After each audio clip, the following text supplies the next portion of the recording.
Microphone on. We have to do this way.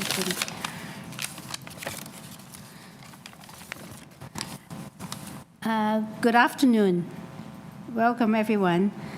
In accordance with Section 45 and 53 of the Planning Act 1990, as amended, this meeting of Committee of Adjustment of the City of Toronto is called to order. The Committee of Adjustment considered application for variances from the provisions of the zoning that applies to property, permission to extend or alter lawful non-conforming uses, and also consent to survey property to create new lots. My name is Yim Chen. I will chair this afternoon's hearing, and I also would like to introduce our panel. From my far west is Nasila West, and Mr. Douglas Wilkins, and also Mr. Sahib Bayat. So I also like to acknowledge that the land we are meeting on is the traditional territory of many nations, including the Mississaugas of Credit, the Anasabe and the Chippewa, and the Haudenosaunee and Wendat peoples, and is now home to many diverse First Nations, Inuit, Métis peoples. We also acknowledge that Toronto is covered by Treaty 13 with the Mississaugas of the Credit. Committee of Adjustment public hearings are now concluded in a hybrid in-person and virtual format. Some applicants and participants will make their submission in person, and others will participate virtually by electronic means through WebEx, an online digital platform. The meeting are also streamed on the Toronto City Planning YouTube channel, and if anyone wishing to view the hearing might watch on YouTube. Those who want to participate virtually and have registered in advance will be connecting with their computer, tablet, smartphone, or telephone, and have the options of participating via video or audio only. All virtual participants will automatically be muted on entry. When your item is called, you will be unmuted by the moderator, one person at a time. We ask that you also mute your devices until you're called on to speak. Those participating by video appearance will temporarily upgrade to panelists when your item is being held. During this time, your camera will be enabled, and you will be visible during your 5 minutes allotted speaking time. At all other times, your video will be disabled, and you will be restated as an attendee. For both in-person and virtual participants, Committee of Adjustment staff will share presentations material submitted in accordance with the written submission deadlines. Those participating through WebEx are not allowed to share a screen or any other panelist control during a video appearance. The host will remove you from the panelist role if you fail to respect this instruction. And how to receive a decision of committee is people attending in person today who want to receive a copy of the decision of committee adjustment on an application must fill out a decision request form or card. And those participating virtually need to submit a written request for decision by email. Please ensure that you include your name, address, and email address, because the Committee of Adjustment and the Toronto Local Appeal Body, TLAB, will be sending notifications and appeal updates by email. If you do not agree with the decision of the committee, you might be able to appeal the decision to the Toronto Local Appeal Body, TLAB, or in some limited circumstances to the Ontario Land Tribunal. However, the provincial government amended the Planning Act and generally removed rights of third parties to appeal Committee of Adjustment decisions. Only the applicant, the Minister of Municipal Affairs and Housing, and specified persons and public bodies, as those terms are defined in the Planning Act, are permitted to appeal decisions. and appeal instructions are set out at the bottom of the decision of the committee. And now I will just read out the procedure. The procedure of the hearing is I will call each item in the order listed on the agenda. And when you are making your submission, when the application is uncontested, the agent or applicant may proceed with the presentation if desired. When the committee does not require a presentation, applicants are advised the chair should they wish to speak to the committee. The committee may ask questions or take the matter into committee for discussion and decision. Each speaker, including the applicant or the agent, will be given a maximum of 5 minutes to address the committee, and I will comment when you're reaching the 5 minutes. Any presentation and other materials you wish to submit to the committee must have email in advance of the hearing. Staff and committee members cannot accept material at the hearing. When addressing the committee, please clearly state your name and address. Please remember to confine your remarks on the matters outlined in the application. The applicant or agent will proceed first and make a presentation to the committee on the application. Then please note that the committee may not entertain revisions to proposals at the hearing day. The committee may decide to defer the application if the substantially revised to ensure the revised application is accurate and that all those entitled to notice are informed of the changes. Then individuals either in support or opposed to the application will be invited to speak. Generally, we will call people who are in the room first and then those participating through WebEx. Committee members may ask questions of each speaker after they have finished their presentation. When all the speakers are finished, the applicant or agent has an opportunity to rebut only those issues that were raised by the speaker. This will mark the end of the discussion. The application will then be taken into the committee for decision. And that's about all. And the first item in the afternoon is number 19ABC. Address is 69 BELLEFAIR Avenue. And the purpose for 19A is to obtain consent to sever the property into 2 residential lots and to create new easements and right-of-way. And for this, we have received copy of survey, site plan, floor plan, elevation, and a draft survey, and revised site plan and floor plan elevation for 67 BELLEFAIR Avenue, and also revised site plan, floor plan elevation for 69 BELLEFAIR, and a red line notice for both 67 and 69, email corresponding from the owner, and also cover letter from 2 cover letters from the agent, and an arborist report and email corresponding between the owner and the community planning staff, and email between owners and one neighbor, and presentation material from the agent, 3 inventory plan for 67 and 69. And we've received comment also from staff, from development engineering department. We have received support of, I sort of counted, it's about 66 support letter or signature of support.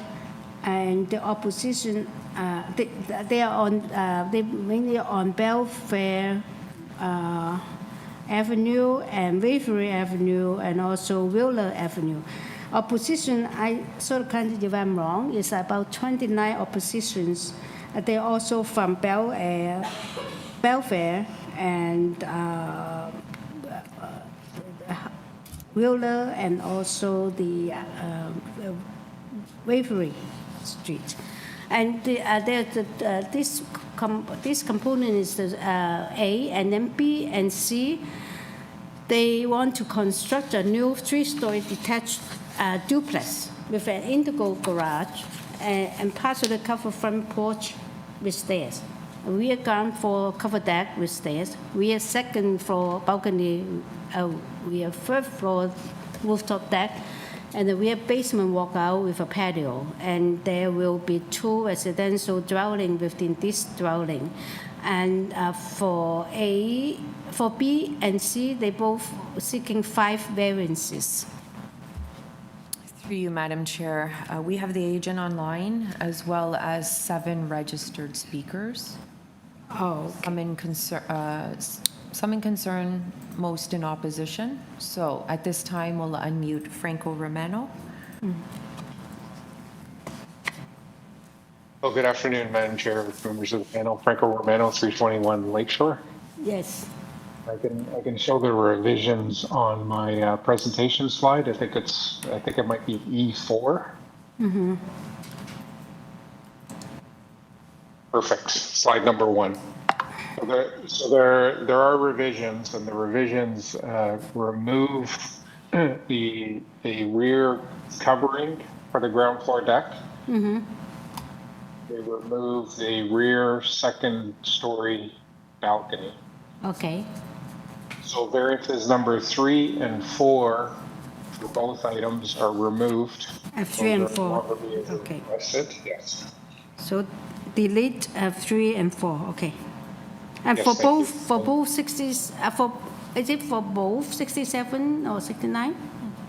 For both, yes. Yeah. Okay. And for variance number 2, the side yard setback for the ground floor deck has been increased to 1.55 meters. 1.5, which is variance number 2. 2. Okay. Yes. Yeah, number 2.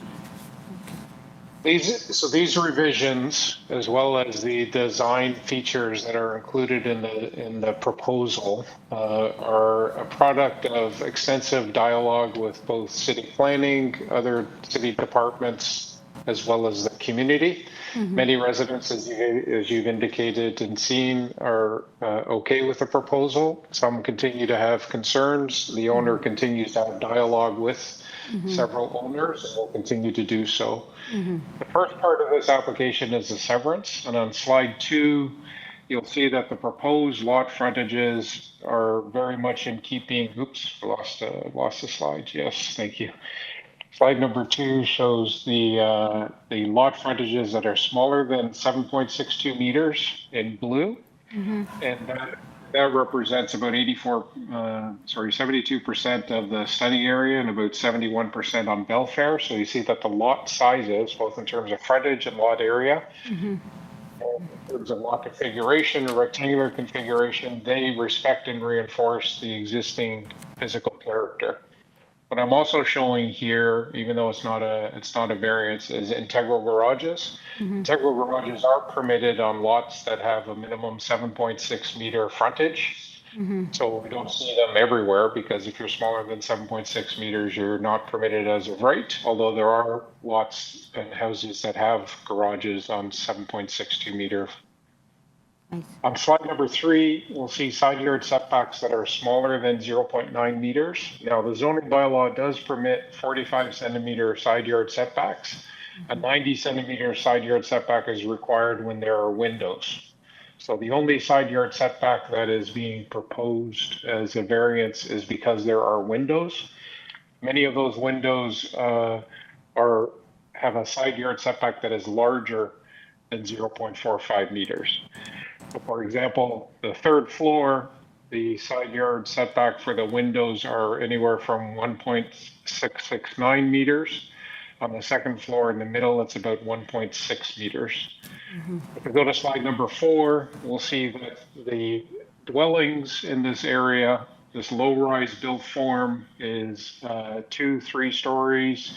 Integral garages, we find them along BELLEFAIR. This is only on BELLEFAIR that I'm showing here. They're attached, they're detached. There's multiples. There's several properties that have received Committee of Adjustment approval, including for floor space index, although there is no variance here for that.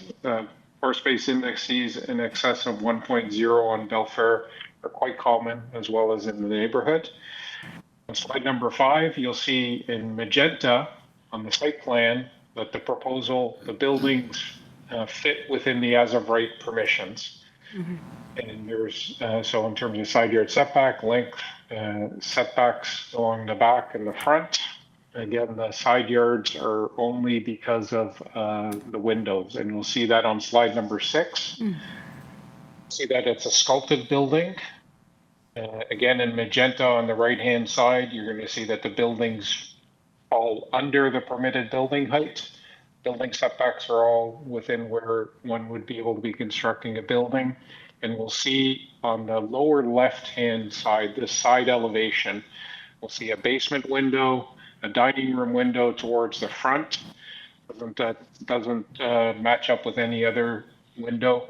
There's a bedroom window, the double pane one, and there are windows that are a setback of 1.69 meters or longer. Subject to any questions, I submit that the applications satisfy all consent and minor variance tests, and we're satisfied with the planning staff and the urban forestry conditions of approval. Thank you, Madam Chair. Thank you. Since we have a few speakers who would like to speak, so we will hold our question to you. I will get back to you. And let's hear let's hear the others.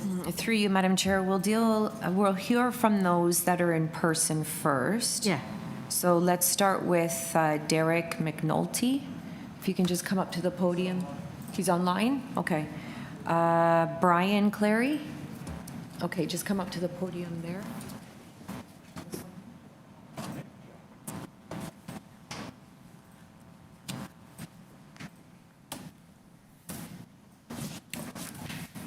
Thank you, Madam Chairman. Before I begin my remarks, I'm going to be referencing a couple of documents, so I thought before... Can you tell us your name and address first, just for the records, I think? Absolutely. Brian Clary. I live at 64 Bellefair Avenue, 64. Toronto. Okay. I'll be referencing two documents, H3D in the materials of opposition and document A0237/24TEY in my remarks today. Good afternoon. My name is Brian Clary. I live at 64 Bellefair Avenue, directly across the street from the proposed development. Addressing you today on behalf of my family and fellow neighbors who have lived in the community for many years and have raised our families on the street, in the community, in homes that have been on the street for over 116 years. I'm speaking here today as a representative of a group of concerned neighbors who collectively agree that the proposed variances are not minor, do not represent a desirable or appropriate use of the land, and do not maintain the intent and the purpose of the city's zoning bylaw or the city's official plans. Additionally, we're opposed to the intent of the applicant, the true intent of the applicant in seeking these variances, and the process in which he has canvassed the neighborhood, which has been misleading, disingenuous, all in an attempt to exploit the new zoning bylaws for financial gain, counter to the intent of the plan. I'd like to share 3 examples of the actions by the applicant that demonstrate this pattern of behavior and that I believe should be considered by the committee as cause for proposal to be denied. First is the referral of an illegal removal of a city tree to make way for a driveway for one of the proposed dwellings. If you revert to the original survey of 69 Bellefair, H3D, document H3D, and observe in the front of the house, the city boulevard is clearly shown as a parallel line to the sidewalk, and this line is approximately the same distance from the porch as the depth of the porch is from the house. Anything closer to the sidewalk is on the city boulevard and would be considered city property. With that in mind, now observe the picture on the same document taken of the front of 69 Bellefair looking south. You can see the porch, the lawn, and the tree. The tree is clearly positioned on the city boulevard and therefore a city tree. Remarkably, on December 30th of last year, this tree was cut down, illegally cut down, and the applicant has admitted to doing so. This provided first clear evidence of the true intentions of this development, Well, she'd been selling the neighborhood on her plan to build a single-family home. The plan had already been hatched to circumvent the city bylaw for her own financial gain, removing a tree that was inconveniently in the planned driveway of one of the new houses she was planning to build. As a city that prioritizes trees and the tree canopies, so allowing this destruction and deception should not be allowed. Secondly, while illegally removing the tree revealed the true intention of the development, it did not stop a relentless campaign of manipulation, intimidation, and misleading information preying on the good nature of the neighbors along BELLEFAIR Avenue and surrounding streets. Coercing people into signing a letter of support. She told a story of minor variances and no one objecting. Can I stop you right there? Just because I would like you to focus on the what is on the application, and we try to stay away from character discussion of individual character. Yeah, that will help us a lot. I'm focusing on the behavior, not the character. Yeah. This was reflected in the fact that many people who felt duped and coerced into signing these letters have since retracted. Residents at 66, 77, and 45, as referenced in document AO23724TEY. We've tried to work with the applicant on many occasions. She's unwilling to do so. We proposed an approach to revise the front design. It was rebutted and turned down, and she was unwilling to meet with us to discuss the proposal at any length. In closing, you can see clearly that there's a pattern of false intentions, bylaw violations, and the chosen approach for this real estate developer is attempting to mislead the neighbors, and I believe this committee in terms of the intent of getting these variances to proceed with this development. I would like to just summarize by saying, this is a tight-knit community, a fabric of a neighborhood that has been around for a century, and long after the checks are cashed, we will still be there. But our understanding is this resident will not. We hope the committee will take these factors into consideration when considering this application. Thank you. Oh, thank you. Don't go away. You have any questions? I do have very quick questions. In the beginning of the presentation by the agent, they did mention that they have deleted variances 3 and 4, which about the canopy and also the platform, and also they have reduced the variance 2 from 2.15 meter to 1.55. Have you considered those changes that will make the impact in the neighborhood? When you're making your presentation, have you taken those as consideration? Yes, they've been considered, and they'll be addressed by my fellow members in opposition. You still will have the same positions after the revisions?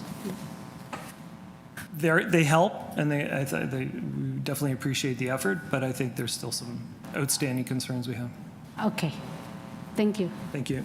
Any questions? Okay, thank you very much. Through you, Madam Chair, we'll hear now from Jason Self. Online as well, okay. Carolyn Smith. Come on up.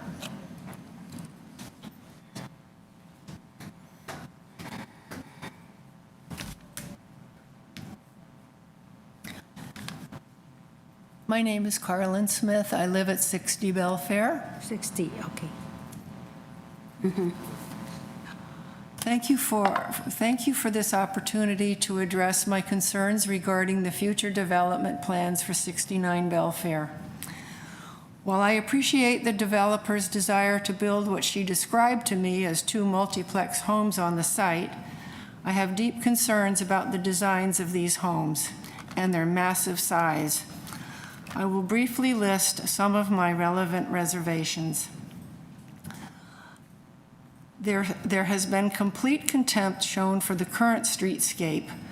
BELLEFAIR has seen a lot of redevelopment in recent years, and many architects and builders responsible for these developments have made some effort to harmoniously integrate their vision with the homes which surround their properties. Number 2, the complete lack of concern shown for the environment. Virtually every single square meter of land will be developed. Nothing green, meaning the landscape, has been envisioned or provided for. Number 3, the utter lack of concern for the privacy of both neighbors and those folks unfortunate enough to reside behind these looming structures. In particular, the Bellefair neighbor to the north will never again see or feel a ray of sun on their back or side yard.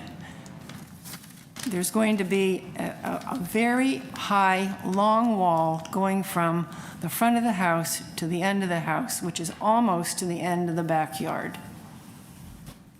Thank you.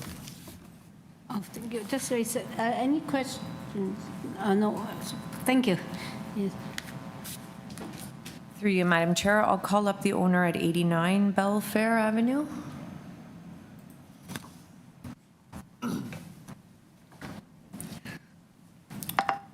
Thank you. My name is Dennis Morris at 89 Bellefair. I just have a question for the committee. I'm just thinking about unintended consequences and thinking even if something was technically correct, I think we all as citizens appreciate the housing issues that are going on in Canada. And even from road bumps, when you have to put those speed bumps in, and crosswalks, etc. I just wonder, does the committee have the authority, if something is even technically within bounds, if all the neighbors in this kind of situation are basically against it, or the far majority are really raising red flags and concerns, is the committee in a position of the power to say no to that kind of development? Or do you have to go by the technical aspects of it?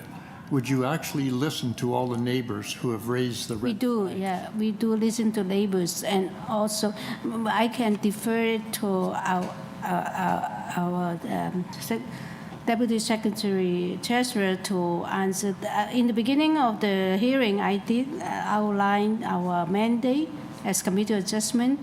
They're actually more complex than you describe, but also very restricted what we can do too at the same time. Yeah, so yeah. Through you, Madam Chair, so there's two options, right? If it's before you today because it doesn't meet the bylaws and because it's associated with a severance. So the members are reviewing that application based on the 12 criteria of the Planning Act for the consent and the 4 tests of the Planning Act for the minor variances. If everything was meeting the bylaw, so the development was in full compliance with the zoning bylaw, then they would only be here for the severance, right? And if a severance wasn't required and they were meeting the full bylaw, then they would be issued a building permit, at which point the residents wouldn't be able to voice their concerns. Okay, thank you. Thank you.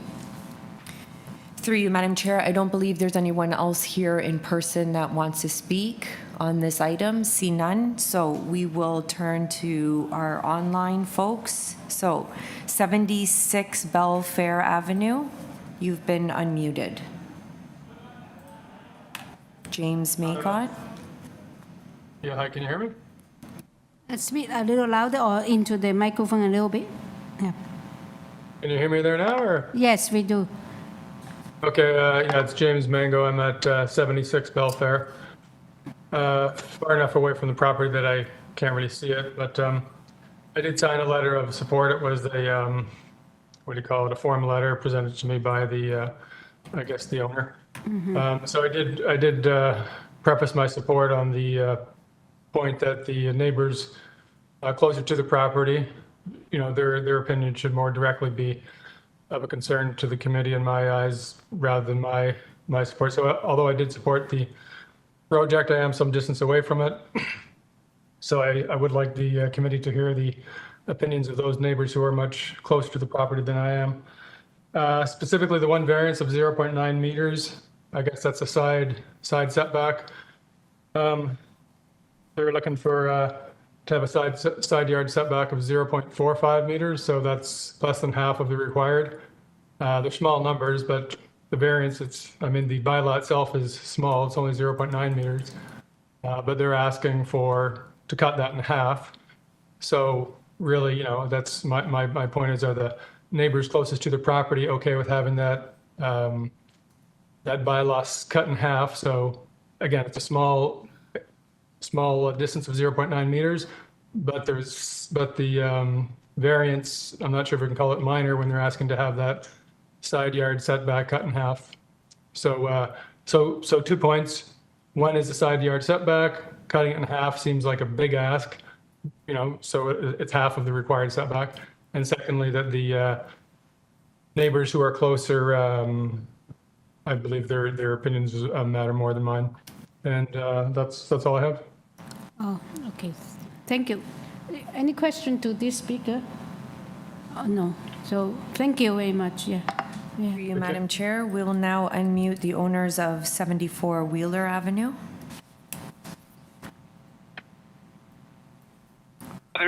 Jeremy Miller of 74 Wheeler. Everybody hear me all right?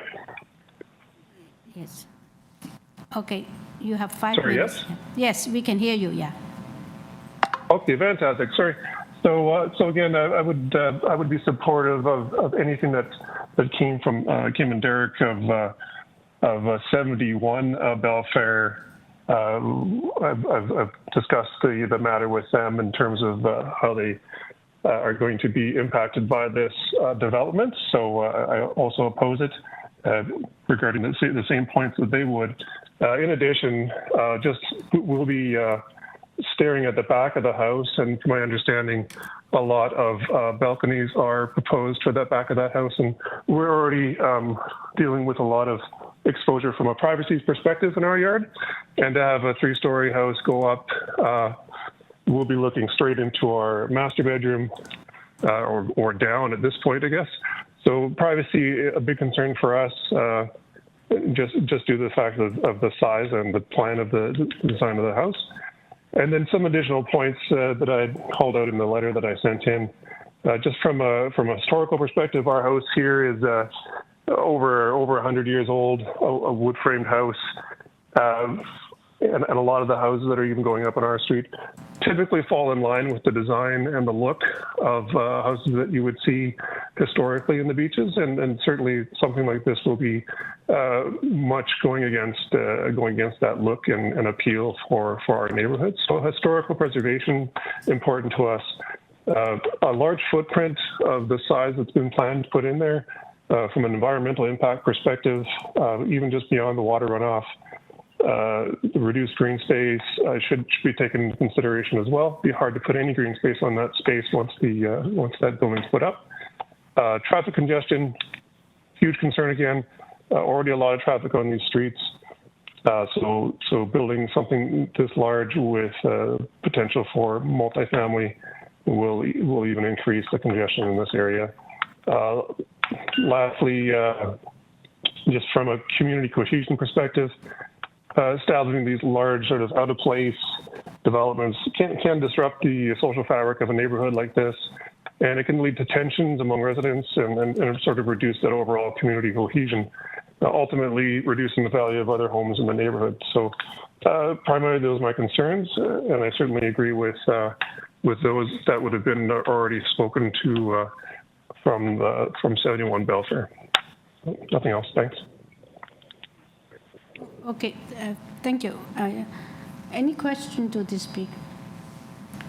Okay. We do not have any questions. Let's have the next one. Through you, Madam Chair, we'll unmute the owner at 71 Bellefair Avenue, Derek McNulty. Good afternoon. My name is Derek McNulty, and I live at 71 Bellefair. As I said, my name is... You're the next door property, Yes. right? Okay. Yeah. I live directly next door to 69 Bellefair. So as I said, my name is Derek McNulty. I live with my wife Kim in a semi-detached home, number 71 Bellefair Avenue, that is directly next door to 69 Bellefair Avenue. We object to the proposed development in relation to the file number A0237/24TEY. With the proposed variance as stated in item 1 regarding the side yard setback from 0.9 meters to 0.45 meters, and the mass of the north wall proposed on the new homes that may be constructed, this will lead to diminished lighting into our home. It would also cast a large shadow onto our home. We have a total of 5 windows on the south side of our home. We have 3 windows in the front and 3 windows in the rear. Several articles have been published relating to the lack of sunlight and how it can affect you physiologically and mentally. Also affected is our circadian rhythms that need natural light to function. This produces melatonin to support sleep at night. Lack of sunlight increases the stress hormone cortisol. Lack of sunlight changes mood and reduces natural healing properties. Not to mention that the lack of vitamin D, which helps prevent cancer, diabetes, influenza, and autoimmune diseases. Kim, my wife, is currently dealing with a severe autoimmune disease, and the potential of reduced light into our home will compound her current health issues. The proposed homes that may be built impacts our privacy severely. The proposed platform in item 2, the stairs in item 5, will allow the tenants of the proposed larger home to look down directly into our rear yard, thus impacting the privacy we currently enjoy. Also impacting my privacy will be the 7 windows on the north wall of the proposed development. The proposed vacancy variances may be classed as minor, but the proposed development is neither desirable or appropriate in this particular case. We will also suffer the loss of spacing, openness, and views we currently enjoy. Due to the mass, height, and bulk of the proposed developments, these will disappear. Issues will arise from the direct impact on trees, parking, and drainage. The development is incompatible with the established built form and character of the neighbourhood, and that it erodes the aesthetics of the streetscape. I now return to item 1, the variance of the side yard setback, which is a 50% reduction from the current 0.9 to 0.45. This will create an easement issue not only for the developer, but for the owner of the proposed development. There should be no assumption that the owner of the adjoining property will not have an issue with the developer and/or future owner trespassing onto the adjoining property. It should be understood that the law provides neighbouring owners with an absolute, exclusive, and undisturbed title to the limits of their lot lines, including airspace above and the subsurface terrain below, and a trespass of any nature whatsoever on, above, or below grade is actionable. There is also an absolute right to ground support so that any cave-in, subsidence, erosion, or foundation damage is also compensational.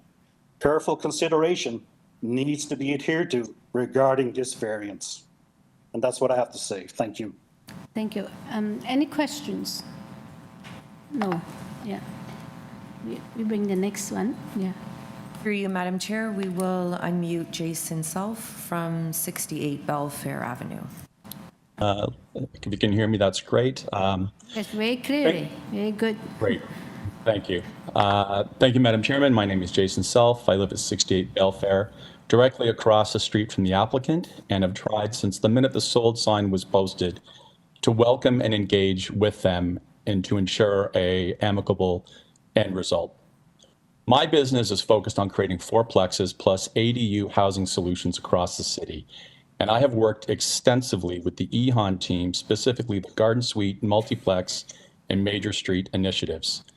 I come here today because despite the recent changes making it easier for my product to get approval, as I can't stand by and watch this applicant disingenuously use the bylaw changes to their own advantage and at the detriment of multiplex neighborhood acceptance, the city's finances, and the true intentions of those bylaw changes. One of the 4 tests state the variance must maintain the general intent and purpose of the zoning bylaw.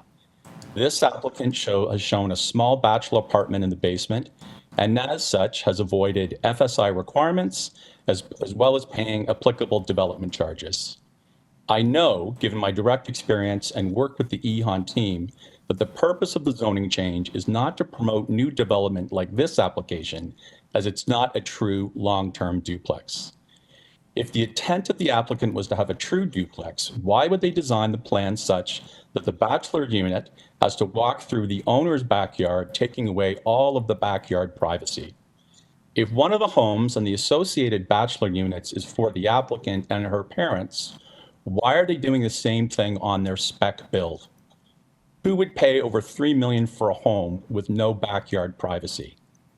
This is a single-family home with the ability to knock down the dividing wall in the basement to reopen it up for the owning family. Allowing the applicant to avoid FSI, to maximize saleable square footage and maximize profit by avoiding development charges is not the general intent and purpose of that zoning bylaw. In addition, by allowing this application, it will further galvanize neighbors against true multiplexes because they are going to be seen as not solving the long-term needs that we have in the city, exactly at a time when quick approvals are needed to make the pro formas viable for builders to take the risk. Under the 4 tests, a variant can be more than minor for 2 reasons. Namely, that it's too large to be considered minor, or that it's too important to be considered minor. The FSI for the site, as you know, was 0.6, not including the basement and garage, although on the street side, they are 50% above established grade, thus reading as a true 4-story building. The house has an FSI of approximately 1.4. This is based on a 17 by 6.7 meter floor plate over 3 levels, less the 3rd floor setbacks on approximately 25 by 100 foot lot. That's 130% more than what's allowed. Based on that reason, this application is not minor. It is too important to allow the applicant to use well-intentioned zoning changes to provide long-term housing just to avoid DCs and make, more importantly, FSI requirements. If you haven't seen this strategy already, I am certain that you will going forward. And as such, it is too important for you to consider this application as minor. As a builder focused on the missing middle and addressing the city's housing crisis, it's in my interest to let this application proceed. So the fact that I'm here stating the risks of this approval should show you how serious I feel that this issue is to the viability of the city and the introduction of true long-term multifamily housing. Finally, I just have to say, I see that the applicant has tried to highlight my comments about creating headwinds for their build. This was only done after repeated attempts to try and work with the applicant failed, and to then have her tell that Derek, the neighbor to the north, that she had no intentions of making any changes to address the concerns of the neighbors that face her houses. Instead, she was told repeatedly that she can build what she wants, which we all considered intimidation. Despite neighbors consistently explaining our concerns, she never made any effort to truly address the negative precedent of her 4-story perceived height. Even though it says it's considered 3 stories, anyone can look at that and read it as a 4-story building. It is not the norm on the street at all. The planner showed many 3-story new builds, and I would argue that those integrated garages, the street all went to committee to you to oppose them because they are not the historical built form. Regardless, on that, concerns for Derek's privacy and light, overall lot coverage, and misuse of the multiplex zoning. We tried repeatedly to work with her. Yeah, She said she would set up a meeting with her architect, but never did. you have used up your 5 minutes. Can you make a quick summation, please? Sure. And I would just say in that email chain, you will see that we actively did try and work with her. We would still work with her. If she wants to come to the table, if this is denied, we would still like to work and find an amicable solution that lets her make as much money as she can. If she chooses to live there, great, but not at the financial enjoyment and value of our homes. Thank you. Thank you, yes. Any question? I do have one question because maybe I have misheard. I just want you to clarify in the beginning of your, as a early part of your presentation, you did mention that if, according to your calculation or observation, that there's a FSI, should have a FSI variance, and the FSI is 1.4 times. Is that, did I mishear you? Well, that was my layman's calculations, and I appreciate that the planner is probably already doing that. But as I said, we know we know the length of the building and we know the width of the building. I multiplied that by 4 and was generous in the deductions of their third floor setbacks and did not include their basement and garage, even though, as I said, it is 50% above grade on the street side. So whatever that number is, it is certainly well above 6. And the planner did allude to 1% is pretty standard. I would agree with that, provided that the end result is something that is not at the expense of the neighbors. We were very what my concern. question is, that's not a variance, right? Yes, that's only estimate that you're making, right?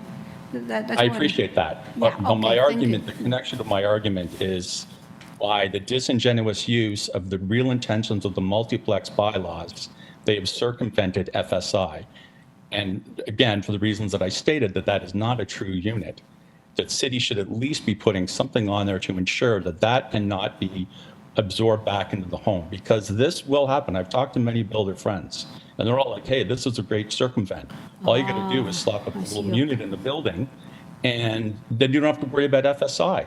So you can go as big as you want, and then you don't have to pay $100,000 plus in DC fees.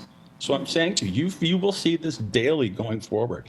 And so that's why this is too important for you to allow, because you're going to be setting a precedent that will be used again and again, reducing the city's finances and creating major, major issues for residents that are going to be infected by this, and creating negative precedent for the acceptance of true multiplexes, of which was a great. Okay, thank you. I think you have answered my questions. We cannot get into detail because committee No, that's fine. Thank you. did not do the zoning review. Okay. Next speaker, Through please. you, Madam Chair, that's it for all of our speakers, so we can go back to Franco Romano. Yes, Mr. Romano, you have heard all the concerns and issues. Oh, that's one more. Sorry, no, this is the owner. Yes, that's Just the owner, here yes. for questions if Franco Oh, I see. Romano's Okay, not that's able fine. to. That's fine. So now we have Mr. Romano. Will respond to all the concerns. Yeah. Yes, thank you, Madam Chair, and thank you for all the people that spoke genuinely about the proposal. I will reiterate that 66 people signed letters of support. The owner has continued to dialogue with immediate neighbors, both the neighbor to the south and the neighbors to the east, immediately abutting the subject site, are in support, and the owner continues to work with them on the project on a moving forward basis. So they have full support with those immediate abutting neighbors. The building is not as large as it could be constructed under the zoning bylaw. The zoning bylaw allows 17-meter length and 19-meter depth. The proposal has a 17-meter length for the first and second story and a 14-meter sculpted third floor. There is no roof above the third floor. So compared to other buildings that have 3 stories and roofs above, the proposal is very much in keeping. Floor space index is not a variance. However, I did see that the last speakers spent quite a bit of time on it. The proposal is 1.2 FSI, which is very much in keeping with new construction, and many of the photographs that I show in slide number 4 are at 0.98 up to 1.3 FSI. On the street, it goes up to 2.6 floor space index. But again, floor space index is not at variance. There are no bylaw violations associated with the proposal. We fully support the urban forestry conditions of approval. In terms of the streetscape, if you look at the design has a dormer in the front, so that the dormer is built into the roof line. And that is consistent with what we see along the street where there are dormers or gables associated with upper levels. There are also upper levels that are more flat style, but that is not what is being proposed. There is consolidated landscaping in the front and the rear. There are no landscaping variances. Planning staff supports the fenestration the windows, and they've asked for additional windows to be located on the north side of the north dwelling, and that's being incorporated, and that requires a 45 centimeter side yard setback. The removal of the rear decks and the canopies remove any overlook onto neighbors, but neighbors also have, this is the beach, where elevated platforms are quite common because they were permitted as of right under the previous zoning bylaw, and we continue to see them. And in terms of the rear ground floor deck, that is being shaved back. So it's cut back and it's less in size, and it's oriented towards the ground. The height, as I mentioned, is sculpted on the side. And if staff can stay on this elevation, that's terrific, because you will see that it's largely a 2-story elevation on the side elevation, the proposed north elevation. This is towards number 71. So that when one moves from the front to the back, the building lowers and moves away. So that allows direct light penetration. And again, the third story is only 14 meters, but it moves away. It's about 2.6 and 1.6 meters away from the side lot line. So there's no side yard setbacks in that relation. Ms. Day would like to speak to the community outreach, so I'll pass it over to Ms. Day at the podium. Thank you. Good afternoon, committee. I'm here to discuss our neighbor outreach. My husband and I began this outreach months before the hearing, knocking on hundreds of doors to meet our neighbors. Firstly, I want to thank the amazing neighbors who made us feel so welcome into this community and supported our project. The 65 letters of support that we received are a testament to these conversations. With regards to my immediate neighbors, I was able to reach agreements with 3 out of 4 of them, the 2 to my rear and the 1 to my south. We made concessions to address their privacy concerns, such as giving up second-floor decks and canopies, scaling back other decks, and making arrangements on tree pruning, privacy fences, planting trees, etc. Details of these agreements are in the support letters provided to the committee. My 4th neighbor to the north had some concerns, including matters related to the decks, which we addressed. We also offered to leave the space north of the building unfenced to facilitate their driveway use. However, they did not acknowledge these compromises. In the past week, I attempted to contact them multiple times to propose additional modifications, but received no response. I will note again that the 0.5 is, can I just have a closing? Oh, yes, give us your summation, yeah. Thank you. The 0.545 wall that was talked about, that is as of right, and like Franco said, the windows is the only variance that's setting off that variance there. The other 2 things is just in terms of, as for those present today in opposition, I have met many of them and reviewed my plans with them as well. The opposition, including my neighbor to the north, has an issue with my as of right build. Additionally, there has been some misleading information spread to gain opposition, including a form letter which talks about removing street parking. We're on the side of the street, easterly side of BELLEFAIR, where there is no street parking. I asked the committee to carefully review this opposition form letter. I have also faced threats and coercive tactics from the opposition, including threats to block construction and pressure to sell my property, as referenced in my architect's cover letter. In spite of that, my family's focus is not on the few people that try to intimidate us, but the overwhelming majority. I'm so sorry, I will give you more time. I can understand that, and I don't want to give you pressure either, but No, I'm it's just done. a matter of fairness, yeah. Yeah, thanks. Okay, thank you. Sorry, can you just state your first and last name? Yes, it's my official name is Aparajita and my last name is Day, 69 BELLEFAIR Avenue. Thank you. Thank you. Appreciate it. Any question to now? We is our own question time. Yeah.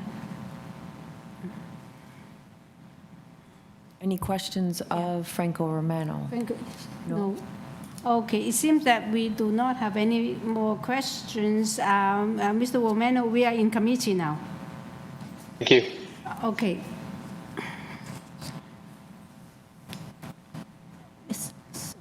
Sahi? Yeah.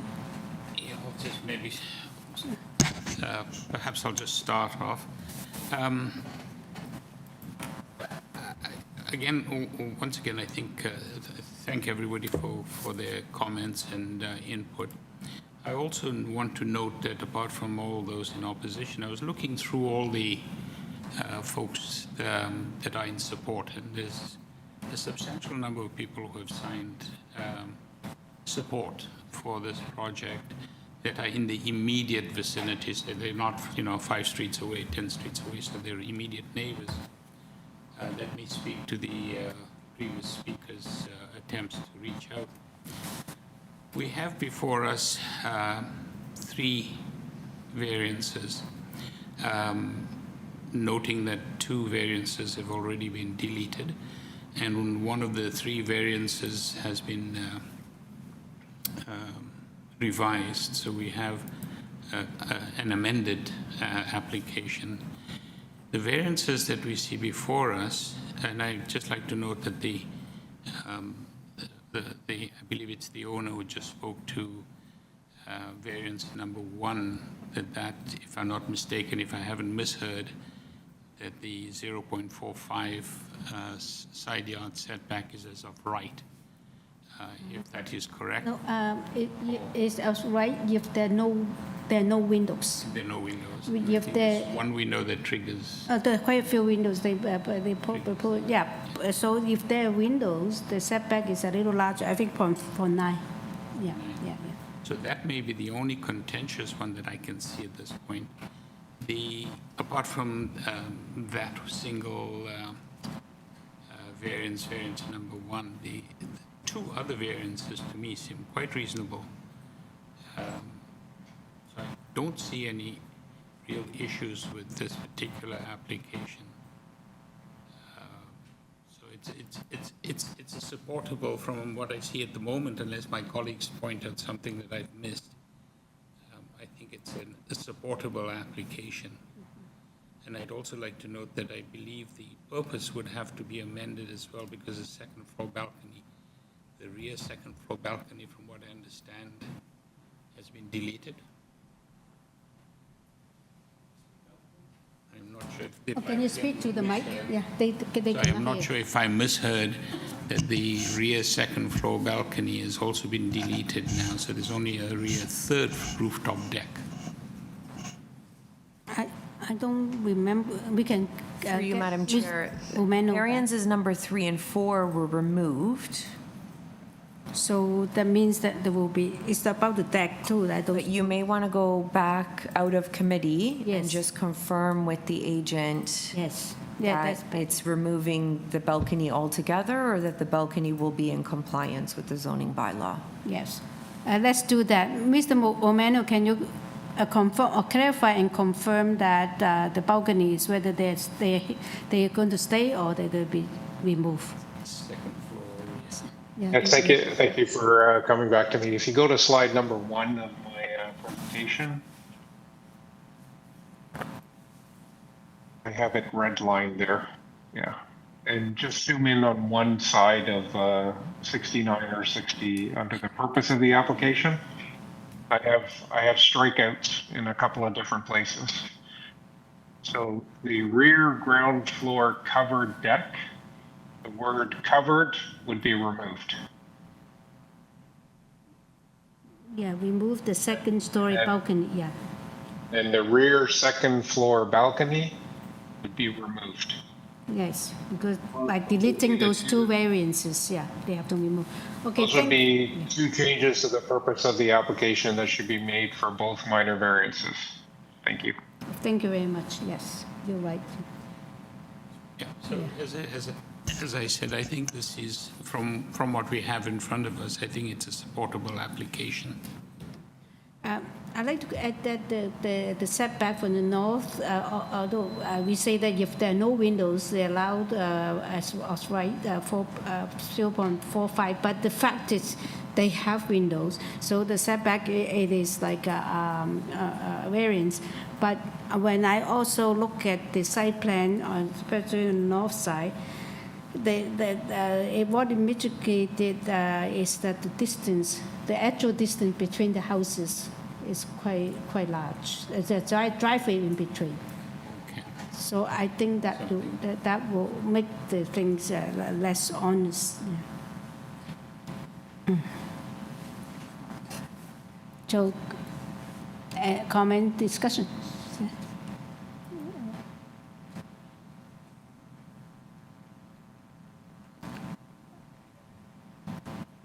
Yes. I think that I tend to agree with Mr. Bayat. I don't know, I mean, I don't think that as the committee we can, there's not enough basis for me to think that there's some kind of fraud going on with respect to the design of the house. I don't think I can speculate that and make my decision based on what might happen. And if this is going to become a problem, it's going to have to be something the city addresses through some other mechanism. But the plan in front of me, where I look at the 3 remaining variances, I tend to think with the sculpting of the house and the way it's set back, and so the true setback is not, 0.45 all the way up the top. Yeah, that's right. And there have been some revisions, and there has been some effort to address some of the concerns, and there has been some work that actually improves the privacy situation from the original proposal. And so I tend to think that the variances are minor in impact. Okay. Yeah, thank you. So, Ms. West, you have some comments? Yeah?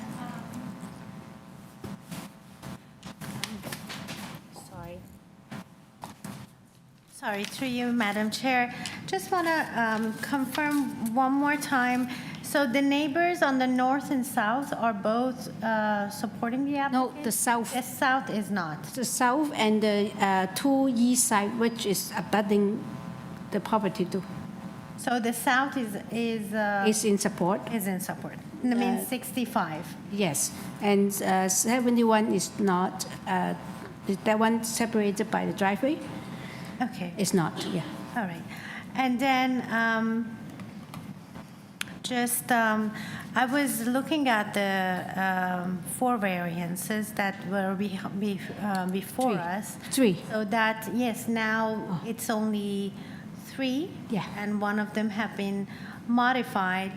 So when I look at the variance, for the application regarding the variance number, the application for the part which is number 69, the side yard setback of the north, sorry, just hold on a second.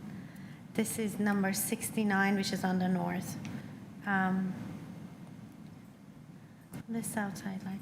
Yes, so just the side yard setback on the top is actually not comply, which is a little bit not minor, but the rest with the modification, I think it's kind of the second one is becoming minor, and then the stairs also, it's minor. The only thing I've just, when you look at the site plan of both together, maybe the deck on the back, if the applicant wants to put some privacy screen, for example, for application number 69 on the north side and application 67 on the south side, so that it completely cover and have less impact of, give them more privacy. That might be a suggestion, and we can ask the applicant. And you're talking about this, the ground floor deck, right? Yeah. This yes, anything yes, that, yeah. the ground floor deck, because it's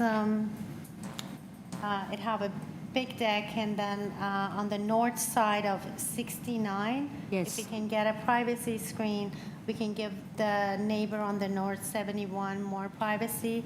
And then for the lot 67, we can have a privacy screen on the south side, so that the neighbor on the side 65 can get a little bit more privacy. That might be a good suggestion, but I just, since the neighbor on the north is opposing, I just would like to see if the applicant can increase the north side yard setback of the application 69 or not. They have a driveway in between. Oh, they have a driveway, so. That's the one that I said that even if they go back to like what is allowed to build is 0.9, another 16 inches, I do not think that Yes, it will increase it's still, there's always impact, right? There's new constructions. And then another point that normally when we got an application for severance, we always have an issue that lot frontage or the lot size. So in this case, we don't have any of them. So it means the size of this lot, existing lot, is good enough, have enough frontage to just sever it in two. So that's a very good thing, because most of the severance application, we have problem with the lot frontage, good point, and the yeah. lot size, but on this particular one, apparently, we don't get any variance, means that it's actually a very good lot to sever it to two application, that's a very big That's thing. good. That's good. And another good thing about this application is that it doesn't have any massing, it doesn't have any additional like height. So I think that's a good thing about this. I've even listened to one of the neighbors that they were concerned about landscape. But again, in this application, we don't have any variance for soft landscaping or hard. So that's also another thing that we need to consider. Thank you. Thank you. Yeah, so do we have a motion on the floor? If I may just add Okay, a couple of please, yeah. observations, I think. So we're Can you talking speak to the about- mic? So we're talking about the privacy screens, and I think that would be quite appropriate, not only on the deck, but also on the third floor balcony. It might be useful to think in terms of privacy screens on both sides, both north and south sides of all, both balconies as well as both decks. The additional piece is the driveways at the front. I would propose that the condition be put that it be produced out of permeable materials. Beyond that, I do not see any other issues with this particular application. I do recognize also that there are some conditions. There's a planning condition, engineering condition, Yes, reference forestry condition. 2 yeah. and 3. Yeah. So there are multiple other conditions that would be applied. So do you attempt to make a motion? Sure. Just to you, Madam Chair, just a correction. For one of the application, the forestry condition 1 and 2, 19B, and for 19C, condition 2 and 3, I've noted. Is that correct? It's a different condition for A each different of- condition for two different, The trees are not mirror. no, it's different condition. For 19B, forestry number condition 1 and 2. For 19C, what I wrote, forestry condition 2 and 3. That's what I have in my notes. So Through you, Madam Chair, there's also two conditions from engineering construction services as well as our standard conditions for consent, yes, if committee is to approve this application. yes. So Ms. West, you are to make a motion. No, you go ahead, because you had additional condition for No privacy. problem. So, Madam Chair, I'd like to propose a motion to approve this application with the following conditions. A, B, and C, yeah. A, B, and C, yeah. So it's the severance and both the 67 and 69 BELLEFAIR. There are planning conditions, engineering conditions, and if I can just ask my colleague to again tell me which forestry conditions apply to the respective properties. What I noted is for 19B forestry 1 and 2, for 19C forestry condition 2 and 3. Great. Thank you. And the additional Can you speak to conditions. the Sorry, mic so that- the additional conditions that we'd like to impose is that the decks at the rear of both properties, 69 and 67, and the third floor decks, rear decks, also be provided with privacy screening to a height of 1.5 meters on both north and south sides. The driveways for both properties also be produced out of permeable materials. I think that covers it all. And it's amended. As amended. Application. So we have a motion, and do we have a second to that motion, please? Mr. Wilkins, so second. Yeah. And all in favor with all the conditions. Yeah. Unanimously approved with the conditions. Okay, thank you very much. And let's go to the next item, number 20. Caledonia, 500 Caledonia Road. Of this application is to legalize and to maintain existing one-story auxiliary building, which is will be a garden suite, and is to maintain a garden suite, which was converted from a detached garage in a residential dwelling without the benefit of an authorized building permit, and also to permit a front yard parking pad. They're seeking 5 variances. And on this, we have received a copy of survey, site plan, floor plans, and elevations, revised site plan, floor plan, elevation, and red line zoning notice, 2 email corresponding from the agent, and also from the architect. Revised site plan and survey and floor plans. We have comments from staff of Metrolinx and staff from the community planning and also from third-party review Metrolinx. Through you, Madam Chair, we do have the agent online and 1 registered speaker in opposition. Okay, we are ready.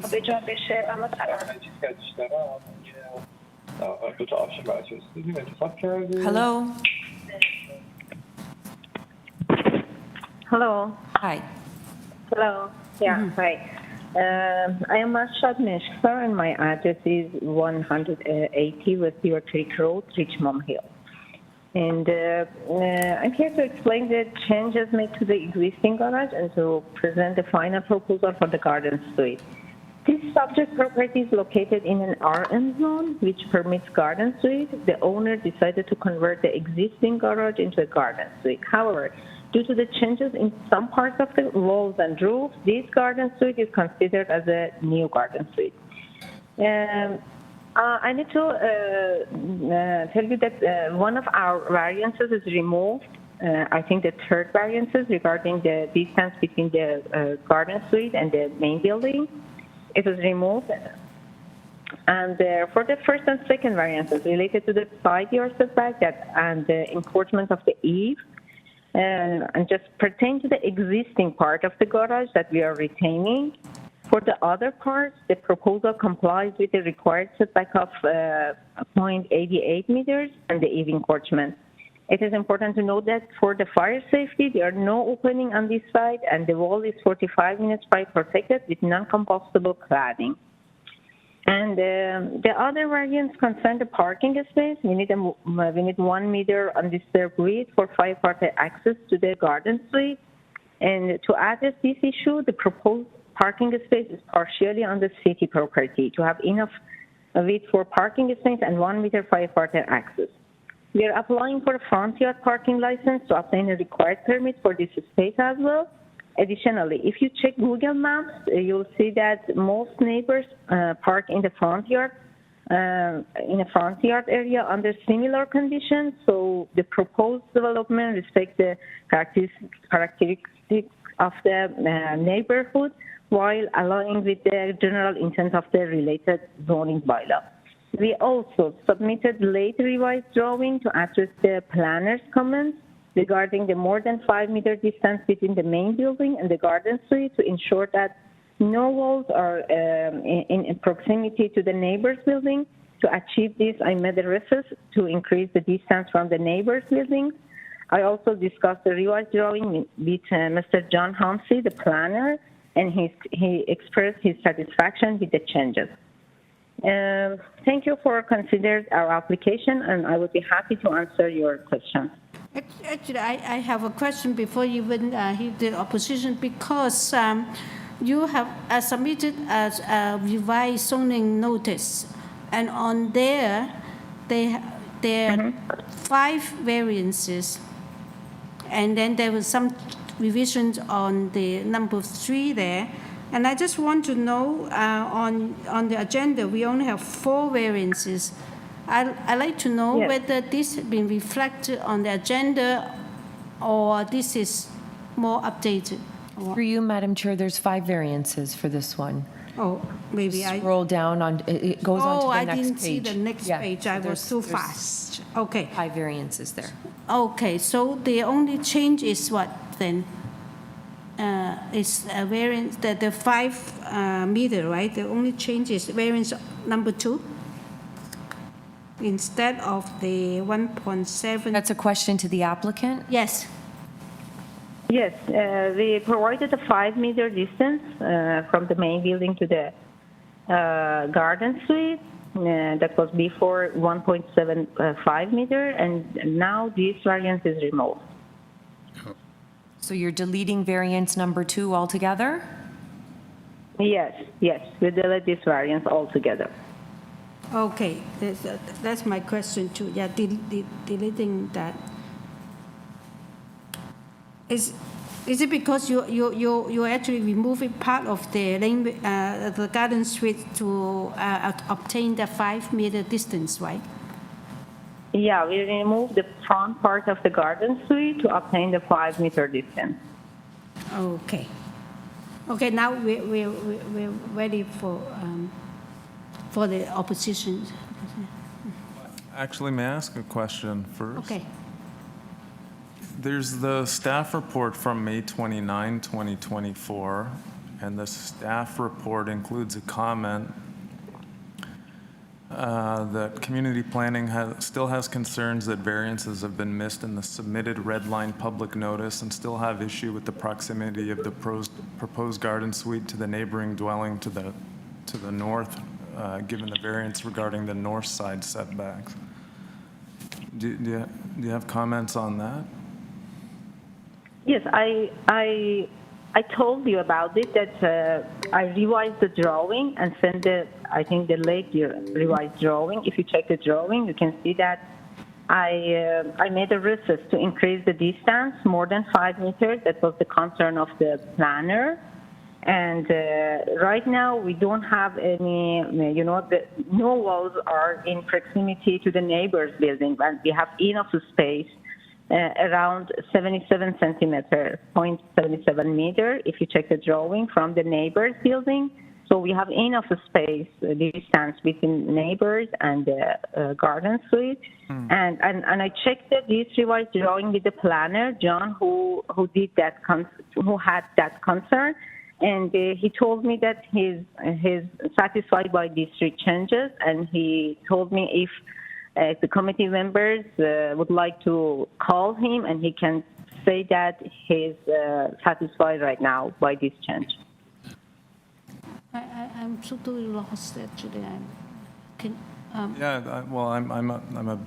I'm a bit confused. So, because this letter is from May 29. When did you talk? When are you saying that you spoke with Mr. John Homsey? 3 days ago, and he told me he cannot send any revised report or any other report, because I asked him, if you approve this change, you can send any revised report, but he told me he cannot send any revised report, but I can tell in a committee that I spoke to him, and he's right now approved this report and approved this change. And if the committee members like, we can call him and he can join the committee and say that, yes, he is satisfied by this change. Through you, Madam Chair, the report states that the distance between the garden suite and the house, the main house, shall be 6 meters. That's what community planning is stating. Right now, the revised site plan is showing 5.01 meters from the rear wall of the main dwelling to the front wall of the garden suite. So that's not 6 meters, that's only 5 meters. Yeah. So you're removing the variance because the bylaw states it needs to be at least 5 meters. But community planning is stating 6 meters. That's where they would be satisfied with. Yeah, the community, the planner's concern was the distance between the garden suite and the neighbors. Okay, so the neighbors have concern of the in proximity of the garden suite to the main building of his property. Because of his concern, the planner asked me to have more distance from the main building to the garden suite, around 6 meters. But I make a recess, instead of a whole part of the garden suite have the 6 meter distance. I make a recess in the front wall of the parking garden suite to have the enough space between the garden suite and the neighbor's building, which is right now is instead of 1 meter that the planner asked me is 77 centimeter, because I think it would be enough, because our eave protection is just 10 inches, not 12 inches, and even the eaves doesn't touch each other. The eaves of the property and our building doesn't touch it, and they have enough space between the eaves. Even between the eaves, we have enough space. So, and I talked to the John with this revised. I sent this revised drawing to the John, who had this concern and who had this report, and he told me that with this change, he's agree with this revised drawing. Okay, thanks. That's not what the report said. No, through you, Madam Chair, I think it's what the end substantially result revised. here is that community planning is requesting a 6 meter separation between the main house and the garden suite, and all that is being shown on this site plan is 5.0 meter separation. So yes, they can remove the variance and be in compliance with the zoning bylaw, but it still does not appease community planning staff. That's one thing, and also in the report, May 29th, it's not what the report recommends. The report actually recommends a deferral so that they can sort this thing out and have a new zoning review, so that things are much clearer for us. In the supplemental package, that actually we have a May 29th report. That's what it says. Defer or deter application for a new zoning review. So that's what I think my colleague is asking, right, to clarify.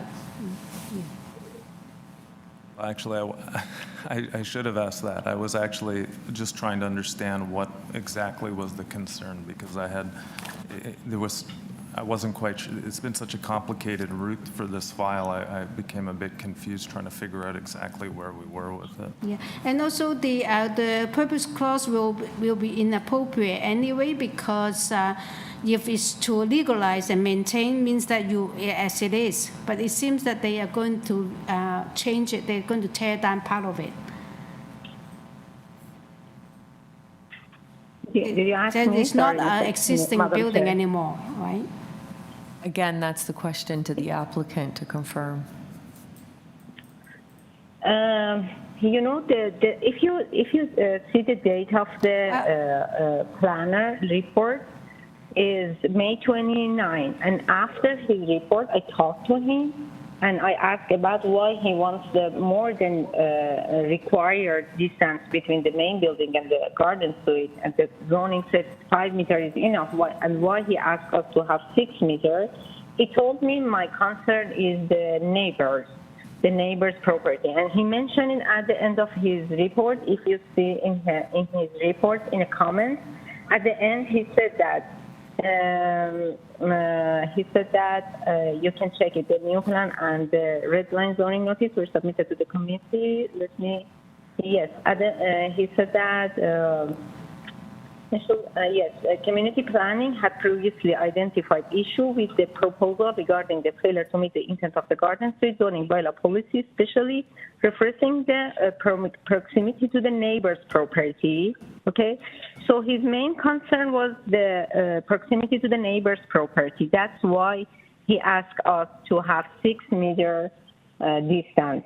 After we got this, after I talked to him, I realized that he asked for deferral, but I told him because this application differed 3 times, and this is 4 times, and the owner wants to clarify what happened in the committee finally. That's why I asked you, John, if we can revise the drawing and send it to him and address his concern. We can keep the committee of adjustment, and he told me, yes, you can, but I need to check the revised drawing. I revised the drawing and sent it to him. He checked it, but he told me the deadline for me to send the report is done, and I cannot send the revised report. But you can tell in the committee that the planner is satisfied by the revised drawing. That's not my question. My question to you is that because in this application, the purpose is to legalize and maintain an existing building. But seems that in order to achieve your 5 meter, you are going to remove part of your building. So that means it's not an existing building. It's a new building, right? Or it's an alter building. So is that had to be revised too? Yes, at the beginning I mentioned that the existing garage converted to the garden suite, but because of the owner start the construction before obtaining the permit, and he changed some walls, some part of walls and roof that was injured. He changed that wall. That's why this garden suite considered as a new garden suite. Not as an existing garage converted to the garden suite. They consider it, the city, the examiner considered it as a new garden suite. Okay, thank you. You answered the question. Oh, okay. Any more questions? Discussion. Yeah, but no, we do have an opposition, right? Yeah, but let's listen to that, and then we go back to this discussion. Yeah, because Through you, Madam Chair, we'll unmute the owner at 502 Caledonia Road. Hi there. My name is Tatiana Boyko. I'm the owner of 502 Caledonia, the property immediately north to the applicant. Before I move on to my comments, I just want to address the question of the history of the site. So the owner was actually in the process of converting an existing garage and the attached garden shed, which is shown as the proposed addition to the garage in the current version of the site plan. Without the benefit of the building permit. After the stop work order was issued, they proceeded to actually demolish the previous garage entirely down to the foundation and rebuild the structure higher and bigger than was before. So this is definitely already a new structure that is not subject for any grandfathering conditions. To the current version of the application, or at least the last version that I've seen, I'm still opposed to the application as presented. And this is consistent with the comments section of the community planning report, which agree that side yard setback to the north line is not minor in nature and has not sufficiently been addressed by the applicant. If you could please refer to my letter of objection dated September 2023, pages 3 through 5, can help you visualize how close the former garage is to my property. The fence shown is on the property line. Mm-hmm. And this is confirmed by the applicant's survey. I'm urging the committee to defer the application in order to properly address the remaining major concerns that I have. Mm-hmm. Number 1 is flooding risk to my property. Number 2 is fire risk to the occupants of the proposed garden suite. And number 3 is the structural integrity of the retaining wall on the property line towards the back of the garage and the garden shed in light of the added loads associated with the changed purpose of these structures.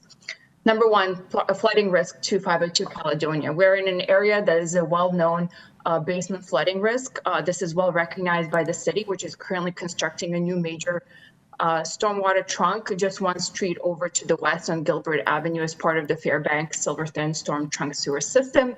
However, this project is not going to be complete for several more years, 2027 at the earliest. Additionally, my basement does not have a sump pump and has had at least one minor flooding event in my 3 years of living here during a high rainfall area. Previous garage was rebuilt, as I mentioned, and as shown on page 4 of my opposition letter, the eaves of the former garage were below the fence line that is on the property line. So all of that runoff previously was on my neighbor's property, but currently might actually end up in my backyard. The former garage and garden shed are actually at a higher elevation than my backyard with a small retaining wall that's already collapsing in the garden area, which is where the current garden shed is located and partially the back of the former garage. To address this specific concern, would be satisfied if the eaves of the proposed garden suite are mandated to have a height that's lower than the existing fence alongside the property line, even alongside the section that does not immediately abut my house, and be at least 6 inches away from the property line after eaves are actually installed. So to have that gap in order to prevent additional water flows to my property. And the second piece is I'm opposed to the applicant being waived the 75% soft landscaping requirement, as this can easily be satisfied with permeable fake pavers. And as I mentioned, we're in a known flooding risk area that the city is trying to address. Number 2 is fire safety to 500 Caledonia residents or proposed residents. As applicant has already identified, there's a need for unobstructed clearance, which kind of goes alongside my property in order to facilitate fire department access should there be a fire in the proposed garden suite. If you flip to page 10 of my opposition letter, you will see that the applicant and their tenants have had consistent behavior of parking multiple vehicles at the front as well as alongside the driveway, despite not having currently the right to do so. And in order to address that in the future, I strongly believe that this passageway should be required to be a formally designated fire route in order to properly disincentivize such behavior in the future once there are people living in the back. Number 3, the damage or potential damage to my property as a result of structural risk of the retaining wall collapsing. As I mentioned before, the former garage and the attached garden shed, which have been subsequently converted to the garden suite without the benefit of a building permit, are situated partially at grade and partially elevated to my property and are held up by an old and already crumbling retaining wall. This is shown on the applicant's north elevation, which is page 9 of their submission. Yeah, you have reached your 5 minutes. Yeah. Yeah, just really quickly, if this retaining wall collapses, I will not have access to my backyard behind my garage, as this is the only accessible via narrow walkway. And the applicant should be required to submit a geotech structural assessment report that confirms that existing wall will not collapse and cause damage to my property as a result of the additional loads.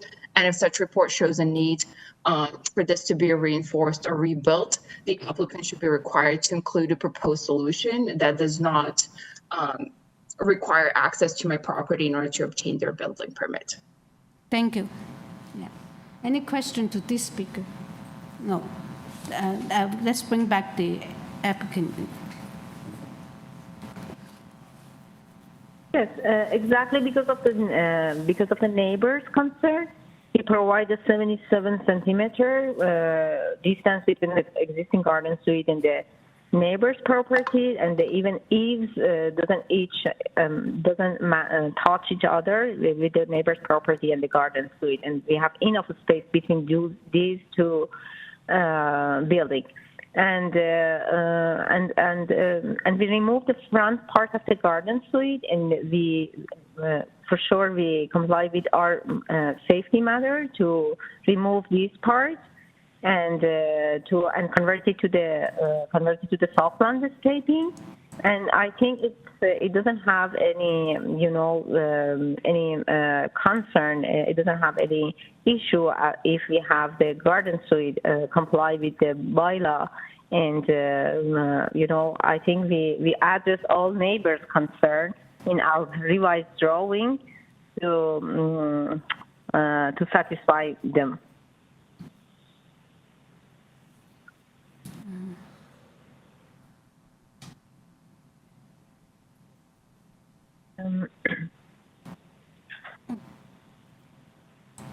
Thank you. Any question to this? I have one question. On your revised site plan, you have already proposed to remove part of the existing garage or the garden suite and add a little bit at the back. And then you said that the square footage is 52.02 square meter. Does that include the addition? Yes. So the whole area is 52.02 square meters. Yes. Yes, the whole garden suite is. Yeah. Okay. Thank you very much. So, any question to the? Yeah. Okay. Yeah, we do not have any more questions to you, so we are in committee now. I take that report. I'm not too sure how current the report of the May 29 is. As far as the committee planning, seems that they still want to have this 6 meter and also revise plan and also. You know, the revised plan that we've just been looking at. Yeah. That is dated February 2023. 2023. And that's the one that shows, if I'm not mistaken, this is the correct one that we were just looking at. That's the one that shows a 5-meter space between the house and the front of the proposed. Yes, you're right. February 2. I have the same date. I'm looking at the same plan. And the planning report is May 29th this year. Yeah, and then why do they not see this? 6 meters. Because I think planning, if I'm not mistaken again, planning's concern is that this garden suite is extremely close. It's literally on the corner of the neighbor's house. So there's a 6-meter requirement. 5 meters is being proposed. So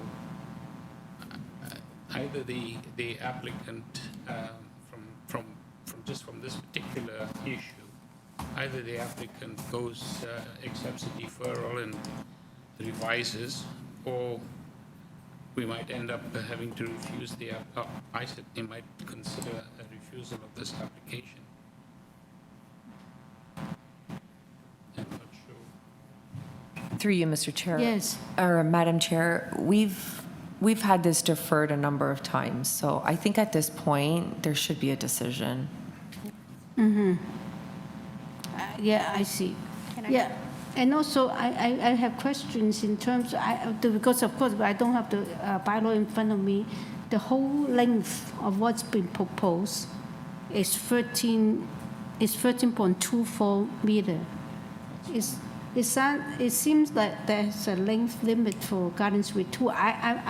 That's the thing. I don't know whether it's because of different messages we get from planning and from the applicant. I don't feel comfortable approving as it is.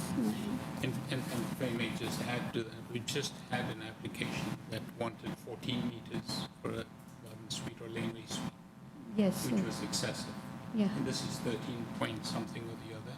Yeah, because the other one is a laneway, right? But then it's got a 10-meter limit. But then maybe this one is exempted. I'm not too sure. Yeah. Yes, Ms. Wood. To you, Madam Chair, I just want to comment. Yes. So we're having an application to legalize and maintain the existing one-story auxiliary building. So, and then I'm just reading from the from the agenda, and it said they without the benefit of an authorized building permit, also to permit a front yard parking pad. That is the application in front of us. Applicant eliminate variance. We have 5 variants. Applicant eliminated variance number 2.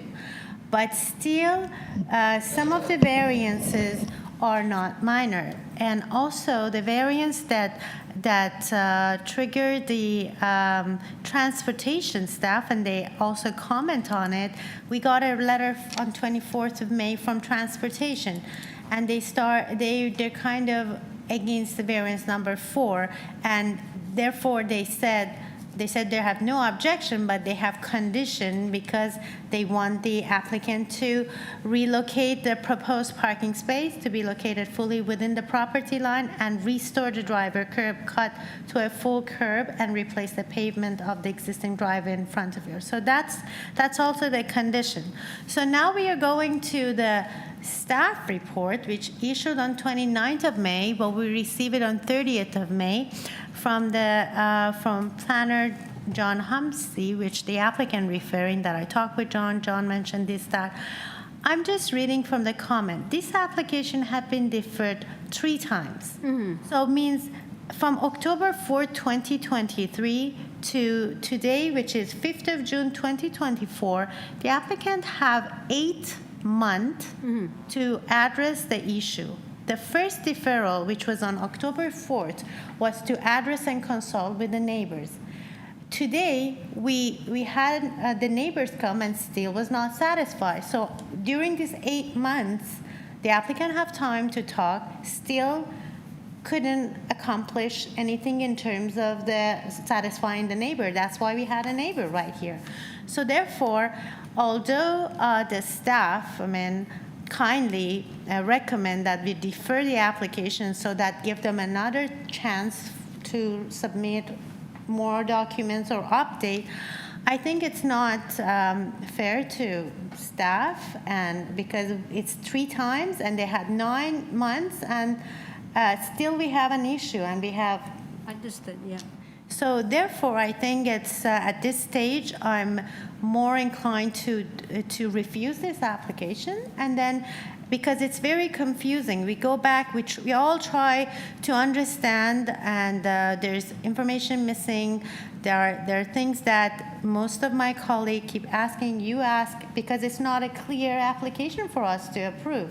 Yes. So my understanding is that this application needs to be refused, and the applicant can come with a proper proposal, and then maybe in that stage it will be more clear, so that we don't need to spend all this time, and even staff who write all these comments by detail, so the applicant can go and read the comment from October 4th, December 13, 2023, March 27, 2024, and then maybe come up with a more clear and understanding proposal.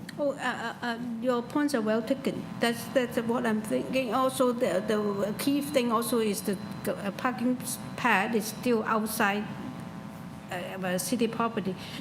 Yes, that's why the transportation. So I am ready to vote on it. Do you have? But we haven't heard. Do you have any comments? Comments, and we should have a motion, please. My only comment was going to be, I think the orientation of this suite running, it's sort of opposite to how they normally are, right? It's flipped over, and so that you need more space, I think, as community planning is recommending between, so that the corner of the suite doesn't line up with the neighboring house, because it's just going to create, it's a big visual obstruction, and once people are living there, you're going to have so much activity so close to your place. It's really not within the intent and spirit of the bylaw for these types of suites. And so I would move a motion just to refuse. Yes, 1 second that motion. So I'll second it. I'll second the refusal. And it's as amended too, because they removed variance number 2. Yes. Yes. Yeah, Ms. West second. And all in favor to refuse? Unanimously refused, so. Yeah. Okay, thank you. Let's move to the next item is number 20. 336 Waverley Road. The purpose for this application is to alter the existing two-story semi-detached by constructing the rear ground floor deck, also to construct a one-story auxiliary building, which is like a detached garage in the rear yard, and the existing detached shed will be demolished. They are seeking one variance, and we received a copy of the minutes from April 17, 2024 public hearing, and a copy of survey, site plan, floor plan, elevations, and a cover letter from the agent. Through you, Madam Chair, we have the agent online. No registered speakers for this item. Okay. At this time, we'll unmute the agent. Paige. Hi, my name is Paige Reisha. I'm the applicant. Yes. So let's start. We are ready. Yeah. Through you, Madam Chair, we don't have any registered speakers. I don't know okay. if the members need a presentation or if you can just go straight into questions. Yeah, let's go straight into question if you do not. No presentation. Okay, we do not need a presentation from you, so we might have questions. Okay, yeah. Sure. No, we don't seem to have any question either. So we have studied all your material. Do you have anything you want to address the panel before we move it into discussion? No questions. Everybody's fast and quick on this one. So we are in committee now. Yeah. Okay. Yep. Chair. I think this is a very straightforward, minimal request application, so I have no difficulty in proposing a motion to approve without any conditions. Second? Oh, sorry. Oh. There's a forestry two condition. With too fast. Thank you. Okay, Ms. West second, and all in favor with the forestry conditions. Unanimously approved. Thank you very much. Yes. Number 22 is postponed, and number 23 is 29 MARKDALE Avenue. For this application is to alter the existing two-story detached dwelling by constructing a two-story addition along the east side, and along the east side and the rear portion of the dwelling, and one-story side addition, and reconstructing the integral garage and a rear ground floor deck with a rear patio. They're seeking 5 variances. And on this, we have received a plan, a survey plan, site plan, floor plan, elevations, 7 photographs, and an arborist report, and we have comments from transportation, and we have support from 3 addresses from Glen, Cedar Road, and Chilton, and MARKDALE. Through you, Madam Chair, we have the agent online. No registered speakers for this item. At this time, we'll unmute the agent. Yes.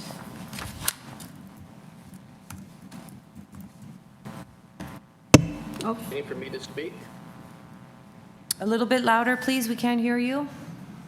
My name is Stephen Kirschenblatt. I am the agent and architect for this proposal. The owner is my son and daughter-in-law. They are newly acquired this house, and they have a new baby, and they wanted to turn this house into a more permanent home for their future. So the addition to the rear and a small addition at the front squaring off the garage. And where the addition is more or less in compliance with side yards, the front yard, a little addition at the garage needs a variance to the front. We met with the neighbors. You have supporting letters from the neighbors. Everybody seems to be okay with the plan. We understand forestry's conditions, and we will look after that tree and do what we have to at the rear. So we think it's a very straightforward application. So two of the variances are because of existing conditions. The width of the garage is existing. We're really not building a new garage. We're just extending it a little bit to the front, but at the same width. And the front yard landscaping is all existing, built when my son and daughter-in-law bought the property. So we're looking for your committee's support for these variances to allow for this conversion of this tired old home and turn it into a new family home for them. Thank you. Appreciate it. Thank you. Yeah. Questions? You have questions? We don't have any other speakers. Okay, we do not have any question for you, and we are moving it into committee now. Thank you. Yes, I think this is quite straightforward. So, yeah, Ms. West, yeah. Through you, Madam Chair, I'm ready to put forward a motion. As the applicant mentioned, we're dealing with 5 variants. Two of them are existing. The other 3 are minor. We have an email from transportation. They had no concern, and only we got forestry condition number 2. Therefore, I would like to put forward the motion to approve this application subjected to urban forestry condition number 2. Second, Mr. Wilkins, second. All in favor with forestry condition, all approved unanimously. Thank you very much. It's approved. Thank you. The next item, 24, is 838 Salmon Avenue. This is to legalize and to maintain the rear basement walkout, which was constructed without an authorized building permit, and the rear yard parking pad was removed. They asking for 2 variances.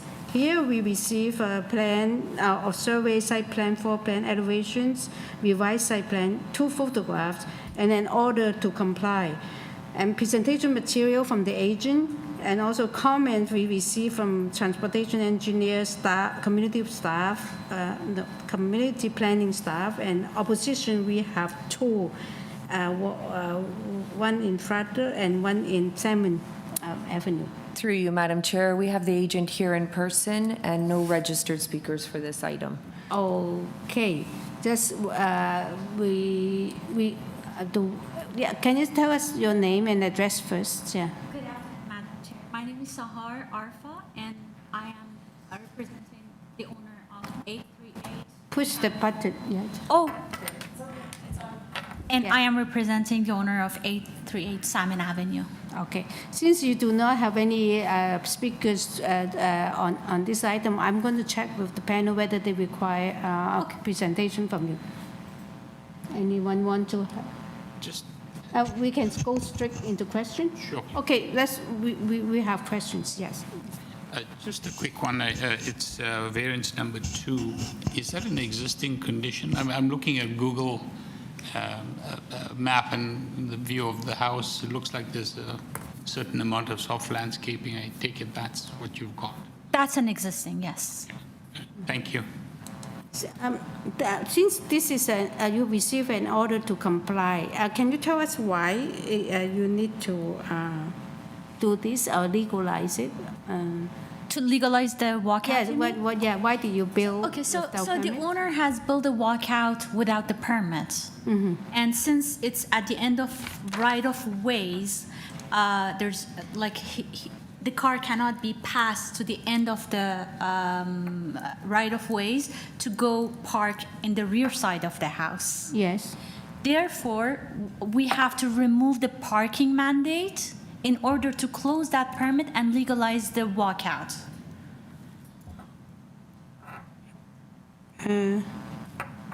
Legalize the walkout. Yes, there is a walkout. If you see in the picture of my presentation, yes. There is a walkout, existing walkout in the back, in the rear side.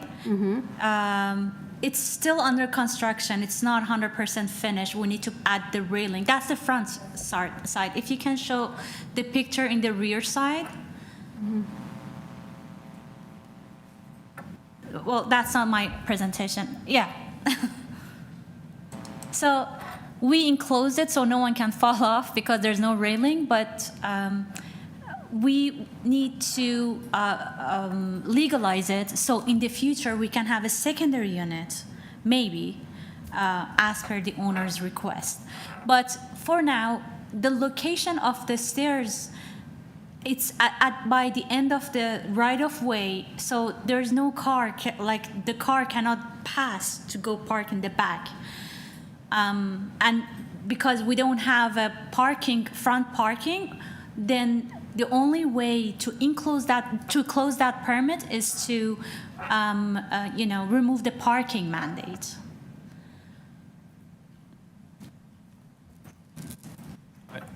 Maybe in a follow-up question to that, so the creation of the walkout removed the parking, and now the front is paved over in what looks like a parking pad, and then the neighbors who are in opposition, they're sending... Exactly.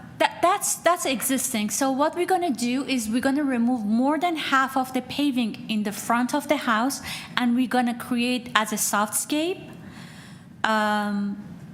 So we can make sure no one can park there. We will keep part of it for people like handicap or baby with a stroller that can come from the back side of the house all the way, because most of the time the right of way, there's a car parked there. It's always occupied by the neighbors. So the only way to make it easier, and we're gonna put a trash bin in the front, it would be easier to have a paving next to the right-of-way. The more you explain, the more confused I get. For you, Madam Chair, perhaps maybe they can present the site plan. Yes. Which shows the proposed softscape. No, my confusion is on the orientation of the front basement walkout of the stair. Is it parallel to the right of way, and is it infringing the right of way or not? It's not going to be part of right of way. It's going to be close to the end of right of way, which doesn't allow the car to pass to go to the back park there, you know? I see. Because we need a certain amount of space. So since we have that, we cannot park a car in the backside, then therefore we need to remove the parking mandate. For the back, and then you park in the front. The front cannot be parked as well. Either, I see. Yeah. I understand. Okay. Now that I understand. Thank you. No problem. If I may just, so eventually the idea is you'll have street parking. I think in that street, Salmon Avenue, there is no off-street parking. But if there, we will apply for it. We actually applied for front yard parking. We got rejected because our frontage was short by 10 centimeters only. And, sometimes the city decision make chaotic situation. But we don't know what else to do, because the street is like, most people, they have front yard parking, but we applied and we got rejected. Oh, but that doesn't mean that they have the permit to park, even though they do the parking, right? Their frontage has this a certain width that by the city, requested by the city. Okay, thank you. Yeah. If I may just, sorry, I'm to bug you. So my first question was about your variance requiring soft landscape reduction. But from your photographs in your presentation, there is no soft landscaping at all by the looks of it. Am I correct? Yes, it shows existing, but we're willing to add next to it. If you zoom into the site plan, I will add more softscape to the front yard. So at least I can reach like more than half of the requirement. And that will comply with what you're requesting in your variance? Yes. Okay, so if we were to approve, could that be a condition that it's contingent on your site plan, soft landscaping? Yes, yes, for sure. And also there's a variance that they will provide 32% instead of 75%. Yeah, Yeah. that's right. Like my proposal is going to be very close to 75%. Oh, but we have here only 32%. But I propose, You so have the front yard. different one? No, that was, so my proposal is 5.85 square meter, I guess. Yeah. But the area, frontage area, the front yard is 9.17, which representing more than half, 50%.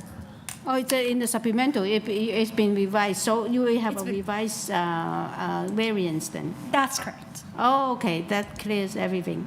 Thank you. And 24 is, I don't have it here. Oh, sorry, I'm wrong. I'm wrong. Supplemental. There's two site plans in the supporting material, I guess. One of them is the latest one that revised that shows 5.85 square meter. Okay. It's a revised site plan. On the revised site plan? Yeah. Okay. Yes. And what is that in percentage then? I didn't show the percentage. In the right side, I showed the front yard. But you have to give us the percentage if we were going to revise it. Can you calculate that? Yes. Yeah, please. If you give me a second. Yeah, no, yeah. Don't worry. Yeah, take. Yeah.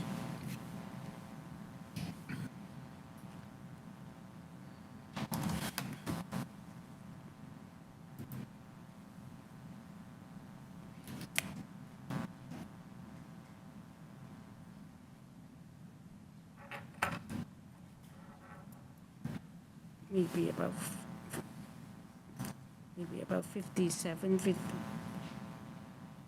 So it's 56%. This is I'm close. Okay, 56% representing 5.85 square meters. Yes. Okay, so that's revised. That's good. That's a big good increase. Yeah. Thank you. That's great. All right, no more questions, right? Oh, she still have a, okay, please. Application through you, Madam Chair. So staff have you had a chance to take a look at the staff report, correct, dated May 29th? So they request us to tie to the site plan drawings dated May 28th. So is that site plan the revised one? And it's reflect the numbers you provide us? Yes. I cannot see from here the one that you're showing, but if it shows 5.85 square meter of softscape on the left side of the site plan, it's the one. All right. You, Madam Chair, that's the plan that was on the screen before. It is dated May 28th, and it is showing 5.85 square That's meters. good. I just would like to We tied it to that one, yeah. So it's on the screen now. Perfect. Good point. Yeah, take it. So, more question, Ms. Watts? No, I can just go. Yeah, please. Yes, if there is no other question from my colleague, I'm ready to put forward a motion through you, Madam Chair, to approve this application with one modification, that the variance number 2 is, sorry,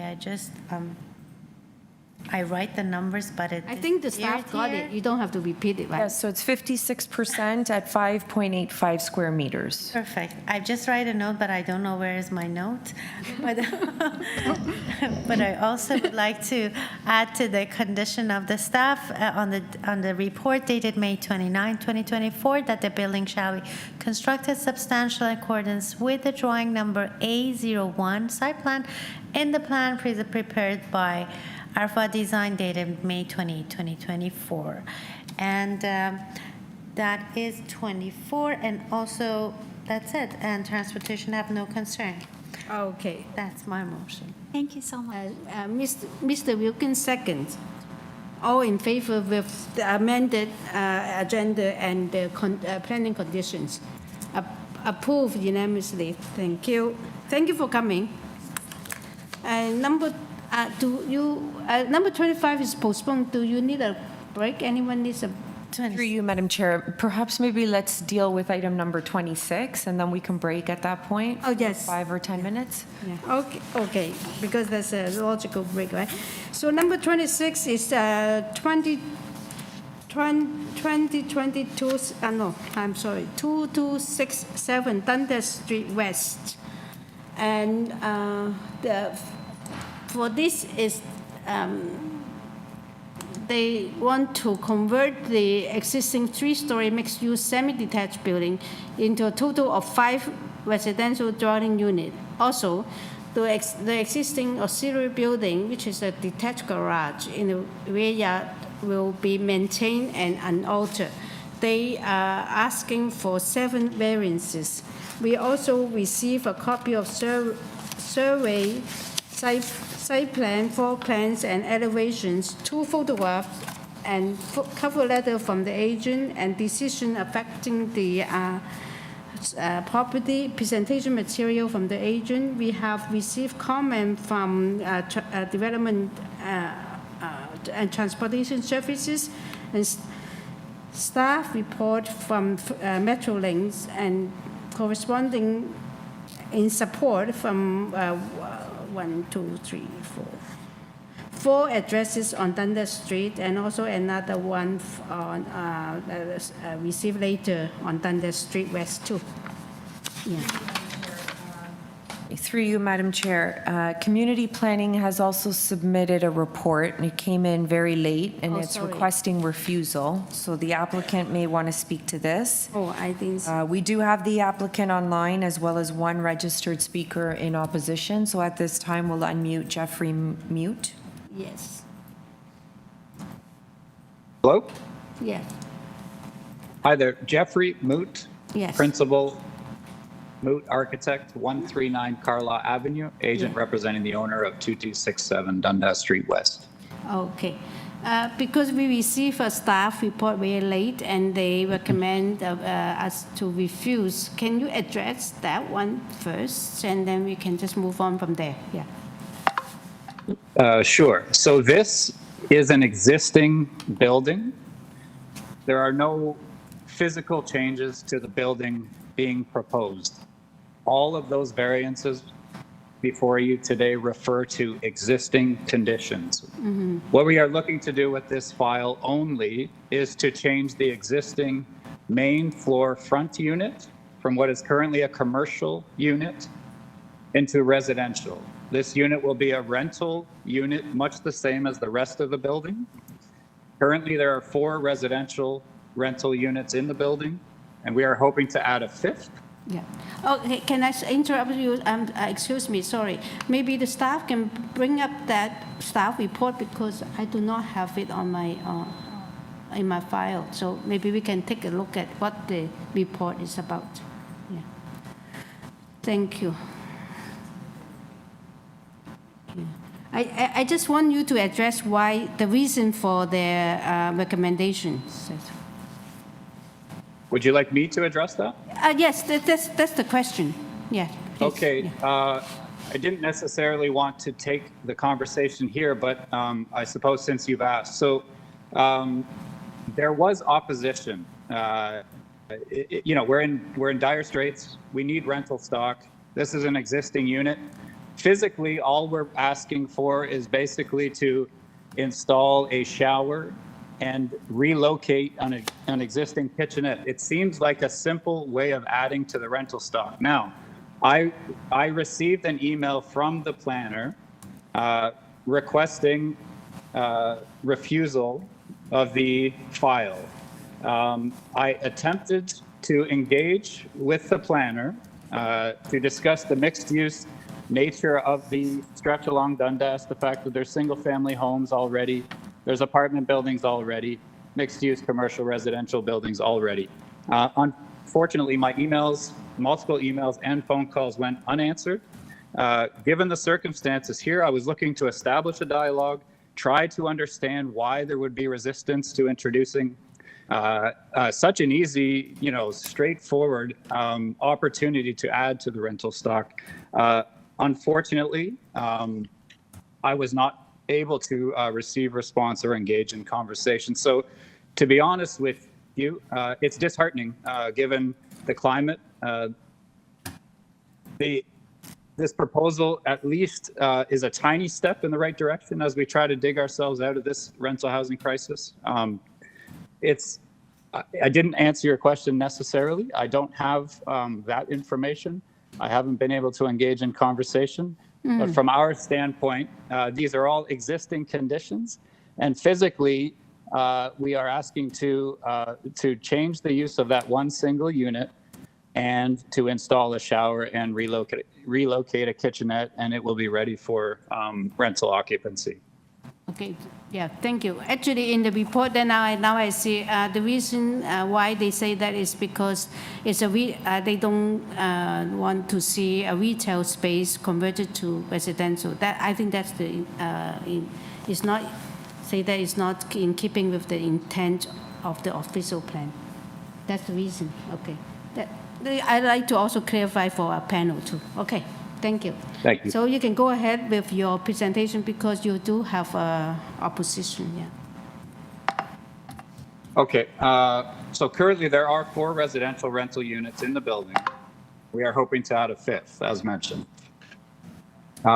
Please note that there already exists residential units on the main floor at the rear of the building and in the basement below the main floor. Unfortunately, the request to convert this one existing unit to residential has triggered an entire base building conversion from mixed use to residential. That point explains the list of variances before you today. These are also variances relating to the 1986 bylaw, as this property was not updated as part of the 2013 bylaw. So this dates back to 1986. The base building is not changing. All exterior massing, interior layouts, fire separations, egress doorways will remain as is. As mentioned, the actual physical scope of work being proposed on this file is to install a shower and relocate a kitchenette. The change of use will not adversely affect the neighboring buildings. In fact, we have support, as you've seen. It will remain in character with the surrounding context. The amenities and certainly transportation are plenty in this neighborhood and will easily support another much needed residential rental unit. I think I'll leave it there. Thank you very much. Okay, any question? Okay, we'll wait. We'll want to hear the opposition and we get back to you. Okay, please. Through you, Madam Chair, at this time we'll unmute the owner at 2268 Dundas Street West. Rosemary? I'm Rosemary Kramer of 2287 Dundas Street West, and I have a few problems with the proposal of 2267 Dundas West. And the worst thing is the number 3 on the list here. It says it's supposed to be a setback of 1.5 meters, and they want to reduce it to 18 centimeters. Now I have to use a wheelchair to get around, and I tell you, it is tight enough as it is. And if you're in a wheelchair and you have only 18 on the sidewalk, 18 centimeters, this is the size of a pencil, then that you can maneuver your way around. I think that is very problematic and not very useful for anybody, except for the people who want to do that. And number 7 is just as bad. They they should have 6 parking spaces for this house, or thing what it is now, or now what it will be. And they only have 2. And if you know the situation on Dundas Street West near Bloor, you cannot find a parking space for money It is just impossible. And why would they be allowed to miss 4 parking lots that they are supposed to provide if it's just not convenient for them? And I think it is not very neighborly to try to do that. I have a few problems with some of the others, but they are the 2 main problems that I'm concerned with. If anybody has any questions on me, please go ahead. You finished? Yes, I'm finished. Okay, let me check whether there are questions for you. No, okay. I think if we do not have any questions for you, we are going to bring back the agent to respond to your concerns. Yeah. Thank you. Thank you very much, Rosemary. We appreciate your comments. So I'm sorry for any confusion, and we certainly didn't intend to add any stress. So there are no new alterations or adjustments or modifications being proposed to the building as you know it today at this time. This is simply a small adjustment to the interior of the front main floor unit. So all of the conditions that are outlined as part of that zoning notice that you referenced, that is all the condition that you see today. No adjustments being proposed. I hope that's clear. Thank you. Yes, yeah, that's good to explain. There's no exterior additional alterations, right? Yeah. Okay. Any question to the agent? Yeah. We do not have any more questions for you. We are now in committee. Yeah.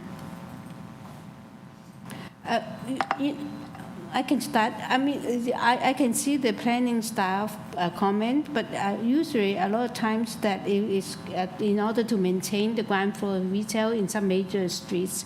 The difficulty really is if they are doing it on the front of the building, where there's a pedestrian relationship with retail services and all.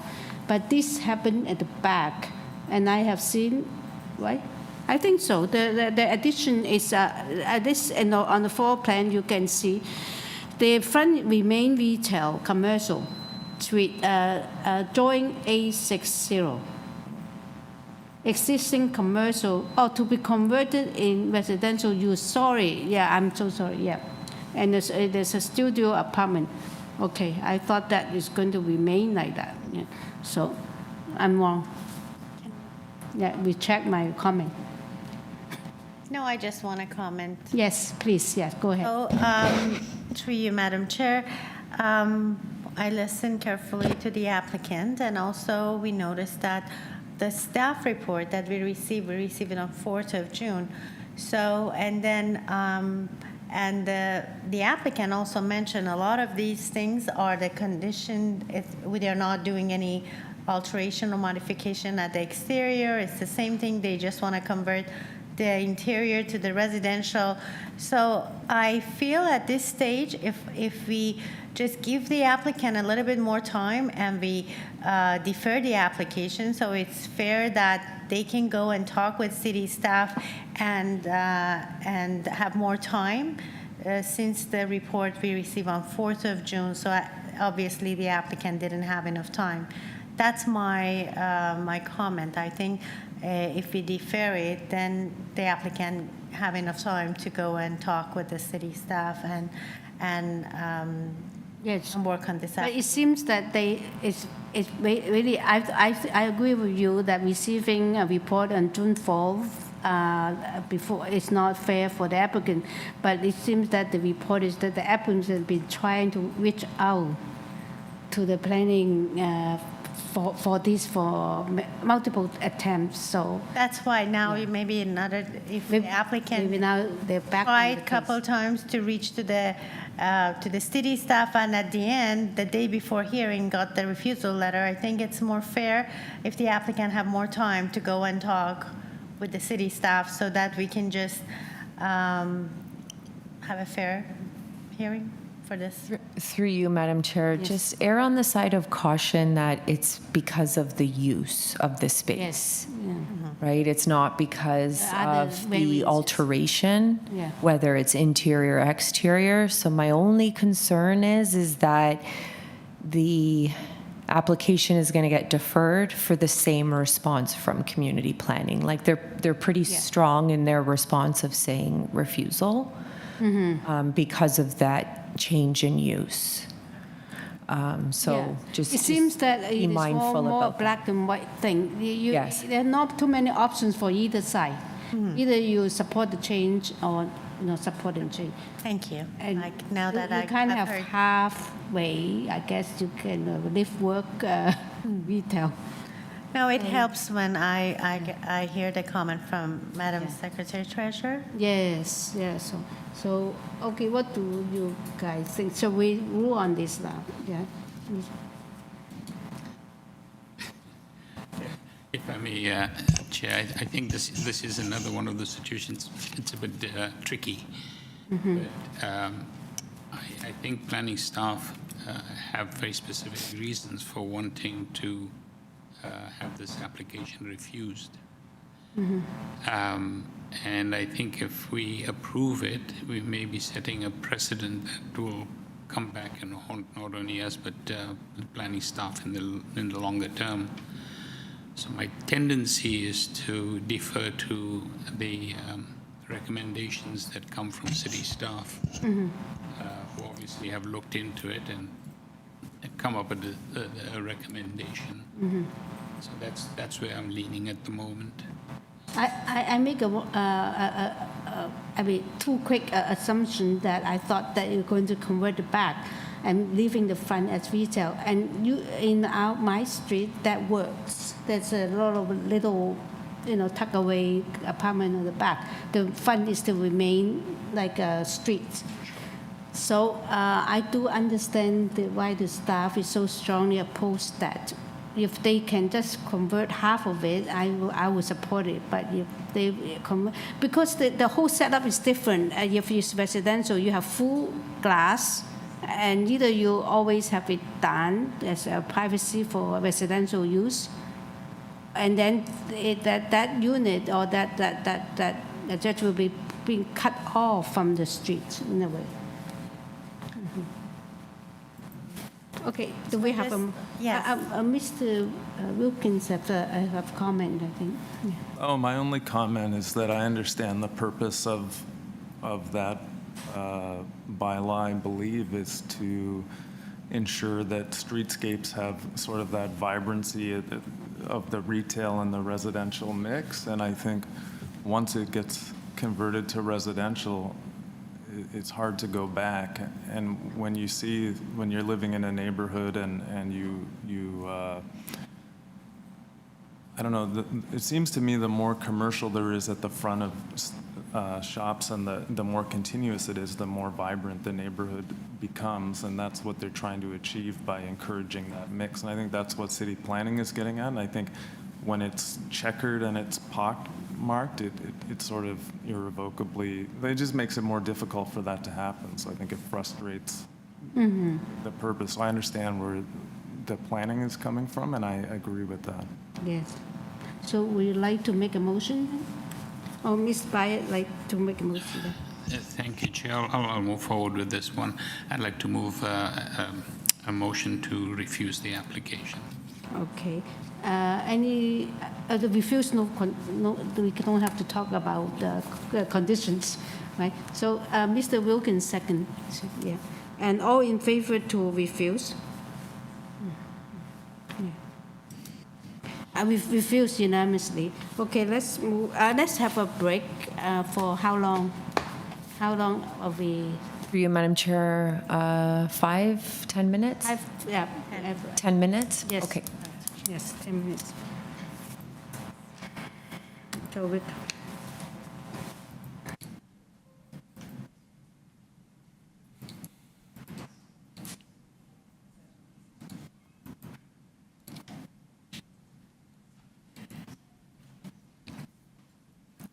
DUNDAS here. King Bathurst College, DUNDAS.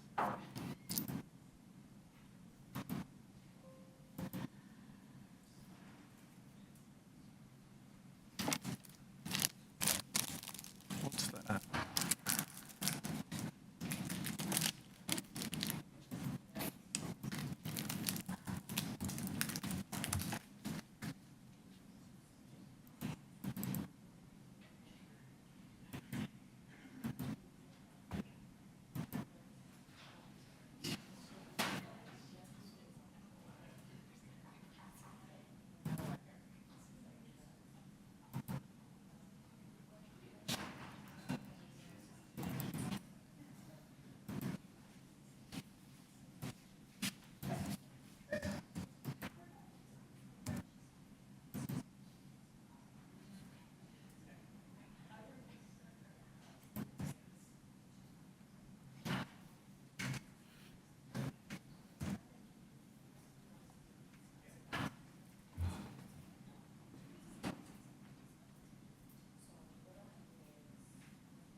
yeah, yeah.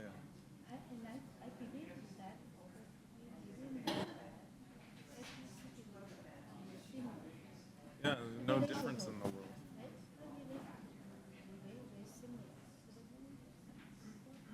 And then you just stay at home. No point in going anywhere.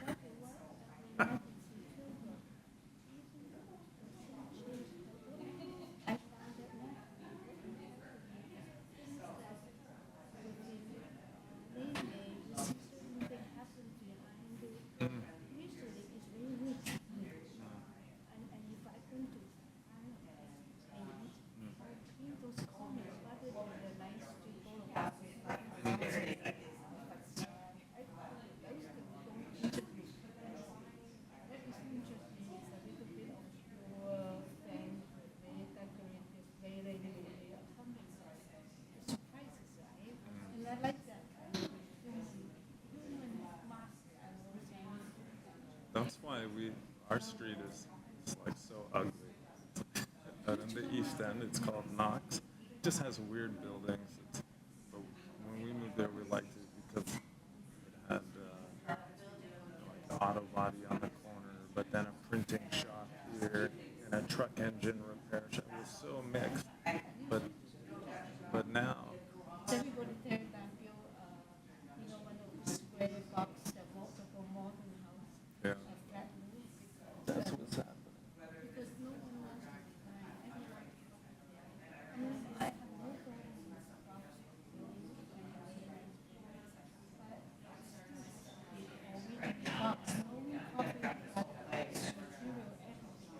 But there's also something like I think the weirder neighborhoods attract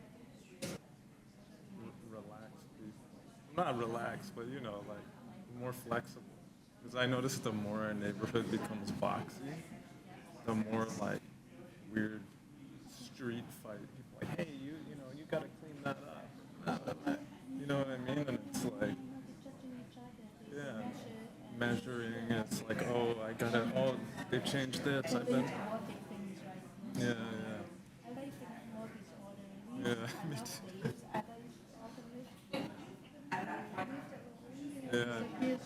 Yeah.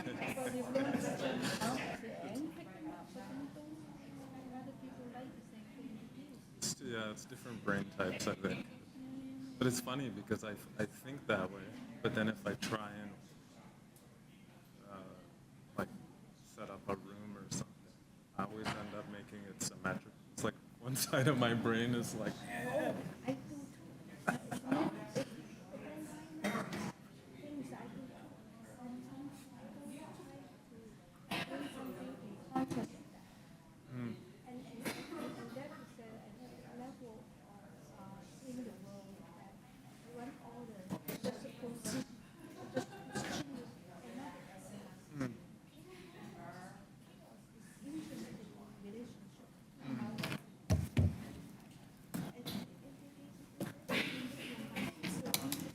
yeah.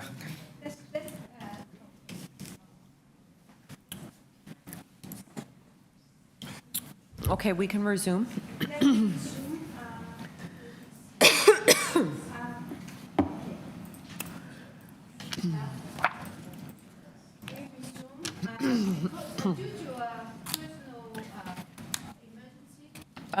Microphone. Okay, we would like to listen, hear item 35, 166 Dunn Avenue first. Let's bring it. Through you, Madam Chair, we're just going to make sure we have the registered speaker online. Okay. Okay, so we do? Okay. My mic is on. So we can hear item number 35, 166 Dunn Avenue. Hi, good evening. Thank you so much for accommodating us. I really appreciate it. My name is Maya Yanikovsky, and I'm the agent on behalf of the owners of 166 Dunn Avenue. Just, okay, hold on. Do we have opposition or other speakers? We do have one speaker. I'm not certain it's opposition. It may be more for information. Okay. And did we introduce the file? Sorry. Yeah, It was no, it's so okay. Far, Yeah, no fast. worries. I thought everybody already read it. No, Okay, no worries. this is to alter the existing 2.5-story semi-detached dwelling by constructing a rear 1-story addition with a rear ground floor.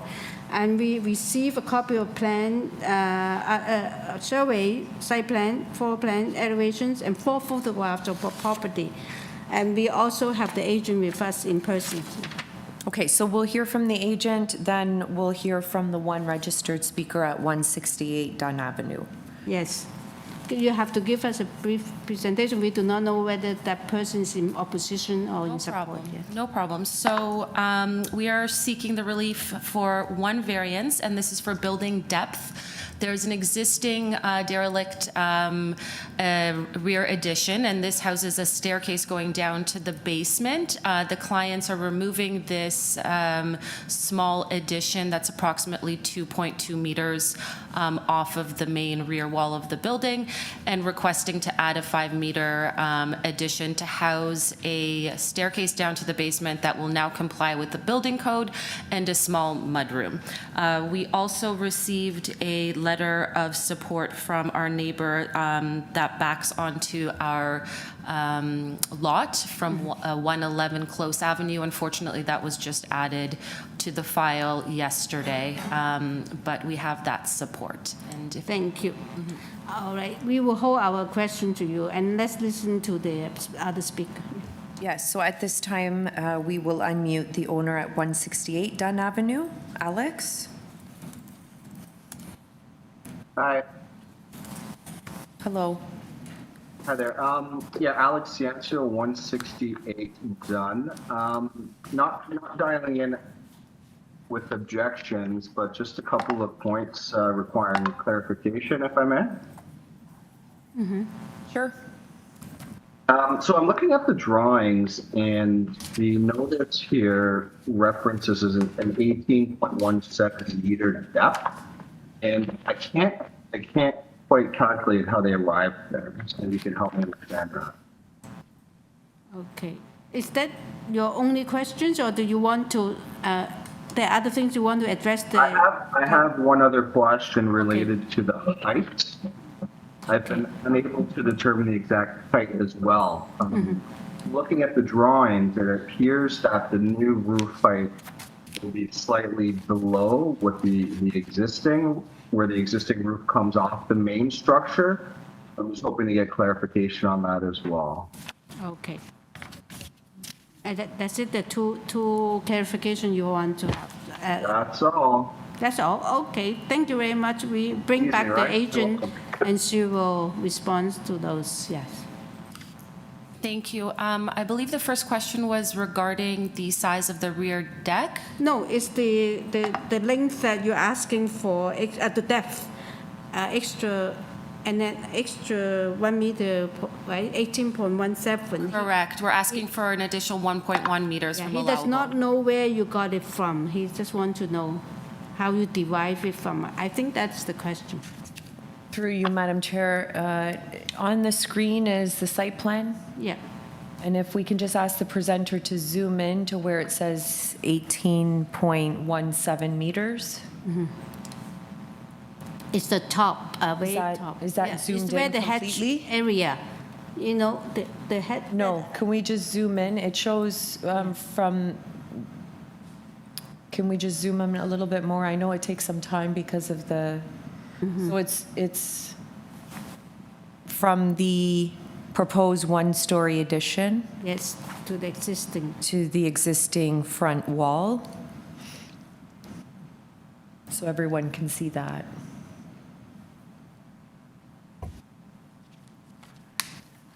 And then the height of the dwelling.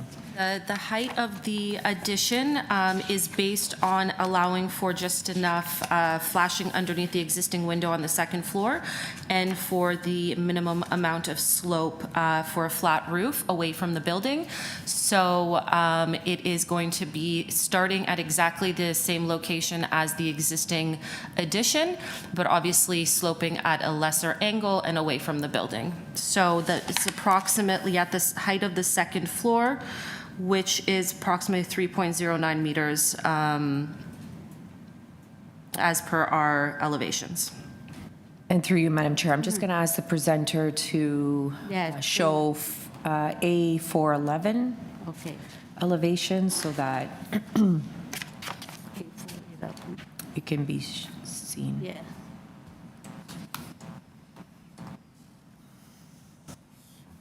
Yeah, that's the combined height.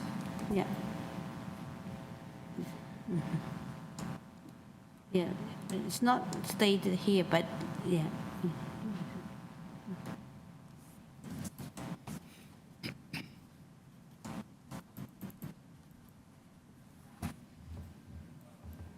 Okay, yes.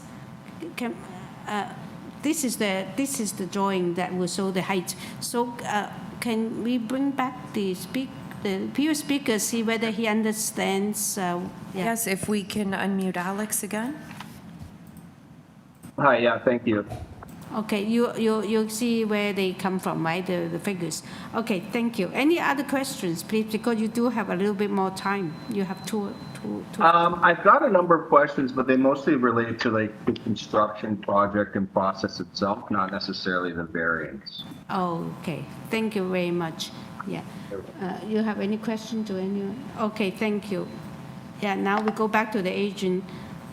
And I do not, we have questions for the agent? No, we do not have any more questions for you. Now we are in committee. And I think this is a very straightforward, so let's go. Yeah, thank you, Chair. I think this is one of the easier applications we've got today. The request is for a very minor variance. I do not see any issues with this, and there's a forestry 2 condition attached. Outside of that, there are no other issues. So I'd like to move motion to approve. With condition, Ms. West, second. So she's faster than you. Thank all in favor of the forestry condition. Unanimously approved. Thank you very much. Thank you. Ms. West. Second. Yeah. Through you, Madam Chair, we can now proceed with item number 27. Yes, number 27 is 133 Marion Street. 127. Let me, sorry. This is to construct or to alter the existing 2.5 story detached dwelling by constructing a new rear ground floor deck, as well as a patio and a 1-story auxiliary shed in the rear of the property.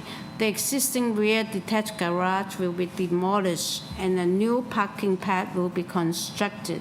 There are 2 variances they're asking for, and we also receive a copy of survey site plan, floor plan elevations, arborist report, and also presentation material from the agent. We receive comments from Metrolinx. Yeah. Through you, Madam Chair, we do have the agent online, no registered speakers for this item. Okay. At this time, we'll unmute the agent. Nicole? Hi, my name is Nicole Weissar. My address is 236 Emerson, and I'm the agent and designer for 133 Marion. Yes, thank you. We have studied all your material. I'm going to check with the panel whether they require a presentation from you, because I do not believe you have any opposition. No question, no presentation. No presentation requested. And questions, you do have a questions. Yes, we have some questions. Sure, no problem. Thank you. Just a very quick question. The new parking pad, proposed parking pad, will that be produced out of permeable materials? We can, absolutely.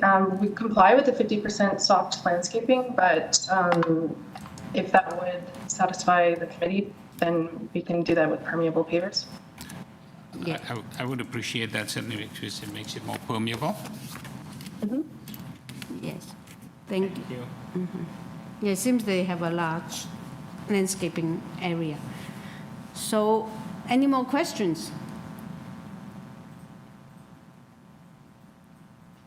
Yes, Ms. West. Just explain to you, Madam Chair, just the explanation about variance number 2, that they are, this building is 0 meter from the east lot line. Is there any reason for that?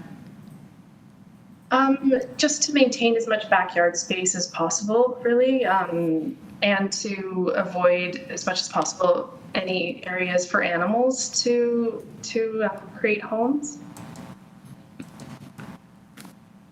New parking pad, yeah, new shed. Oh, The shed's at the back of the property. yes, but, yeah, okay, thank you. May I ask, I'll have just a quick question for you. Is the existing shed that's being, the rear detached garage that's being demolished, right now, does that abut the property line, or is it in the same position to the shed beside it? It does not abut against the, no, it's set further away. Yeah. Oh, okay. Yeah, if you look at the, Mr. Wilkins, if you look at the older survey, it seems that it's showing the old garage is maybe a couple of feet, I do not know, away from the property line. I think that one is actually an even older garage and not the one that's existing. Oh, even older, so, okay. Yeah, That's the one that I see. So, yeah, they just push it at the, maybe the next door neighbor will push that to 0 later too. Otherwise, you will have little gaps. But anyway. Yeah. Any more questions? Yeah, no. Okay, we do not have any more questions. Now we are in committee. Yeah, please. So, I'm sure this is quite considered like a straightforward application. What do you think? Yeah. So do we have a motion? Sure. Let me take this again, Chair. This is a very straightforward application. There's nothing contentious about it at all. There's a Forestry 2 condition attached to this property, and the only other condition that applies is the parking, the new proposed parking pad be produced out of permeable materials. Yeah, that is good. Permeable material. Okay, second, please. So friendly amendment, Metrolinx clause?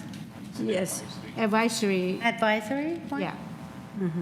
Through you, Madam Chair, it's advisory, so we won't. No, okay, sorry for that. So you still like to second the motion or? Yes, I can. Okay, second, with the conditions and permeable pavers on parking pad, and all in favor? Approve with those conditions. Thank you very much. So next is number 28, is 26 Cambridge Avenue. This is to alter the existing 2-story semi-detached dwelling by constructing a rear 2-story addition and a rear ground floor deck. Also to reconstruct the front porch, and the existing 1-story rear addition will be demolished. They are seeking one variance. And we also receive a copy of survey site plan, three site plan, 4 plans and elevations, and 4 photographs of the trees, and I think that was a typo. The first one is a site plan, the second one is a tree site plan. And we receive advisory comment from Metrolinx. Through you, Madam Chair, we do have the agent online as well as one registered speaker. We're not sure if they're here in concern or opposition. Okay. This time we'll unmute the agent. Yes. Michael? Yes, hello, can you hear me? Yes. Yes, my name is Michael Perger. I'm from the design firm, and I'll be the acting agent for my clients that reside at this residence. So we are asking for one variance. It's the RSI. Other than that, everything else is pretty much existing and maintaining everything else. And we comply to all other side yards, rear yards, maximum length. Yeah, we can see that. So you have there's one person who would like to speak on this item. We'll hold our question to you if we do have questions, and then we'll get back to you. Through you, Madam Chair, at this time we'll unmute the speaker at 32 Cambridge Avenue. Hi there, it's Linnaeus Pemberton. Can you hear me? Yes. Linnaeus Pemberton at 32 Cambridge Avenue. Just, I've reviewed the plans. I've spoken to the to my neighbor who is submitting this proposal. Definitely in support of it, and I wanted to come to the committee and say that today that we, as co-owners of 32 Cambridge, are in complete support of this proposal. Oh, thank you. That makes things easier. Okay, thank you. Let's bring back the agent, right? Oh, do you Yes, have I'm here. questions? No, no, I don't have a question. I'm ready to put forward a motion. Oh, I was just thinking we have to bring back the agent first. Yeah. Okay. Yes, I'm here. Yes.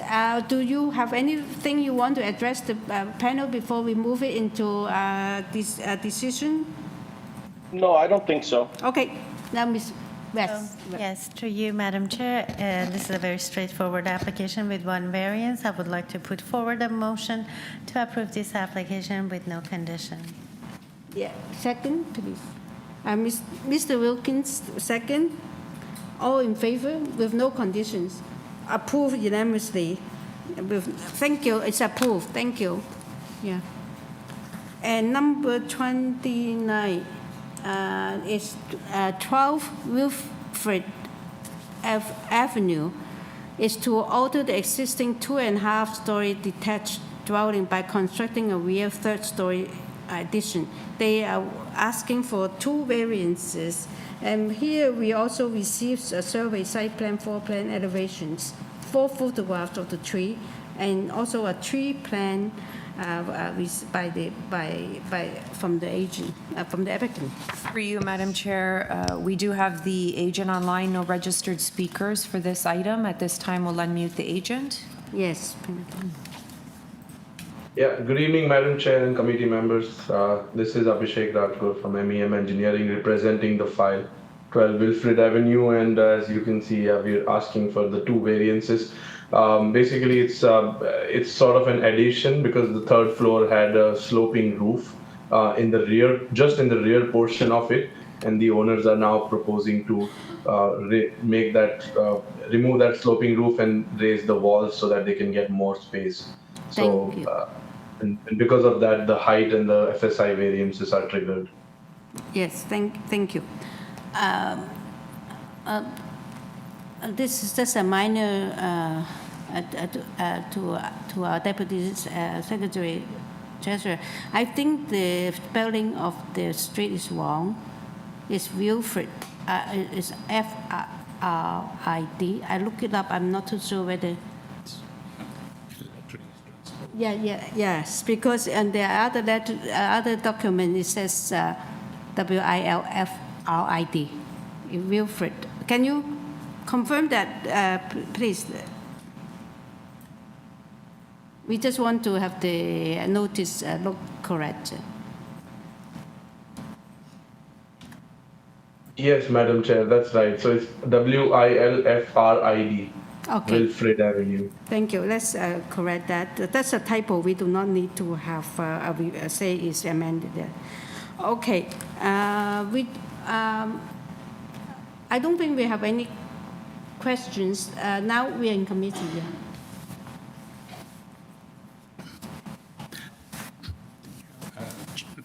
Thank you, Chair. Move on this one. This is another one that's fairly straightforward. Both requests are reasonably minor, especially variance number 2 is an extremely minor request. So I'd like to move motion to approve. I believe there are no conditions attached to this application. So I'd like to move approval. Second, Ms. West. Second. All in favor with no condition. Okay, approved unanimously. Thank you, it's approved. Number 30 is 43 Thornhill Avenue. This is to alter existing 2-story detached dwelling by constructing a rear 2-story addition with a rear ground floor deck. The existing detached garage in the rear yard will be demolished. They are seeking 1 variance. We also received a survey, site plan, floor plan, elevations, and 2 photographs of the property. Through you, Madam Chair, we do have the agent online, no registered speakers for this item. At this time, we'll unmute Pamela. Yes. My name is Pamela, and I'm the agent for the application. Yes. You do not have any opposition, and I will check with the panel that they require a presentation from you first. No presentation. And we are ready to move this into discussion. Do you have anything you want to address the panel before we do that? No. Okay, no. I want to talk to you. Okay, now we are in committee. Yeah. Can I? Yes, start. Through you, Madam Chair. I'm ready to put forward a motion to approve this application with one condition from Urban Forestry, number 2. Okay, second? Mr. Baez, second. All in favor with one condition. Approve with forestry condition. Thank you very much. And item number 31 is 277 Arlington Avenue. This is to alter the existing 2-story semi-detached dwelling by constructing a front basement addition and a rear ground floor deck with stairs, and also front and rear basement walkout. The existing ground floor front porch with stair will be reconstructed, and the existing rear ground floor deck will be demolished. There will be a total of 2 residential dwellings. It's a duplex on this lot, and we have 4 variances here. And we also receive a copy of survey, site plan, floor plan, elevations, revised public notice, and also 2 photographs of trees and cover letter from the agent and an arborist report. Support, we have 17 signatures in support on Arlington Avenue, and also 3 support from Western Road. Yeah. Through you, Madam Chair, we do have the agent online, no registered speakers for this item. Just note that Urban Forestry is requesting refusal of variances number 3 and 4, so the applicant may want to speak to that. Oh. At this time, we will unmute Bronco. Okay. Hello. Yes. Good afternoon, Madam Chair and members of the committee. My name is Branko Mladenov. I am the architect in charge of the design, and my address is 314 One Road, Toronto.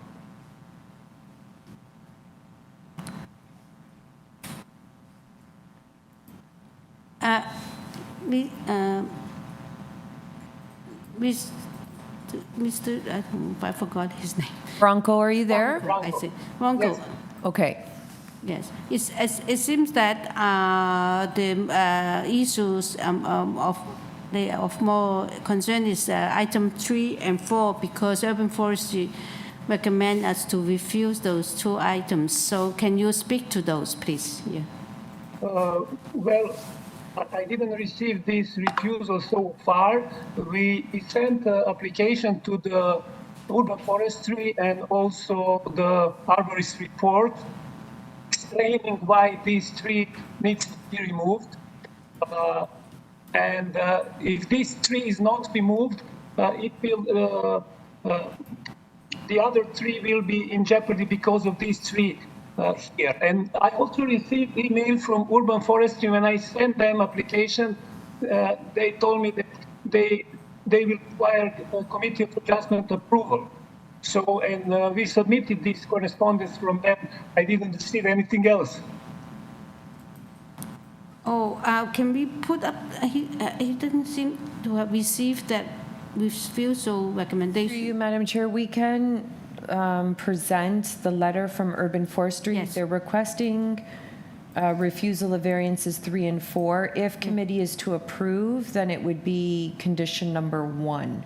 So I believe there's a supplemental letter. I see. On this one. So there is some, if we were going to. There is some consideration that if committee is to approve it, so Yes. it's first page. I would say they have to work with forest. Right here. Yeah. Oh, okay. That's good. Yeah. Can you see that the report? Yeah, I'm seeing on the. So both variance number 3 and 4 is actually the consequence because of the existing porch.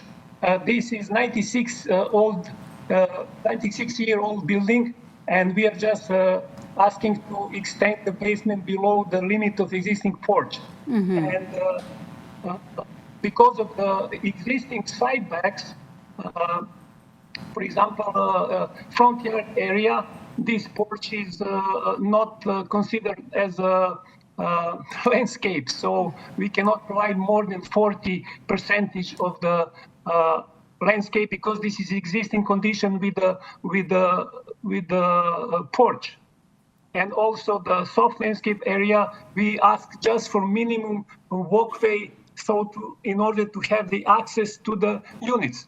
But it's very, very small. I mean, this front area is extremely small. Yes. Yeah, I can see from the site plan that there's not very much you can do. It's very tight and it's existing condition. But my question to you is that if we were going to approve this application and including variance 3 and 4, Urban Forestry recommend us to impose a condition number 1. Will you agree to that? What is number 1? Well, number 1 is to encroachment agreement. We also sent application for encroachment agreement to the transportation services, and we got the same answer. Please send us approval from the committee, and then we will approve it. So you're okay if we impose that condition? If we will... Yes, number 1 is okay. Yes. That's all we need to know. Okay, thank you. A question to the applicant.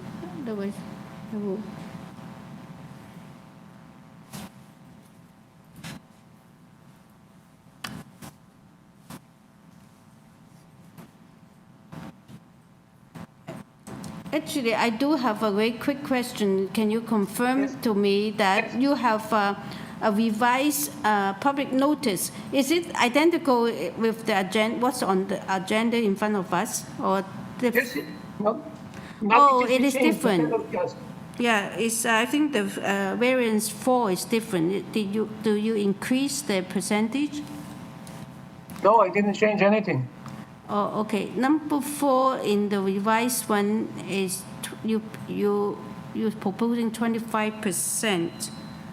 No, I think first the plan examiner didn't include the percentage, so later on he just added percentage. You just revision adding the percentage. Okay. Yes, he added percentage. First he just gave the numbers earlier. Thank you. All right. Yeah, that's right. It's actually identical. Yeah. But then why do we have a revised notice? Okay. Through you, Madam Chair, we were able to get out a revised notice in time. Oh, okay. And the revised, yeah. And so whatever's bolded is what was revised and circulated. Okay. So that's good. That's good. We have some. All right. So that's clear. We are in committee now. We don't have any more questions. Yeah.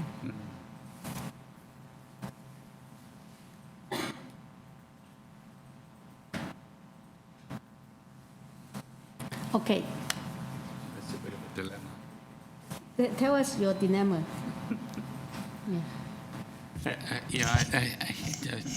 We're in committee now, I suppose. Yes, we are in committee. I think it's.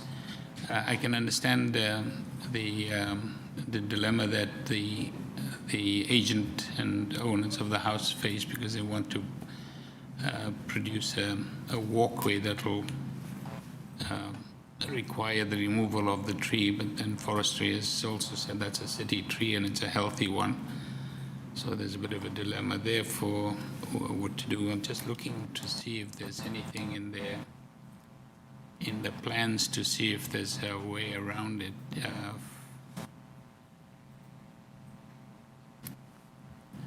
I was just wondering if the walkway from the basement area could somehow take a turn and bypass the tree, if that would alleviate the issue. Because it is a very small frontage. Mhm. You know, So what you're suggesting is actually one of the options we can take is to refuse 3 and 4. So they have to go they would around the have to tree. go around it, Instead of using the conditions to get Absolutely. something better, I guess. That might be the easiest option. So it'll allow them to continue with 1 and 2 Mhm. and work their way around whatever they were going to do with regard to the tree. Yeah. And you think that's a better thing? Do you think we should give the applicant an opportunity to speak to whether they considered doing that, or what are the challenges, just so we can hear their view on it? Do you want to, okay, can we get out of the committee and ask the question? Okay, is it Broker? Is it? Walker, sorry, yeah, I don't remember. Yes, yes. The question is to ask you, if we're going to refuse variants 3 and 4, will you still be able to do what you want to do, but with a little bit of alteration, or they walk around the tree and go to where you want to go? This was my first option. I did this walkway around the trees, but then my arborist said that there is no way that this tree would be preserved, but another tree would be jeopardized as well. So in the arborist report, it is said that if we don't remove this tree, we have three trees in front of the house. One is our property from the neighbor. If we don't remove this one, so this tree will kill the neighbor's tree as it grows, and it becomes bigger. So Yes. at the end, we will also have just 2 trees. So I did first, my proposal was to make a jog around the tree, but he said, no, it must be at least 6 meters away from the tree. It cannot be on this such a small front yard. This jog will not help saving that tree. Because the arborists think that they will not survive with the constructions anyway. Is that what you say? Yes, but the arborist report is, submitted, if you can open it.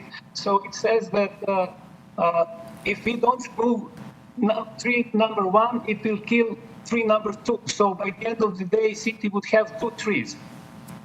Mm-hmm. So it was like our argument, and I sent this email to the urban forestry, and they just replied to me, please send us approval of committee of justice. So I didn't receive any letter from them that is not acceptable.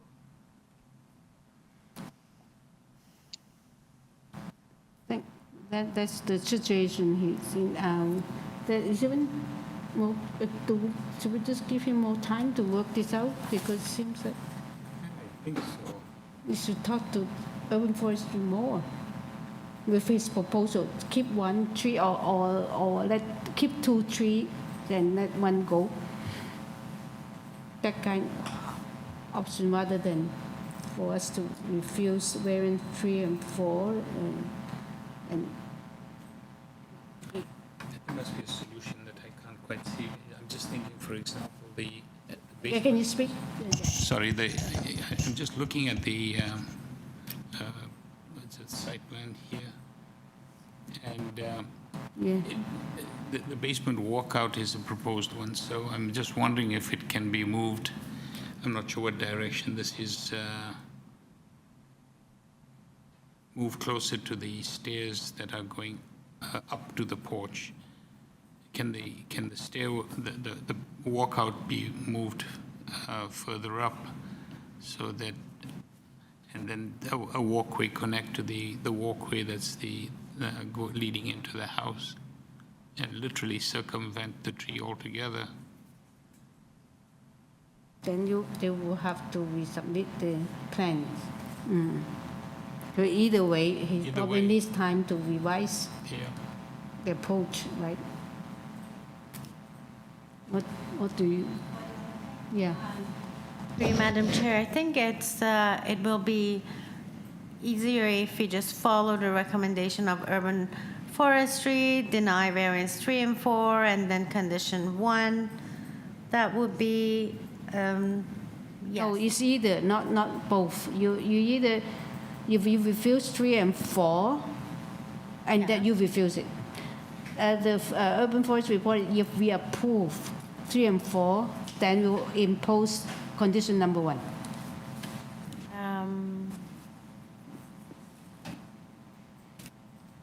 Following condition.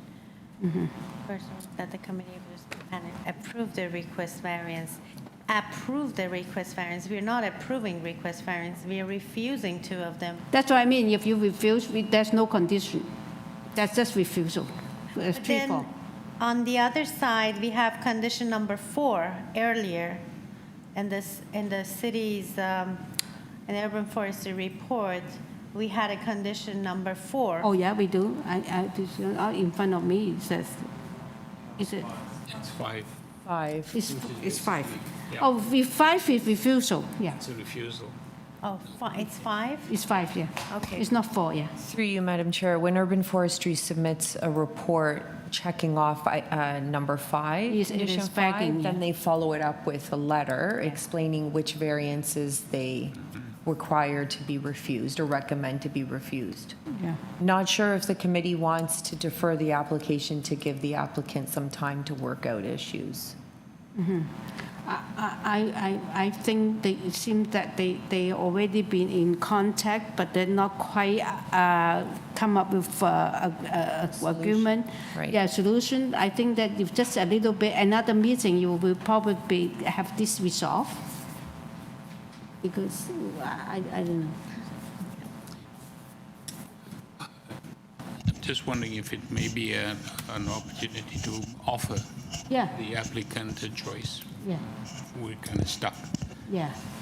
Okay, so we come out of the committee again. Can we ask the agent back? And we like to ask you a question. Is that if we are considering a deferral for you, so give you more time to contact urban forestry again, maybe you can work out some solution.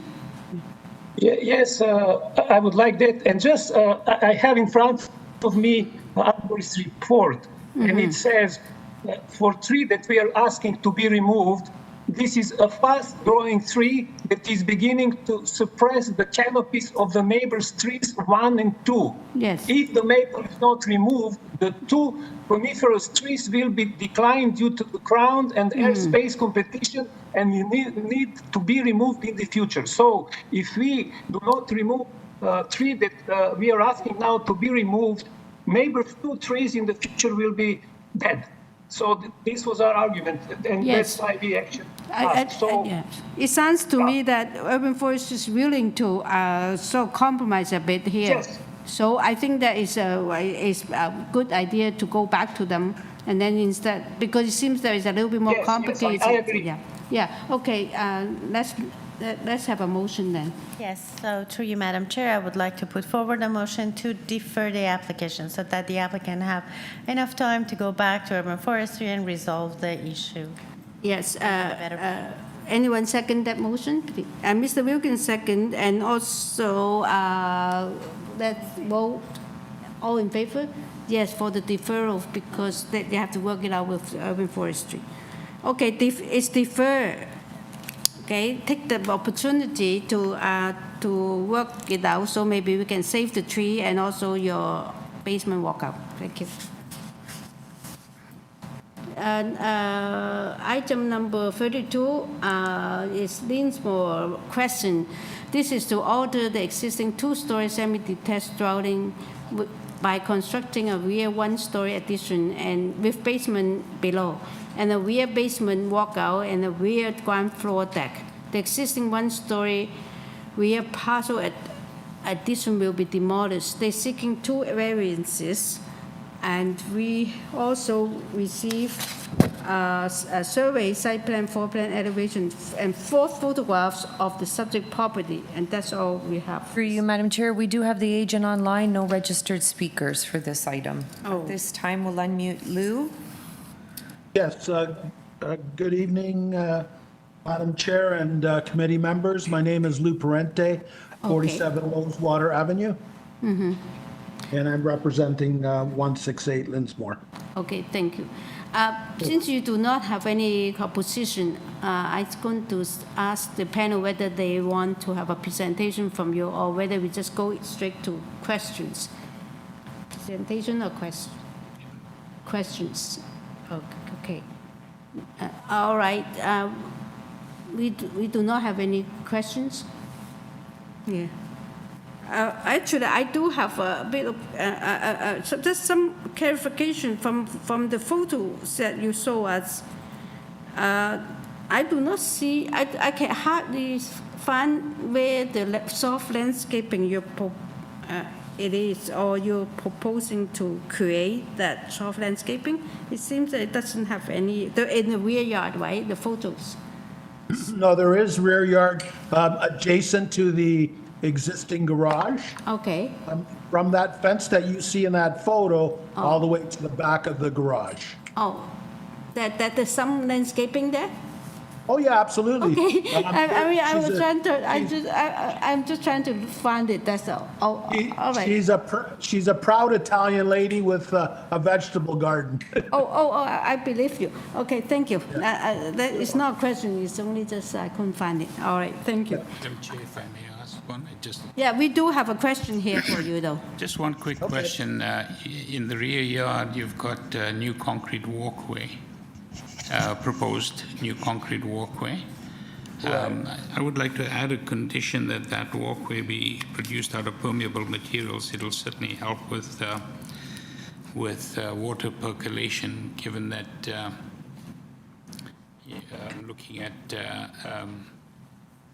rear yard landscaping, so looking at variance number 2, you know, there's a reduction in landscaping. So if the concrete walkway is produced out of permeable materials, it'll at least allow for water percolation. I'm sure we can meet that condition. Okay. Perfect, thank you. Yes. Okay, we are ready to make a decision. Do you have anything you want to address the panel? No, I think it's straightforward. Okay, thank you. Now we are in committee, please. With that condition, yeah. Thank you, Chair. I'll take this one. I think this is a fairly straightforward application, just two variances. As I was saying, I was concerned with variance number 2, but I'd like to add a condition that the proposed concrete walkway in the rear be produced out of permeable materials. That would be the only condition attached to this particular application. Mm-hmm. Anyone want to second that motion? Mr. Wilkins, second, and all in favor with that condition? Are you dissent? No, okay, Ms. Weiss, dissent. Can you tell us why? Just curious.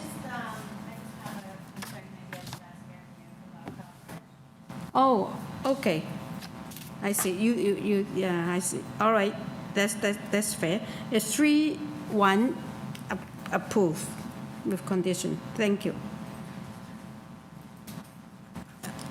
The next item is 85 Wright Avenue. This is to alter existing 2.5-story semi-detached dwelling by constructing a rear 2-story addition and a rear third floor addition with a rear one-level deck.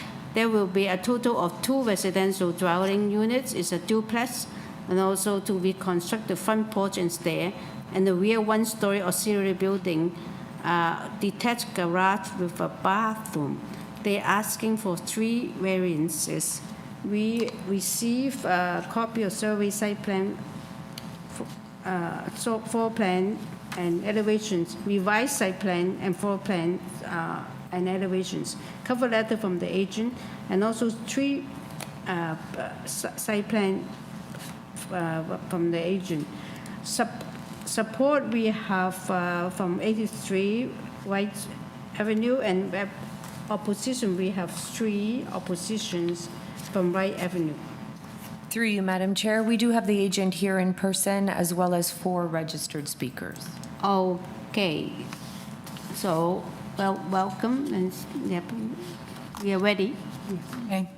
Thank you, Madam Chair, committee members. My name is Maria Denegri. I'm the agent for the owners at 85 Wright. So I have to make a presentation, correct? Yes, because Yes, you have okay. opposition, you better give 5 minutes. Yeah, First that's fine. presentation. So I'm hoping that you've all had a chance to review the cover letter. What I attempted to do in the cover letter is address the concerns from the neighboring community, as well as try to explain the reason for the variances. So there's 3 variances. The first, height, I'll deal with that one first because it seems to be the least contentious. We are asking for a height variance from the allowable is 8.5, and we're requesting 9.89. The existing house is already non-conforming. It's at 9.03. And if you refer to page 37 in my cover letter or statement, page 37 is a diagram that I attached to the letter that the owners shared with the neighbors. And it showed that the reason for that height variance has to do that in order to make the 3rd floor usable, we reversed the slope at the rear. The existing non-conforming height of 9.03 only gives you a ceiling height of 6.6. And the owners intend to have their principal bedroom on the 3rd floor. That one seems to have been accepted, I think, by most of the neighbors, or at least they understand the rationale behind it. The other 2 variances are the ones that are more contentious. There's a variance for requesting a side yard setback. The allowable is 0.9, and the requested variance is for 0.24. Now, it's important to note that the existing is, again, also already non-conforming. It varies from 0.46 to 0.49 meters along the west side. What we have done in the design is in an attempt to address the narrowness of the house, we project that 2nd floor out by 9.5 inches. And what that does is it gives us a bit of extra width in the rear room, which is a guest room. And it allowed us to put in a double wall. It's a wet wall for the bathroom. There is concern that projection of 9.5 meters will add significant shade to the neighbor to the west.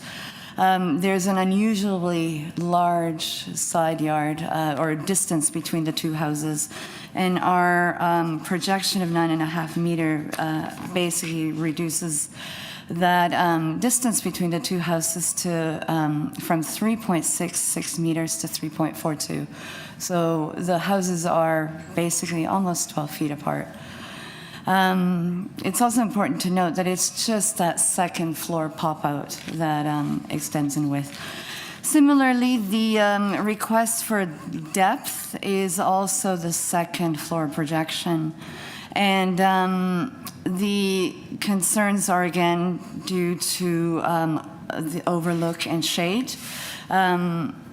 I will say that there is a significant tree currently on the property that does actually cast quite a bit of shade on that. So our projection, our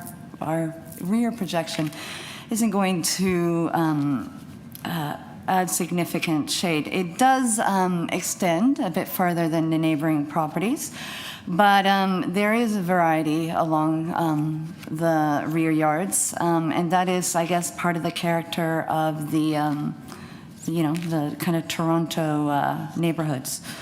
In addition, I would say the cost for that, or the reason for that extent in length is that there's nowhere else to go. The house is 12 feet wide, and so we've put we've made room for living spaces in the second floor, and really it's just a series of rooms that essentially account for the length. You have used up your 5 minutes. Okay, I've used up my 5 minutes. I want to address the concern, or maybe I can address the concerns in the context of responding to neighbors. That's what I'll do. Great. Okay. So we will get back to you. And Sure. Let's have the other speakers. Through you, Madam Chair, we'll unmute the owners at 83 Wright Avenue. Oh, they're in person. Okay.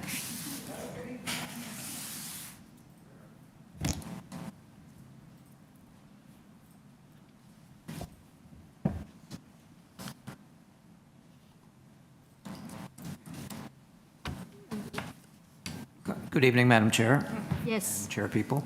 My name is Sean Gorman, and I have lived at 83 Wright Avenue for the last 31 years, and Joanna's been my neighbor for 19.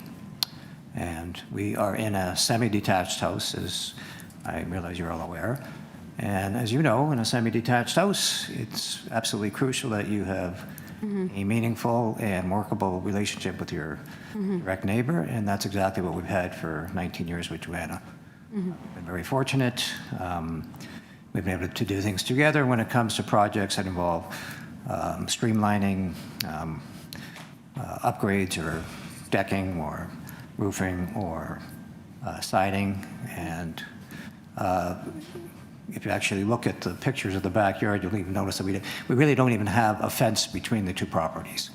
We're just here I'm here, and my wife will speak shortly, but just to offer our support in terms of what Joanna's doing.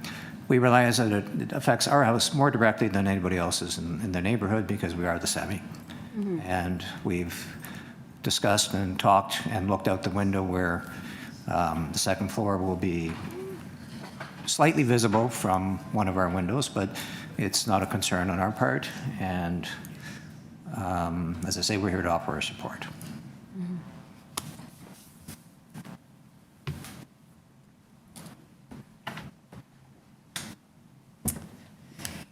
Good evening, everyone. Yes. So my name is Monique Pitre, and I'm also owner of 83 Wright Avenue. Yes. What I wanted to bring forward here is the tree in the backyard. So there is a proposal to cut down a green ash tree, and it's very contentious at the moment. This tree is a liability for us.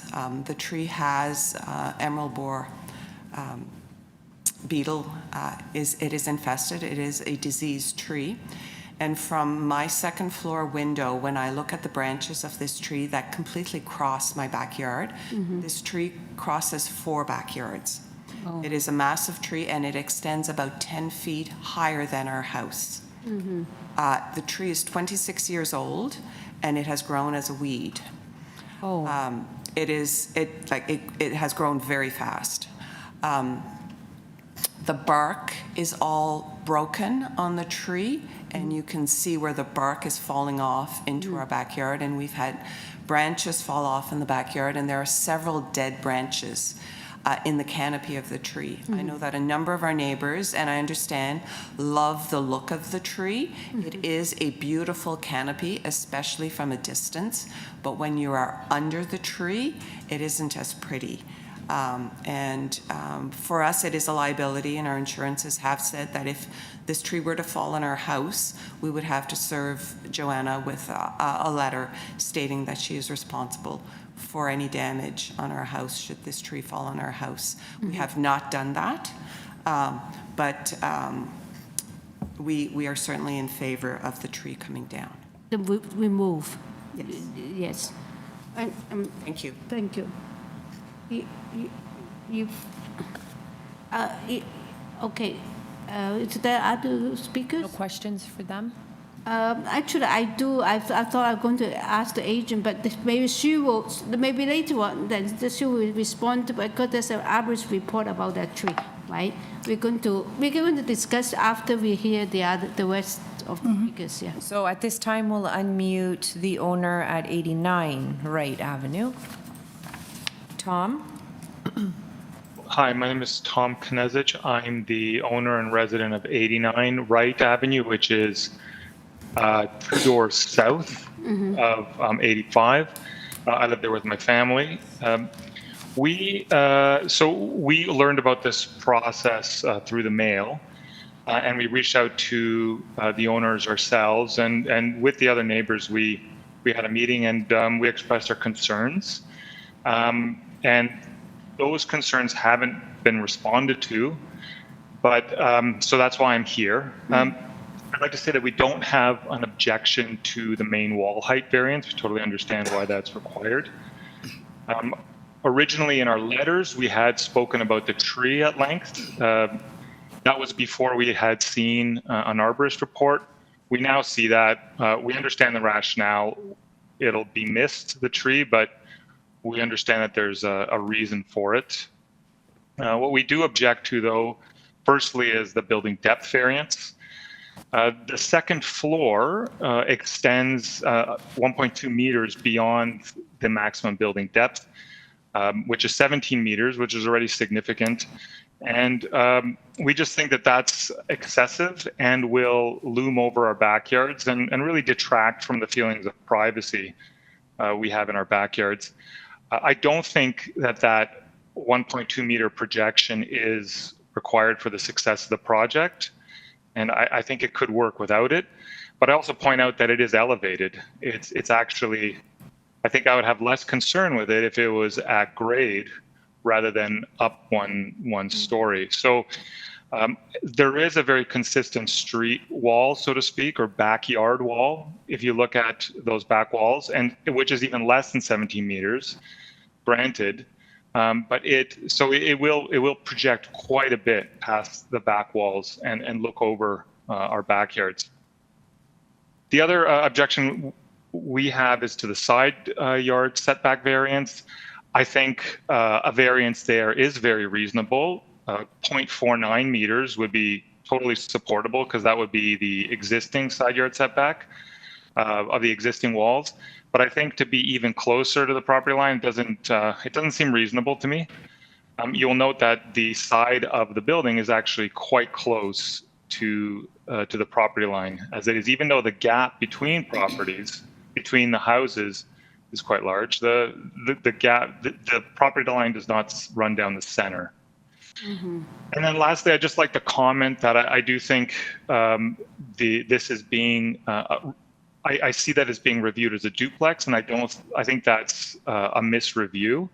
I think that this is a classic single-family home with a secondary suite, and had it been reviewed that way, I think the variances required would be much more. I don't know why it was reviewed that way exactly, but as someone who's involved in this industry, I think it detracts from this really noble bylaw revision that's happened recently, because it allows projects to evade many of the restrictions that are placed on regular homes, particularly, but without the requirement being that they're providing housing. It's hard for me to tell that there's a basement apartment in this unit.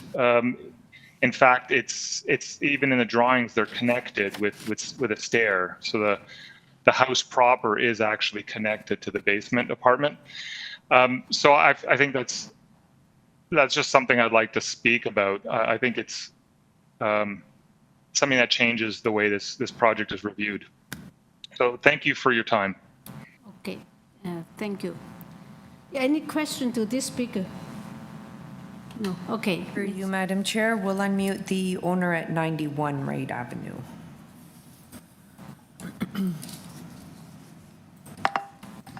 Is it my turn now? Yes. Hi. Okay. So thanks for letting me speak today. My name is Katie Needs. I live at 91 Wright Avenue, so I'm 3 houses removed. And I live there with my family. I'm here to express my concerns regarding the variance application. I also submitted a letter of concern. So my primary concerns are with the depth of the second floor addition in the back of the house. I think that the allowable depth of 17 meters is already greater than, as my neighbors have spoken about, than all of the backyard profiles of the adjacent neighbors. Granting the requested depth of 18.2 meters will further impact the backyard experience and privacy of all of the neighboring properties. To me, it looks like they're building a giant black metal box that sticks out well beyond all of our houses, and this will take away light and airflow from everyone else. It is my opinion that the allowable depth is sufficient to meet the applicant's design goals without further encroaching on everyone's backyard experience. I think that it looks minor on paper, but coupled with the ash tree removal, which we understand is happening because the tree is sick, it does destroy the existing canopy, and this will directly and negatively impact the quality of life for all of the applicant's closest neighbors. So thank you for listening. Okay, thank you. Any question to, okay, no, we can move to six. Oh, wow, that's all? Okay. So you heard all the concerns, the tree and the overhang of the second floor. Yes, Yeah. I've heard all the concerns. Joanna and Ben did go back to speak to the neighbors at 87, and they shared the arborist report. So I think that the pushback on the removal of the tree has subsided, because I think everyone understands that it needs to be removed. They intend, and the arborist report requires that they plant a tree to replace it. And so in time, there will be a canopy that everyone can enjoy. I guess I'll try to respond to this notion that the concerns haven't been addressed. Addressing concerns doesn't mean that you agree with the concerns necessarily and then get rid of them. Okay, I won't extend the house to 18.2. I will extend the house to 17 meters. I will pull my side yard extension back so that I'm conforming, or at least aligned to the 0.49 that is currently in place. Ben and Joanna did hear the concerns. Mm-hmm. We met after they met with the neighbors, and I said, well, do we want to actually alter the design? Are you prepared to kind of make these concessions? At the end of it is they need the space, and the concerns for length are coming from neighbors that are enjoying properties that are over 7 meters wide, and their houses are the neighbor at 87. The main house is a meter wider than Joanna and Ben's. When you have 12 feet of livable space, there's only a series of rooms that you can design, one after the other. And I think that what we did incredibly well was actually make the clients feel like they're not living in a skinny long house. You go up the stairs and you actually walk through rooms, and I think the spaces are generous. 89, the letter 89 wrote, offered some very helpful suggestions as to how we could reduce that length. Take 2 feet off here, take 4.5 inches off here, reduce the principal bedroom. That's fine, but I think it's a bit presumptuous to make those suggestions when they aren't representing the clients. Mm-hmm. Like Ben and Joanna have very specific needs, and we've attempted to address those. So the fact that we're here today requesting these variances isn't that we're not concerned with what the neighbors have to say. It's just that, we have our reasons for requesting them. And I think they are reasonable. And we've made an attempt to, design something that is very contextual. The other point I'd also like to make is the suggestion was made when Ben and Joanna met with them that, we had sought the duplex designation.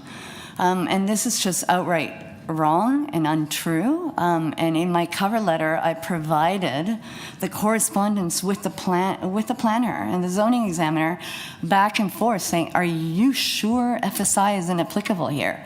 Like, I don't want to miss any variances. I kept going back and forth with him. Just explain it to me. Define duplex. And I think that that's very clear that I did not seek some particular designation in order to be exempt from variances.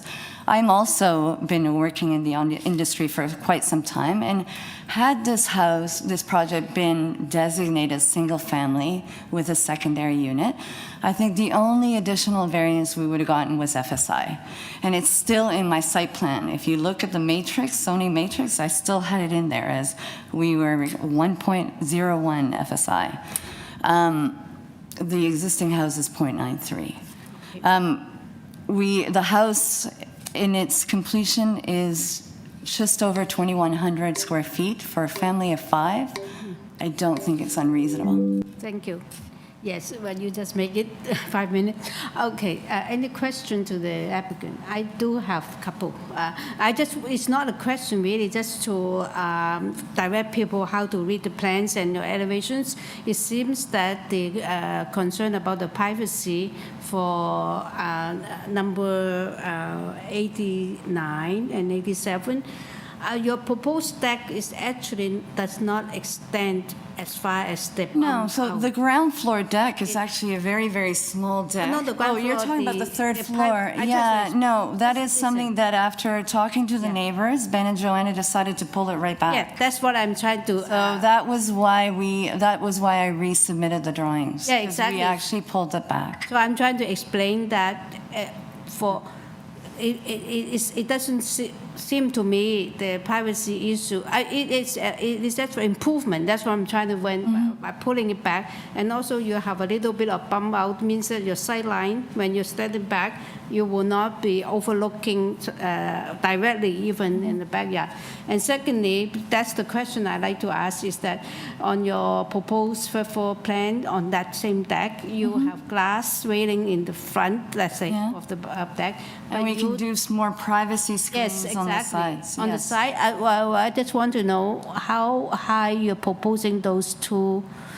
I know that the committee members typically like us to do like 5-foot privacy screens on the sides, right? In order to make sure that there is no overlook.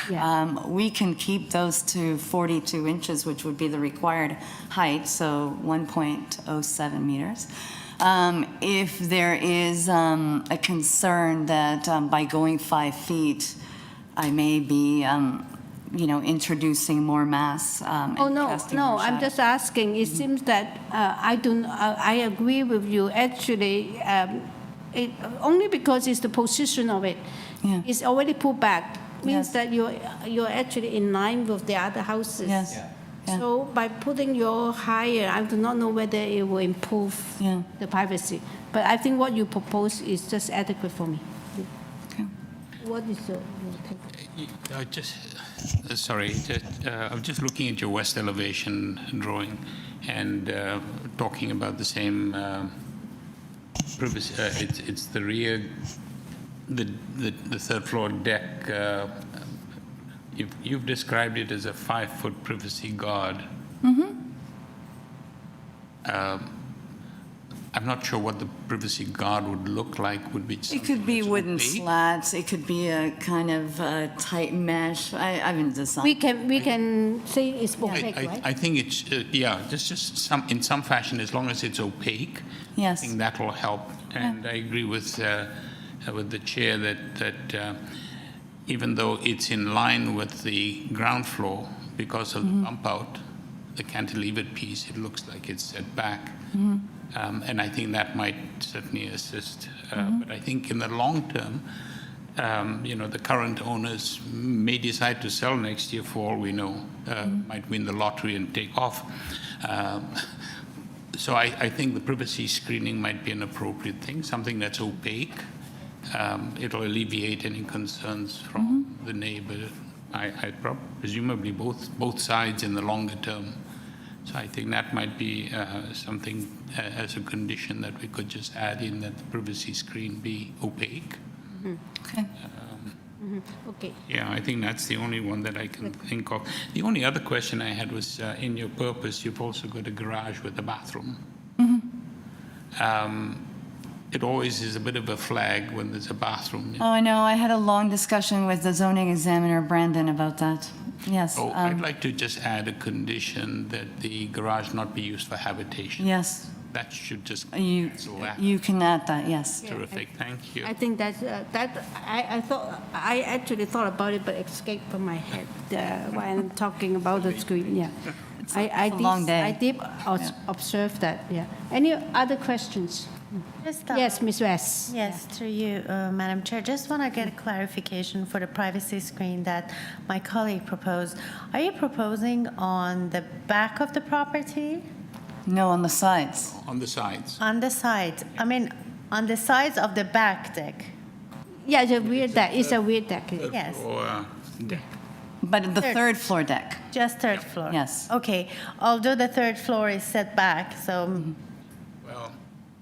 Because the setback is to just reduce the massing. That's why they set back. So from people who look at it, it doesn't look like a long wall going. That's why I think, correct me if I'm wrong, what is the reason you had setback? Is it because... why we pulled the deck right back? Yeah, in the original drawing submissions, the third floor deck was the extent of that second floor extension. And a couple of neighbors expressed concern. Why are you going so far back? All it does is it gives you a bigger deck. So in response, Ben and John, let's pull it back. It reduces the mass of the second floor cantilever. In turn, it does reduce the amount of shading that cantilever may impose. And so we need the space, but we can pull back the deck. So by this modification, were the neighbors satisfied with the reducing of the deck on the third floor? Well, that's to be determined, I guess. I don't know. I think the neighbors would prefer to not see the 18.2. Of course, and that's why you had a setback. Yes. Because I understand designing in such a narrow lot will be very difficult. But but it's not really setback in terms of the main building.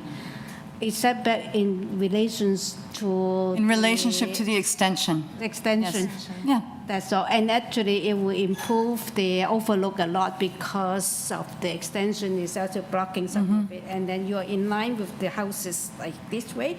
So you really cannot see it. So, and if you have privacy screen on this side, I think that is improved for privacy. It will be a great improvement. okay. Okay, any more questions? No more questions? We are in committee now. Okay.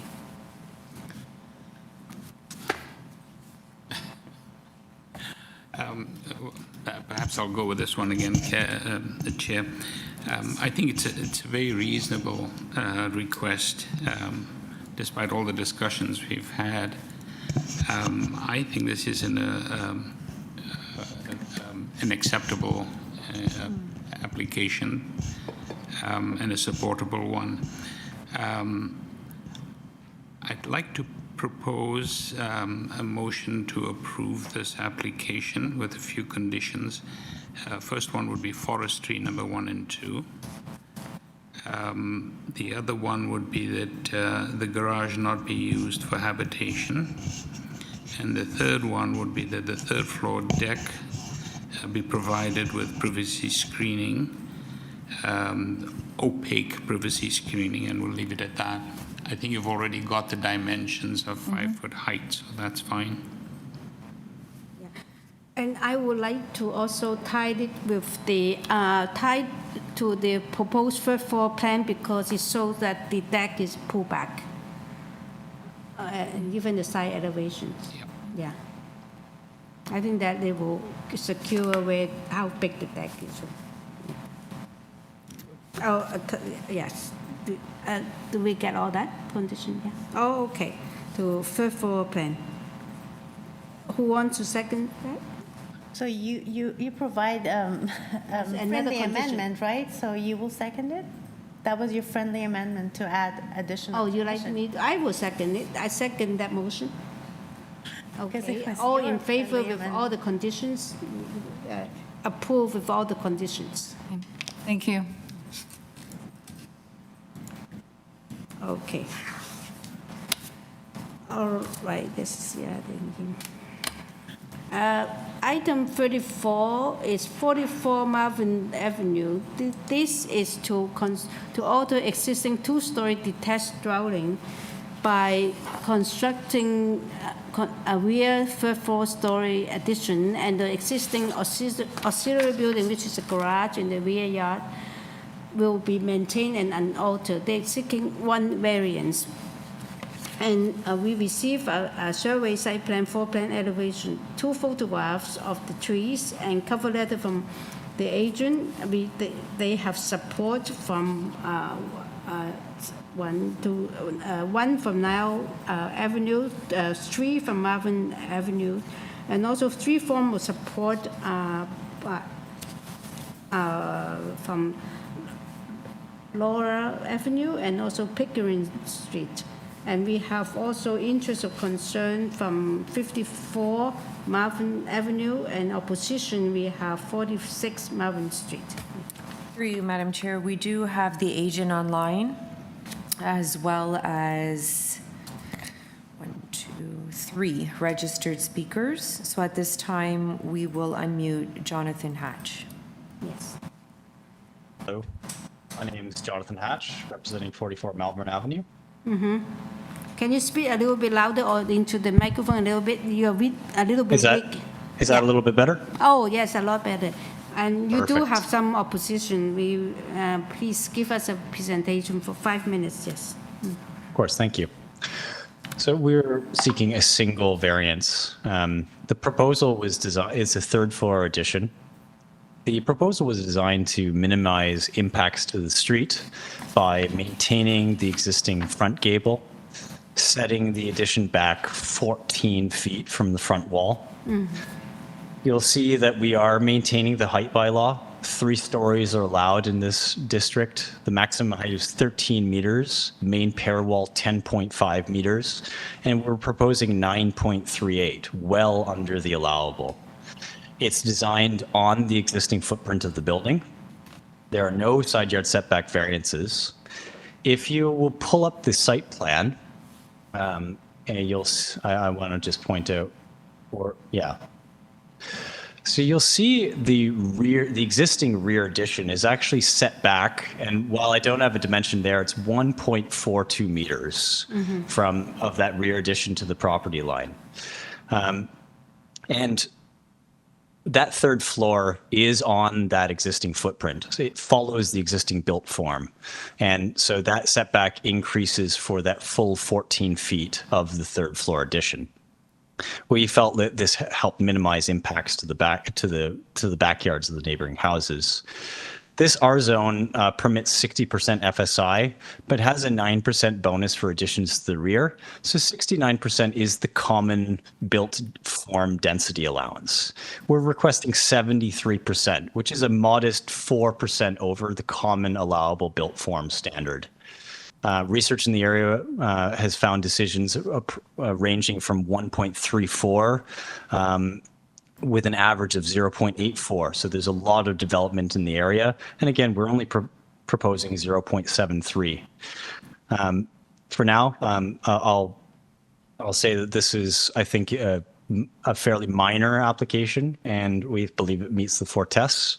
And I'll give the mic back to the opposition, who will speak next. Okay, thank you. Yeah, Thank you. we will hold our question to you. So let's listen to the opposition, please. Through you, Madam Chair, we'll call up 46 Malvern Avenue. Hi.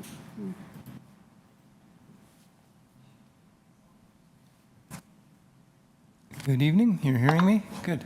Yeah, is it on the mic? Yes, it is. Yes. Okay, thank you. Yeah, we are ready. Yeah. Okay, good evening. My name is Neil Carson. My wife, Elizabeth Church, and I have lived at 46 Malvern, immediately north of 44, for 20 years. You have our letter of objection, and I call your attention to the attached photographs. Liz and I do not want a difficult relationship with the owners of 44, Jeff and Gaetan, who have just moved in. Our intention is to put forward constructive proposals and to seek a mutually satisfactory resolution. We have 3 concerns. First, that the proposed addition will have substantial impact on our property. As is shown in photo 1, number 44 is only 4 feet away from our home and 10 inches from its lot line. An existing addition already extends 13 feet beyond the rear of our house, as is seen in photo 2. The proposed full-height 3rd story addition will loom over our yard, will obstruct light through most of the day, and will overshadow both our rear-facing bedroom and the side bedroom window. We are also concerned about the long-term effects of this overshadowing on the mature black walnut in our yard, the canopy of which extends over number 44. Photo 3 shows the shadowing caused by the existing 2-story addition. While this project falls within the range of a small number of decisions in the neighborhood, what matters here is the specific detail of this project and its impact on neighboring properties. These are related to the rear of the building rather than the front. Our second concern is that Jeff submitted letters of support from residents who do not live on the block. We were not informed until the evening before the city's letter arrived. Jeff was vague in his description of his intentions. On a subsequent occasion, when we invited him over to discuss the plan, he reiterated that the plans may be subject to change. In light of this, we are hopeful that he is open to alternative proposals. Third, we are concerned, along with other neighbors who have provided information to this committee, that construction of this project will be extremely disruptive. Those neighbors reside at 48, 54, and 42. 2 of them, I believe, will speak this evening.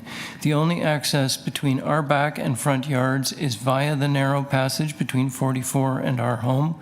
Work at the side of the house would require access to our property, which, if granted, would prevent any movement between the yards. Rear access is via a narrow, unassumed lane, as you see in photo 6.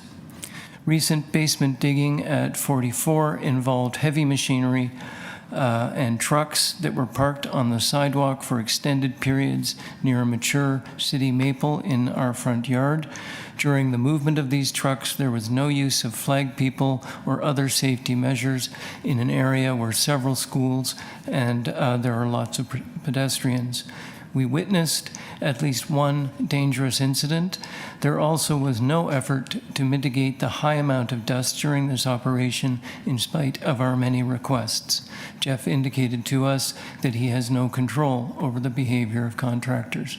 For these reasons, we are requesting the following: that the variance not be granted so that Jeff is required to revisit his design and has the opportunity to work with the nearby neighbors who are affected by this project to develop something that would be less imposing and light blocking, that this planning be supported by a shadow study, and that there be a full construction management plan that includes proper safety and oversight.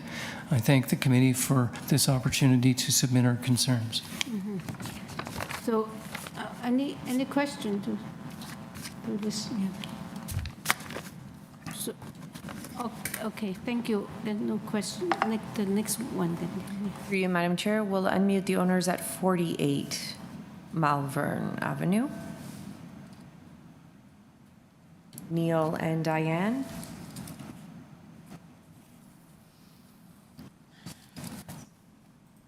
Hello? Neil, Diane?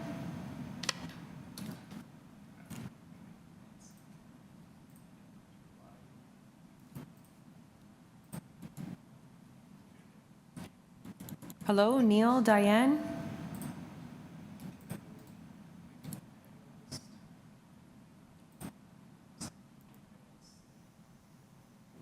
Hi, Neil and Diane from 48 Malvern Avenue.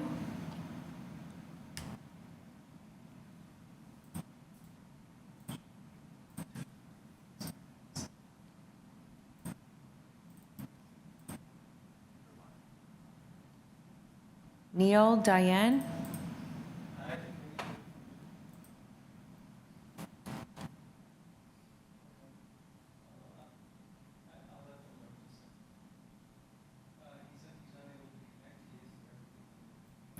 Okay, we'll call Neil then. Let's unmute Chris Moore, and in the meantime, we'll try to connect with Neil Rogers. Hi, Chris. Yeah, can you hear me? Okay. You can hear me? Yes, we can hear you. You have 5 minutes. All right. I don't need 5 minutes, but yeah, hi, my name is Chris Moore, and I'm the direct neighbor to the south of 44. So my address is 42 Malvern Avenue. So similarly to the comments that Neil made, just firstly, these are new neighbors, and I don't want to cause any kind of ill will towards them at all. And in general, I'm not opposed to neighbors doing construction and making betterments to their houses. So, but today I just wanted to voice or point out a couple of concerns for your consideration. So.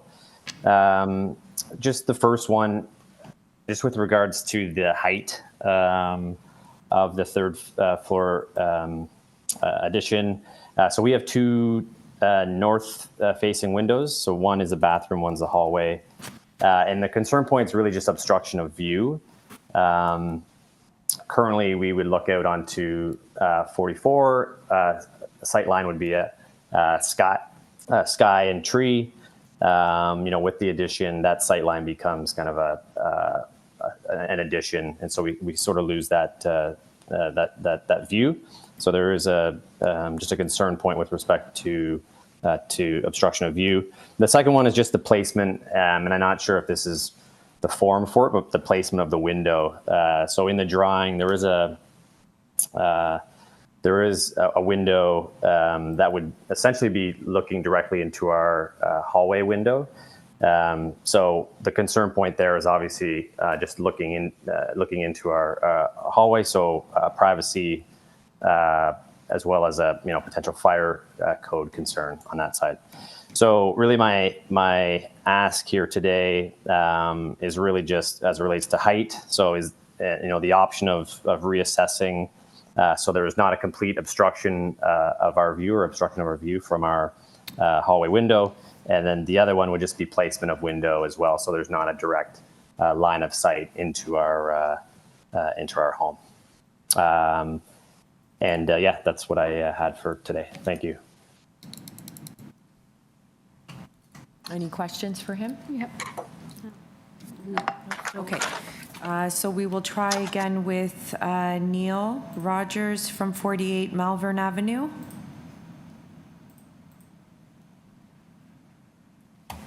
Hello, Neil.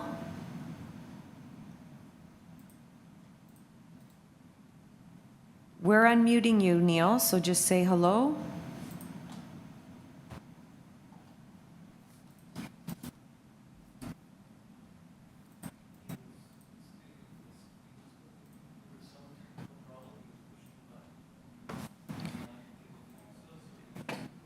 But we're calling him, right? Yeah. We've called him. Try again. Hello, Neil.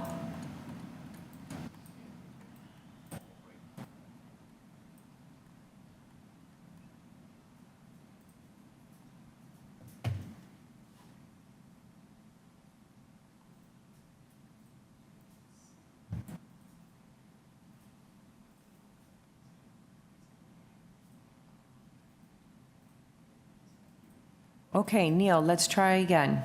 Hello? Hello? Okay, we can hear you. You have 5 minutes. Okay, sorry, I'm working through my phone, so just bear with me here, please. I just want to put myself on speakerphone. Okay, good evening. My name is Neil Rogers, 48 Malvern Avenue, 2 properties immediately north of the subject lands. My wife Diane and I have owned and lived in this home for 25 years.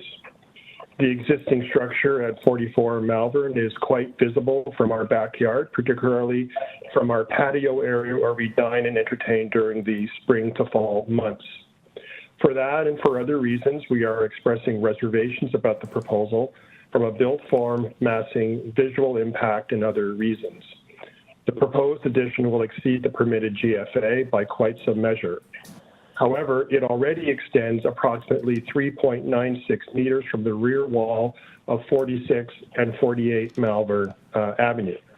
That 3.96 meters is visually striking as is, and with a full third-story addition proposed, it will substantially impose its built form, lots of light on the north, on a lot to the north, and neighboring properties, including ours.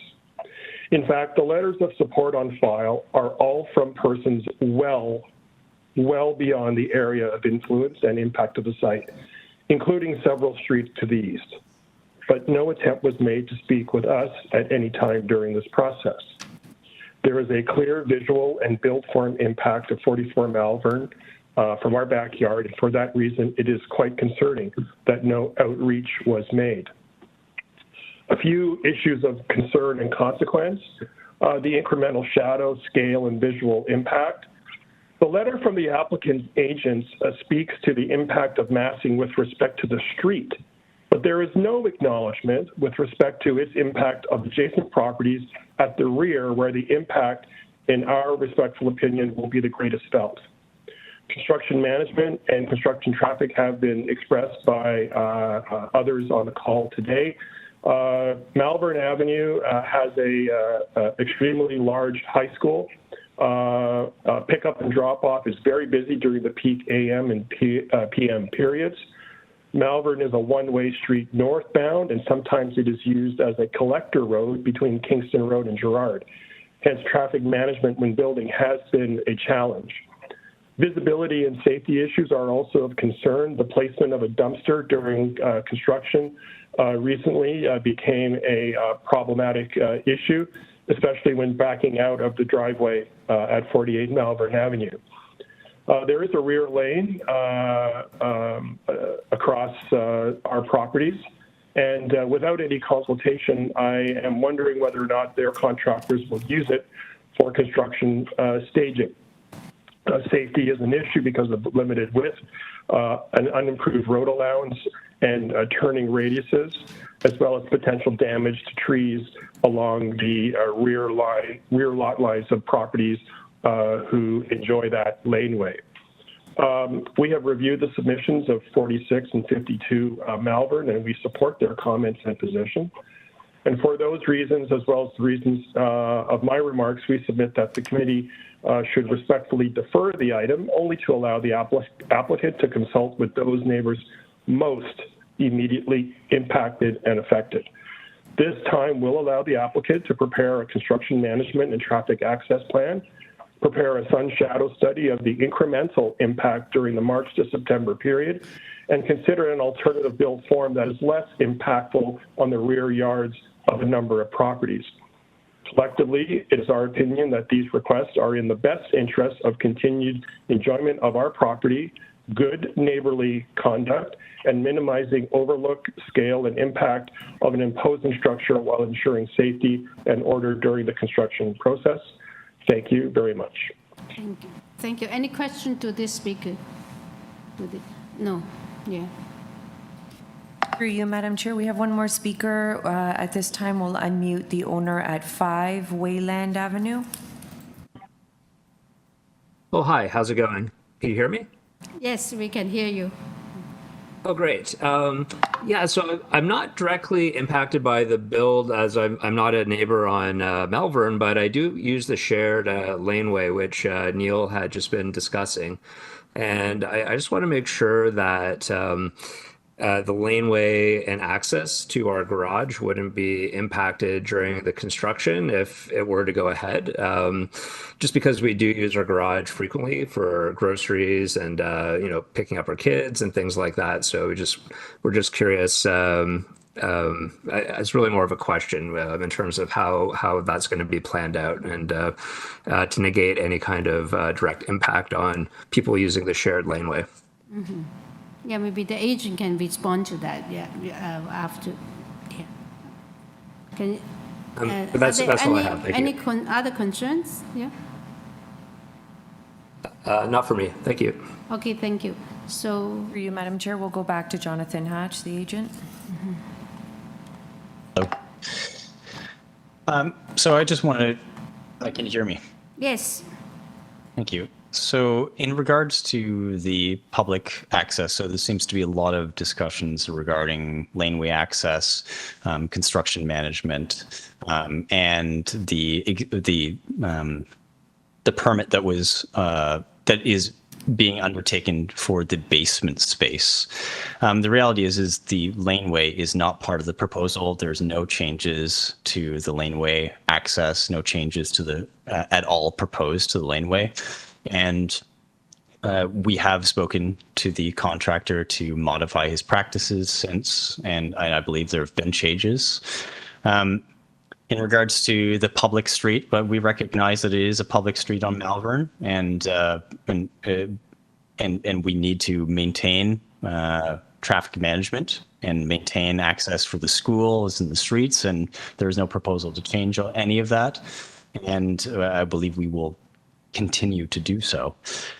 In regards to some of the other items, there are questions of privacy in regards to the windows. So if you'll pull up the third floor plan, the proposal, the reality is there's only a few windows proposed on the third floor.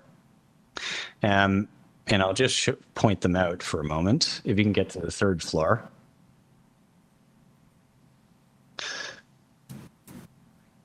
So what we have here is one window off of the principal bathroom or the primary bathroom and one off of the walk-in closet. And as you could imagine, these are both private spaces. They're both proposed to be either frosted or to have a window covering over them. So we don't believe that there is going to be a large amount of privacy issues in regards to these windows because it needs to happen both ways. And then in regards to concerns over the trees in the rear yard of the northern house, that tree in question is 9.6 meters away or 31.5 feet. And we would be happy to actually include a condition of urban forestry and so that there could be a tree protection plan included, because we're quite confident we can build the third floor that's on the existing footprint reasonably, safely, and to maintain the public confidence in our builder and the practices that we're going to put in place to maintain access through the laneway and to maintain safety on the street. In regards to the heights, so the reality is that this proposal is well under the maximum height for the area, 13 meters, which means that this proposal could still have another roof on top of this house. It could have a gable, it could have a hip roof, and that wasn't the intention.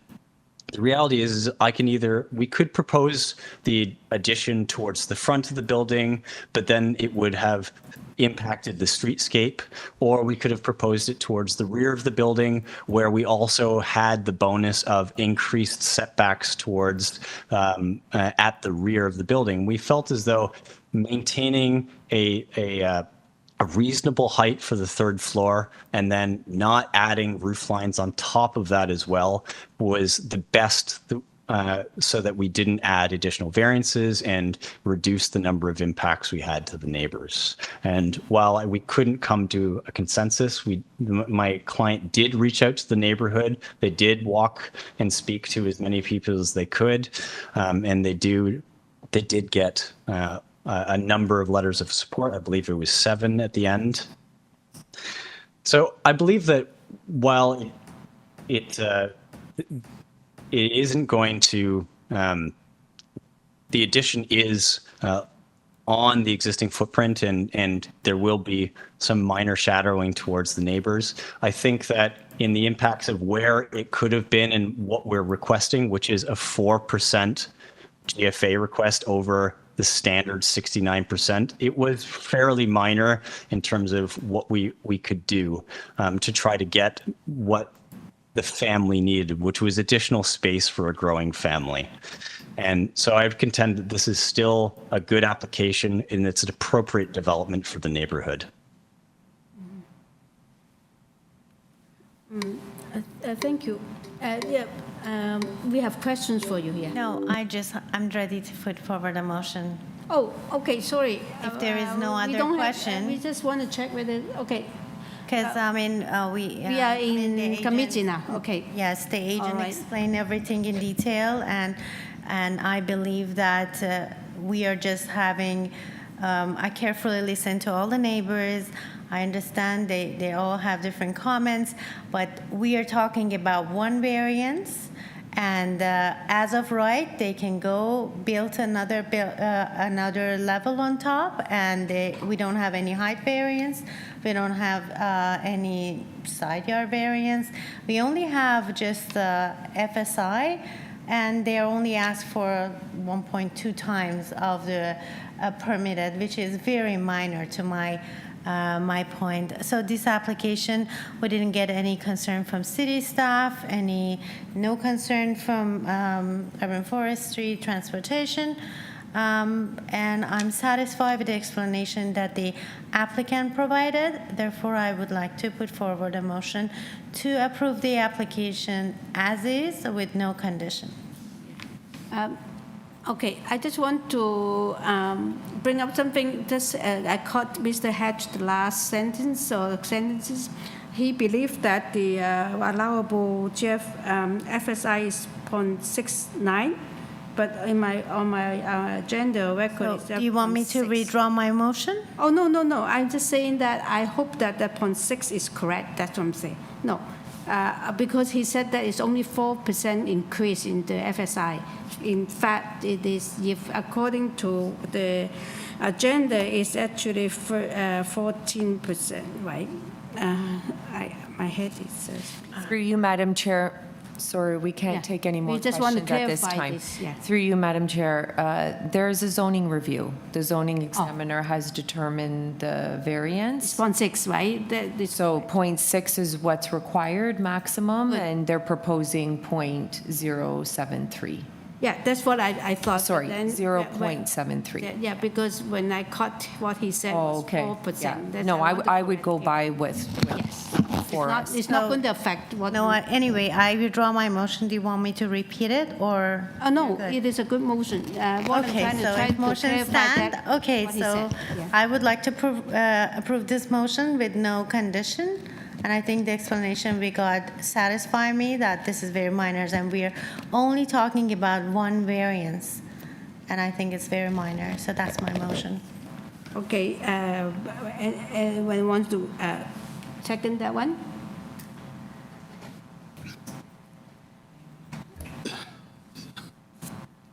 No second? I'll second that, Chair. Oh, Mr. By second. All in favor? I have to vote that, yeah. 3-1, approve. 3-1, and Mr. Wilkins dissent. Yeah. Okay. It's approved, 3-1. Thank you. Yeah. And the next item is number 36, 254 Palmerston Avenue. This is to legalize and to maintain the front basement walkout stairs and entrance that was constructed without an authorized building permit. They are seeking 3 variances. We also received a survey site plan, tree protection plan, 4 plans and elevations, photograph of trees, and also an order to comply. And we have 3 site plan supplied by agent, and also there's interest or concern from 258 Palmerston Avenue. Through you, Madam Chair, we do have the agent online, no registered speakers for this item. At this time, we'll unmute Tony.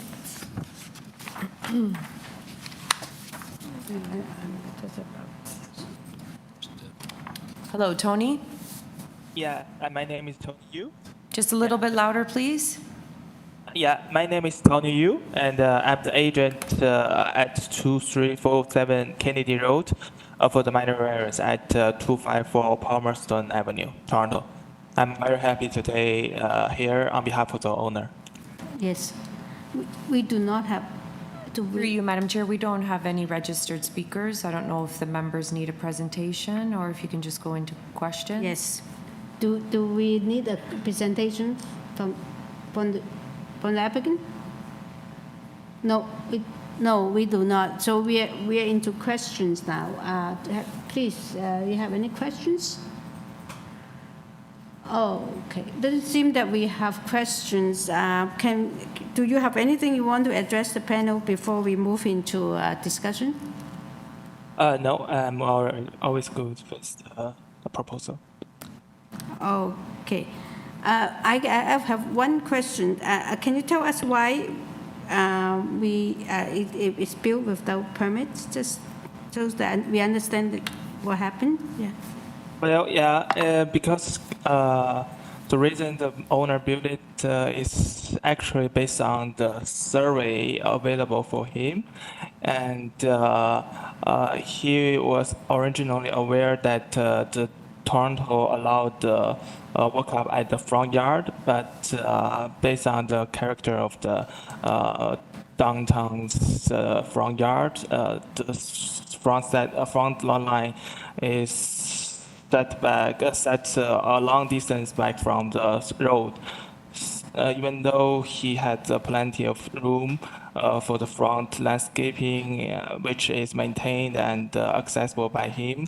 However, it turned out it doesn't belong to him, and he thought it belonged to him. That's the reason he built the walk-up. So this is very freshly built, right? That's very recently he built this, right? Yeah. It's just built it. Okay. And audited by the inspector. Yes. Yes, please. Yeah, that's a question for you. A quick question. Your variance number 3. Sorry, bear with me. I'm just getting there. Variance number 3 is you're asking for 0% front yard landscaping. Is there absolutely no landscaping on the property? Well, as you can see from the photo I submitted, they do have the front yard landscaping, plenty of them. The reason is that the front lot line of this property is set very high behind, so they have like a arbitrary front yard, but it doesn't include in the property. From the law, but all the other cover is basically all the other land is covered by the concrete. But the owner do add the drainage for the storm water on the side. I also put some photo for the reference. So I hope that the committee could deem this non-conforming structure as a proper construction.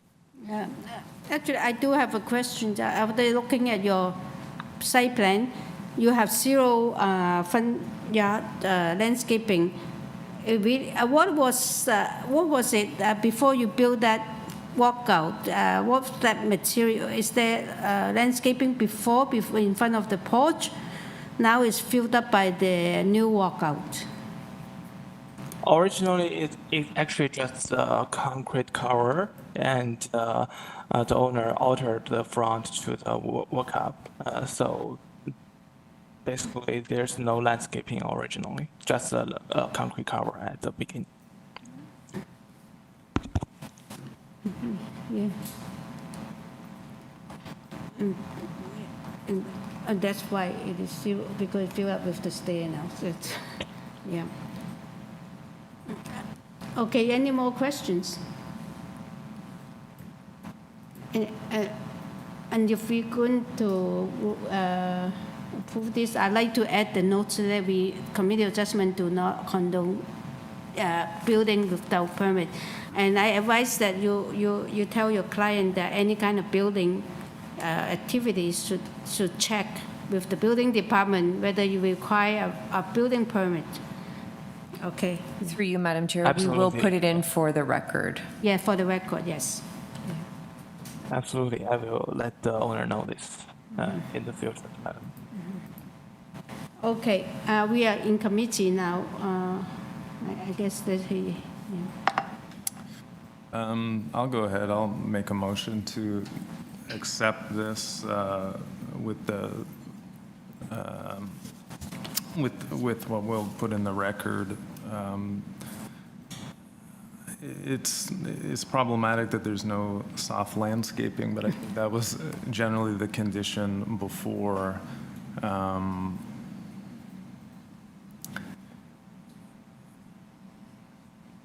But so I would say it's not taking away, or it's not removing anything that was there already.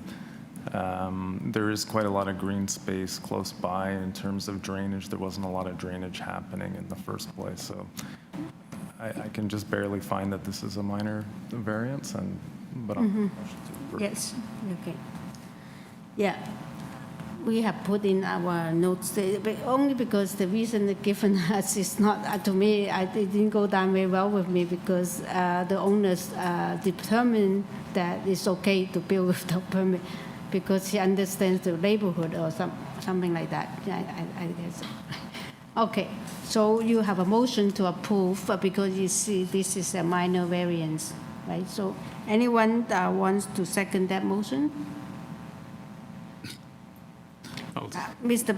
Byard, second. All in favor? If I have to vote, right? Otherwise, it's a tie. It's not, yeah. Yes. So I have to vote 3-1 because, yeah. Approved 3-1, yeah. Okay. Thank you. 37-888 DuPont Street. This is to alter the development standard as approved with site plans, site-specific bylaw, which is to increase the mixed-use building height from 14 story to 17, and the gross floor area revision to permit projections, encroachments, and building setbacks, and also with a reduction in the number of parking. They're seeking 14 variances. And we receive, I'm so sorry, I'm getting very slow. It seems that suddenly the energy drain is happening now. We receive a survey, site plan, floor plan, elevations, planning rationale from the agent, arborist report, parking as a review, pedestrian wind study and shadow study, site plan specific bylaw, and also revised diagram 7-8, and also the specific zoning bylaw affecting this property, and presentation material from the agent. And we also have a staff report from community planning and also from transportation services. We have support from the Wood Green Community Services, and also we have opposition in 138 Ossington Avenue. Yeah. Through you, Madam Chair, sorry, just point of correction, 1038 Ossington Avenue is in opposition. We do have the agent here in person, and we do have one registered speaker online. So we'll hear from the agent first, okay? Yes, we are ready.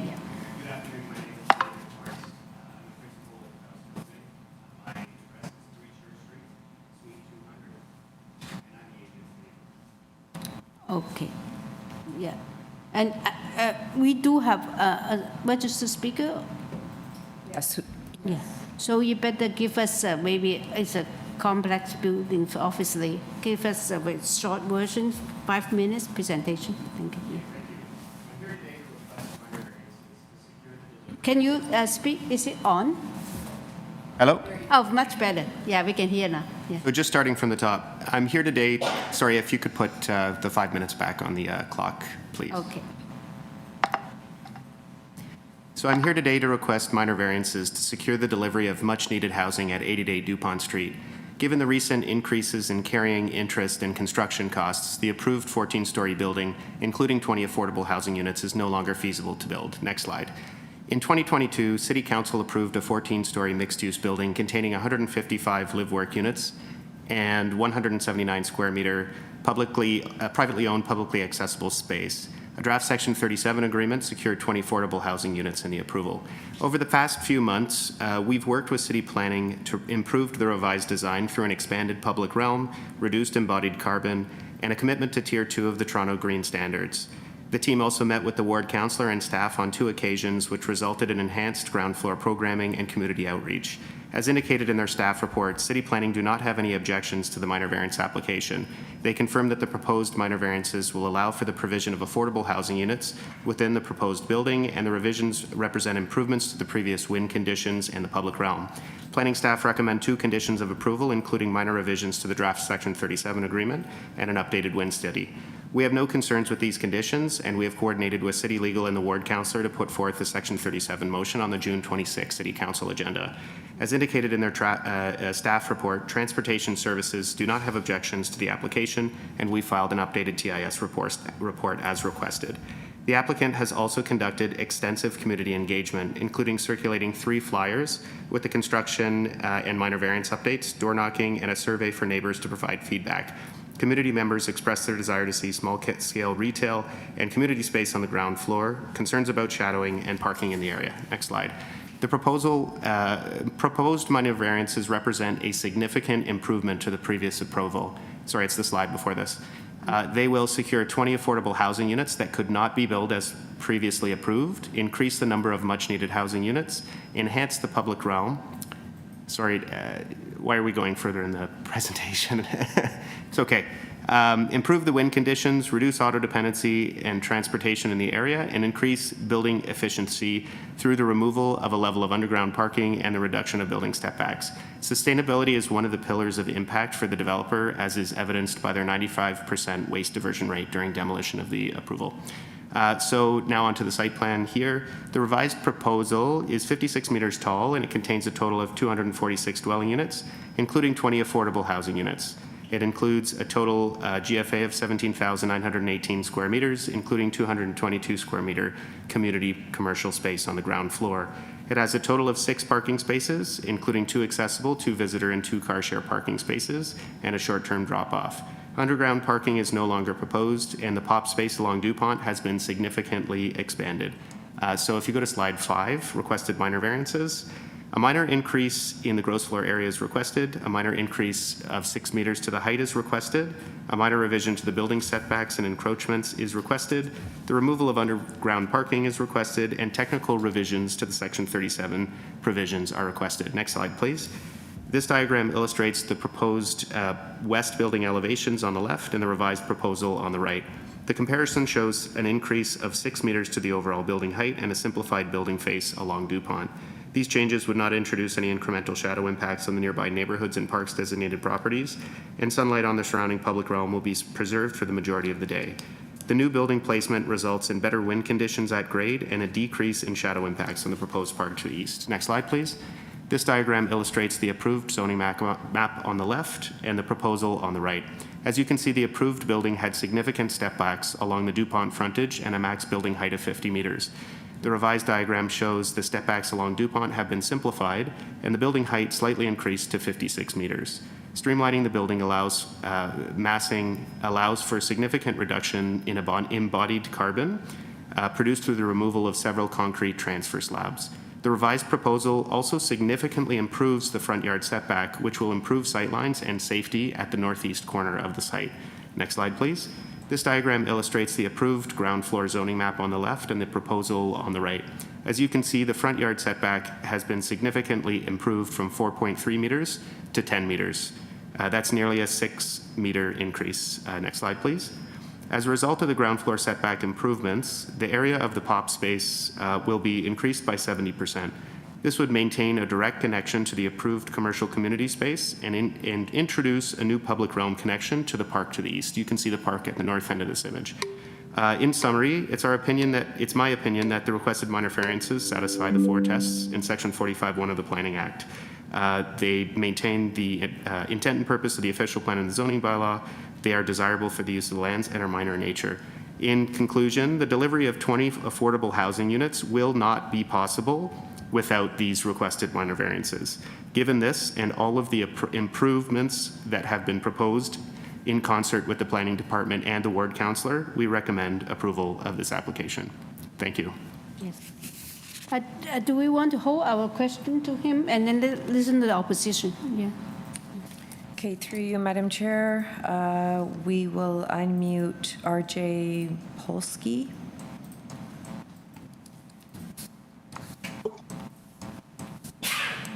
Can you hear me? Just a little bit louder. Can you hear me now? Yes, perfect. Thank you.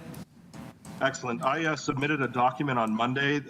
If you could put it on the screen for us, please.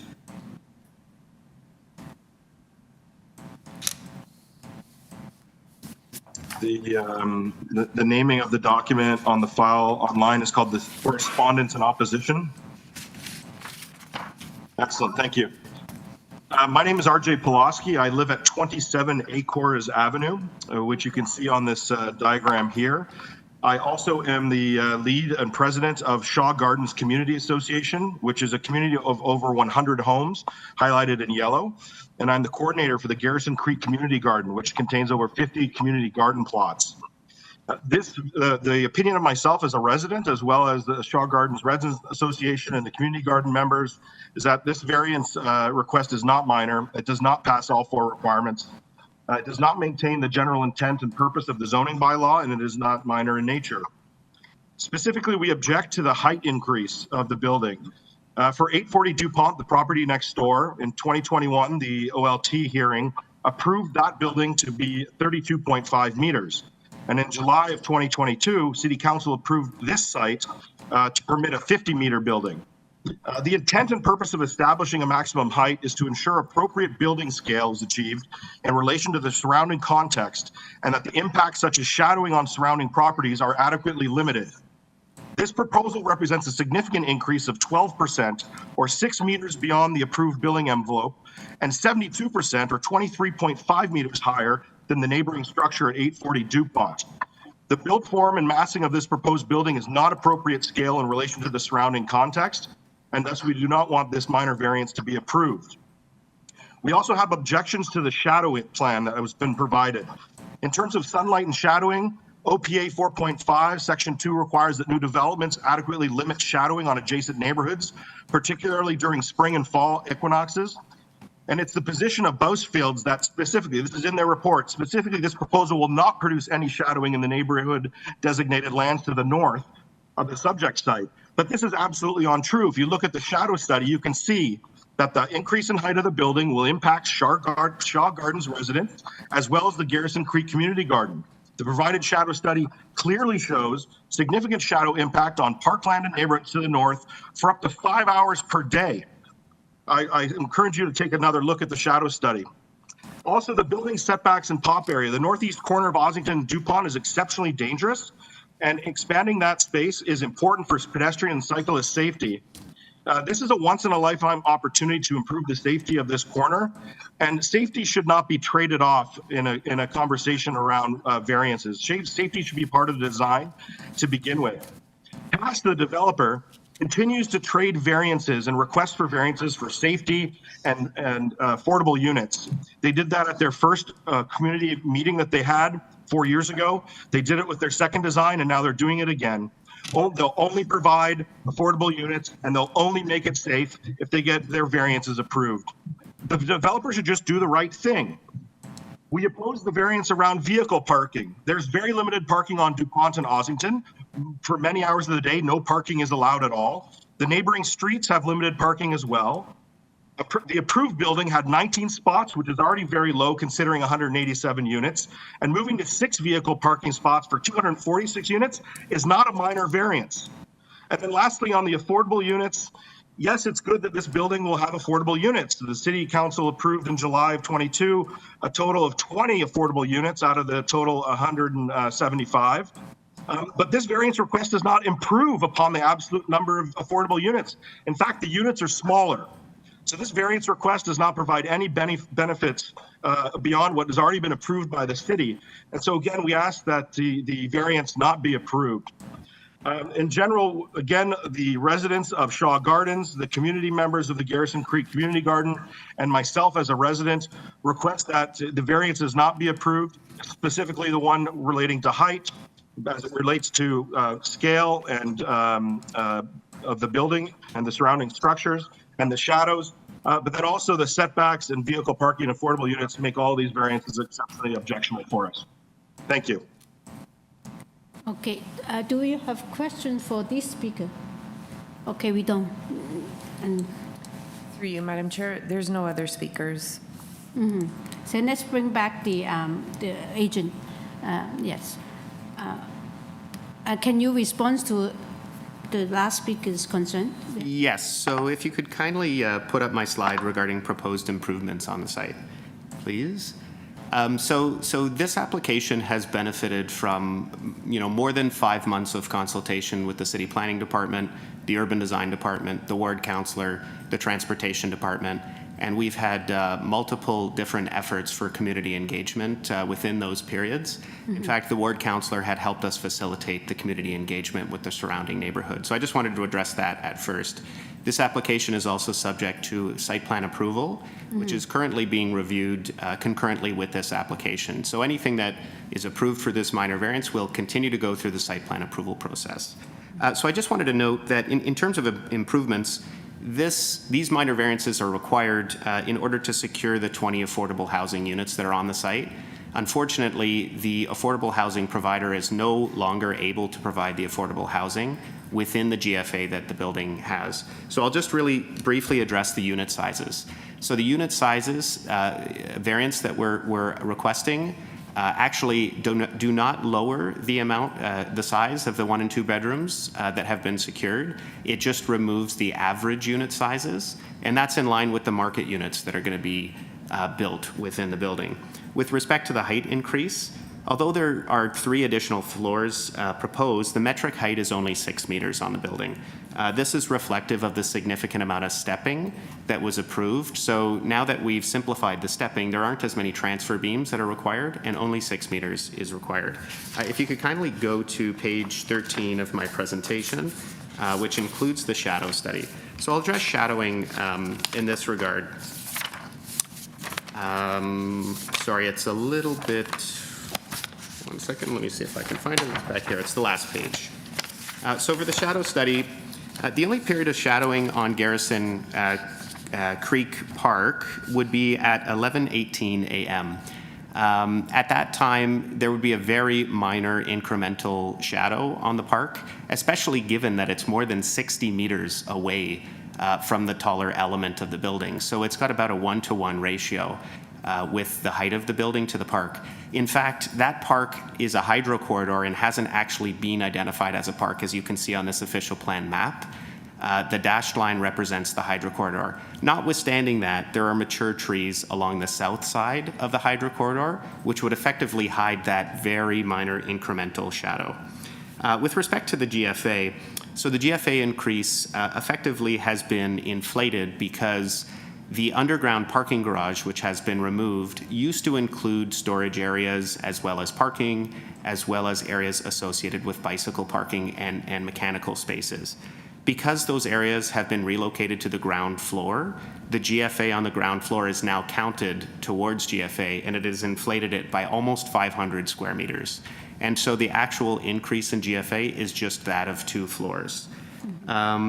With respect to parking, we have received a positive staff report from Transportation Services staff. They request one condition of approval, which is to submit an updated transportation impact study. We've submitted an updated transportation impact study. It's dated April 22nd of this year. They haven't responded back to us, but we're okay with including that condition, and we fully intend on continuing to work with Transportation Services to make sure they're satisfied. I just want to note that in 2022, City Council approved Bylaw 89, 2022, which effectively removed all parking requirements in the City of Toronto. However, it did retain accessible parking, visitor parking, and it encouraged car share parking spaces as well as bicycle parking spaces. So in this proposal, although we removed the underground parking garage, we wanted to make sure that we still had at least 2 visitor parking spaces, at least 2 accessible parking spaces, and 2 car share parking spaces to meet the needs of the residents in the future. So it won't be 0 parking spaces, which is required, which is allowed by the bylaw. In fact, we're still providing quite a few parking spaces. In terms of safety, the intersection of DuPont Street and Ossington Avenue currently, well, the previous building was set back right towards the property line. That created very bad site impacts. The previous approval had a front yard setback of 4.3 meters, which was an improvement over that. What we're asking for now is a further increase of the setback to 10 meters, which is significantly going to improve the sight lines, and it's also going to expand the public realm and the pop space to connect to the adjacent park at 860 DuPont Street.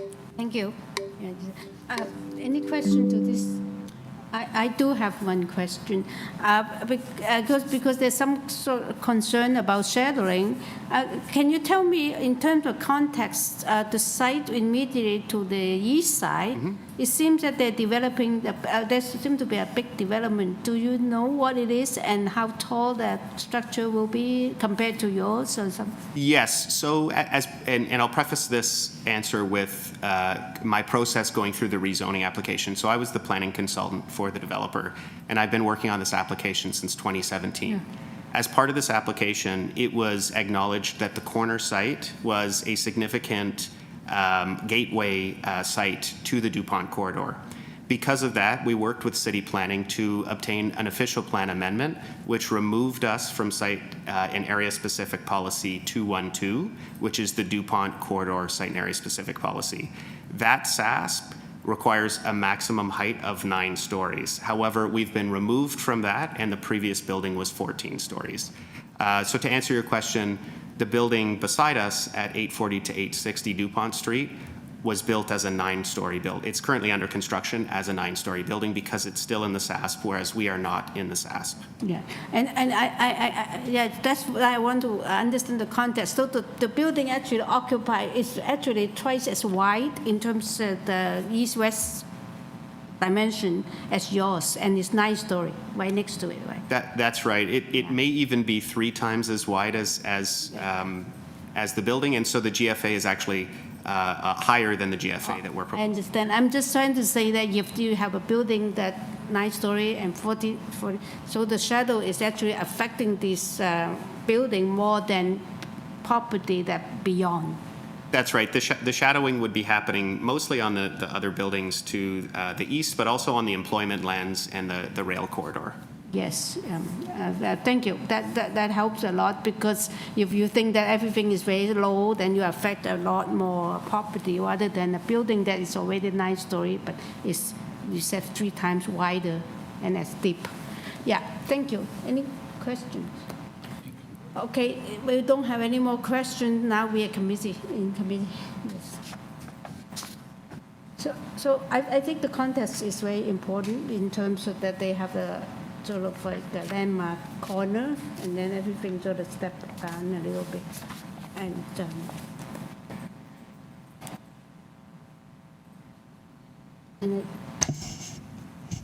one of the added, so I can keep going. One of the benefits from this mix, again, this is a previous application we hear that will bring in affordable units. And I think that it is always a positive addition. If I may, yes. Chair, that, I've observed the existing building for many, many, many years, and it's in very bad shape and requires a change. And we do have this proposal in front of us, and I think the variances that are requested, I think, have a progressive side to it, and that's the affordable units being added to it. Because, I mean, there are a number of new condos along DuPont, and some of them, of course, very likely have absolutely no affordable units in them. Mm-hmm. This will certainly be a welcome change. So I don't see a downside to this particular project. I see an upside, and hopefully it'll work out well. And as the agent pointed out, for that particular corner, which is a blind spot, I think having a 10-meter setback would certainly make it a lot safer. So it's a project application that I could support. Right. And any more other comments and discussion? If not, Mr. Bai, you would like to make a motion? Certainly, I'll do that. I'd like to move a motion to approve this application. I believe there are 2 conditions, one from transportation and the other from planning. Beyond that, I don't believe there are any other conditions. So I'd like to move approval with those 2 conditions in mind. Yes, they're also, the planning has a lot of agreement on all that is included in the planning conditions. So anyone wants to second that motion? Ms. West will second. Sorry. And all in favor with those conditions. Unanimously approved. Thank you very much. It's approved, yeah. Okay, I think we are on our last item is number 38.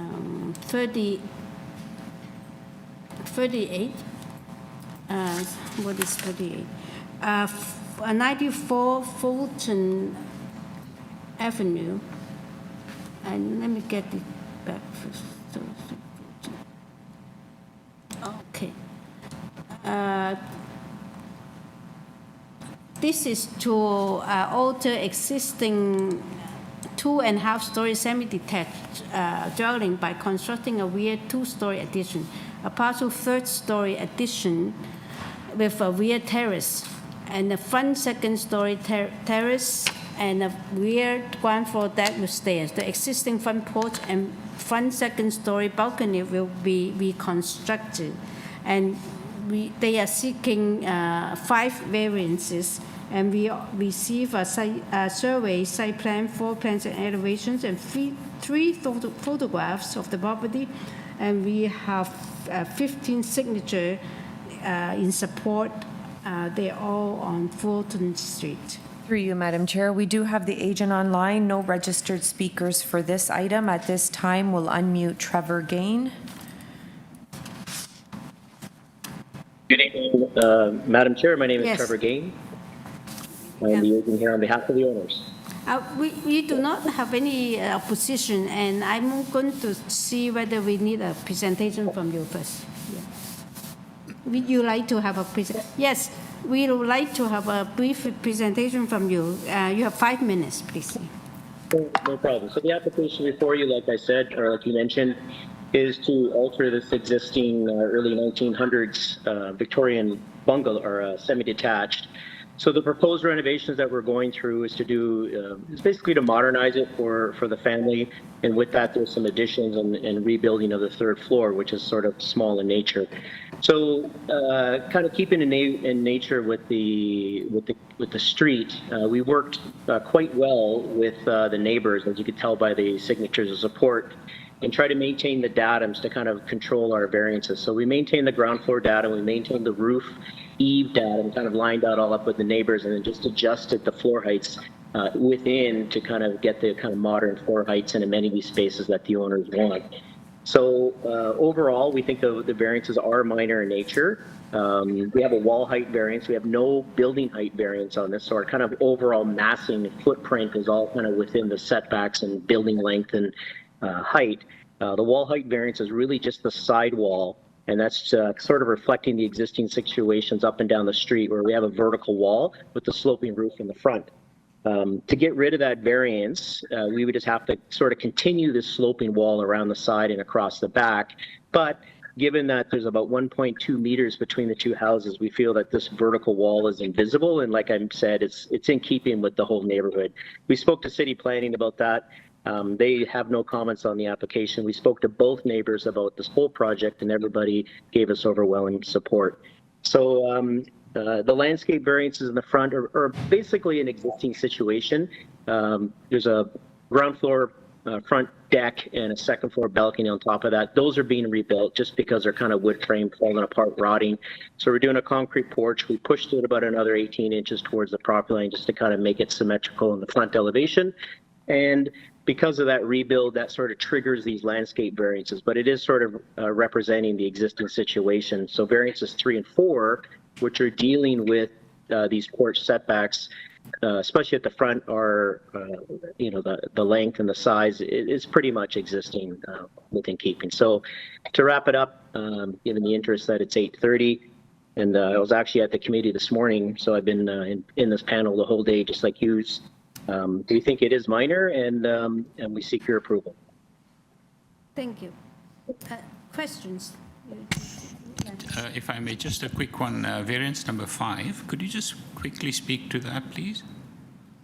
Yeah, that's what I mentioned. It's when we don't have a driveway and based on lot width, the entire front yard, so from the brick wall all the way to the property line, has to be 75% grass. So because we're rebuilding that porch kind of in the exact same footprint, just 18 inches wider, that detracts from the soft landscaping. And then our front walkway, and then we have a little kind of side path that heads towards the rear yard. So if we didn't touch that front porch, the variance probably would not be there. And I think the existing situation, if we didn't increase the porch to the east by a little bit, it would only increase the soft landscaping by 1 or 2%. So it's pretty much an existing situation. Thank you. And through you, Madam Chair, can I get an explanation for variance number 3? Yeah, number 3, it's the front porch and the front second story terrace on top of it. So again, we saw the photographs in the file. Those are both existing. And because we sort of reshuffled the floor heights, they have to be rebuilt to align with the floors. And also they're kind of rotting because they are wood from the early 1900s. So we're allowed, when you do rear additions, you're allowed to go kind of back on and up on these existing setbacks. But accessory structures like decks and stuff don't enjoy those same conditions, especially in the front. So again, we're just rebuilding this front deck and porch, and that triggered the side variances on the east side. Thank you. Okay. Any more questions? If we do not have any more questions, we are in committee now. Okay, let's discuss this, or we have a motion. forward a motion, Chair. Yes. I think this is a pretty good project, and I think significant consideration for the fact that this is a rather older property and I suppose part of retaining Toronto's history. I don't believe there are any conditions attached other than Forestry 2. Yeah, Forestry 2. Forestry 2 is the only one that I can see. Anything else, Ms. West, you discuss? Is Forestry 1 or 2? I've got 2 identified. Oh, okay. Yeah. So, I'd like to move motion to approve. yeah, Forestry 2. we need someone to second, please. Mr. Wilkins, second. All in favor of the forestry condition? Approved unanimously. Thank you. That finished our hearing tonight. Today is 8:20. Meeting adjourned. Thank you for coming, everyone. Thank you, members. Thank you, staff. Thank you, members. Yes.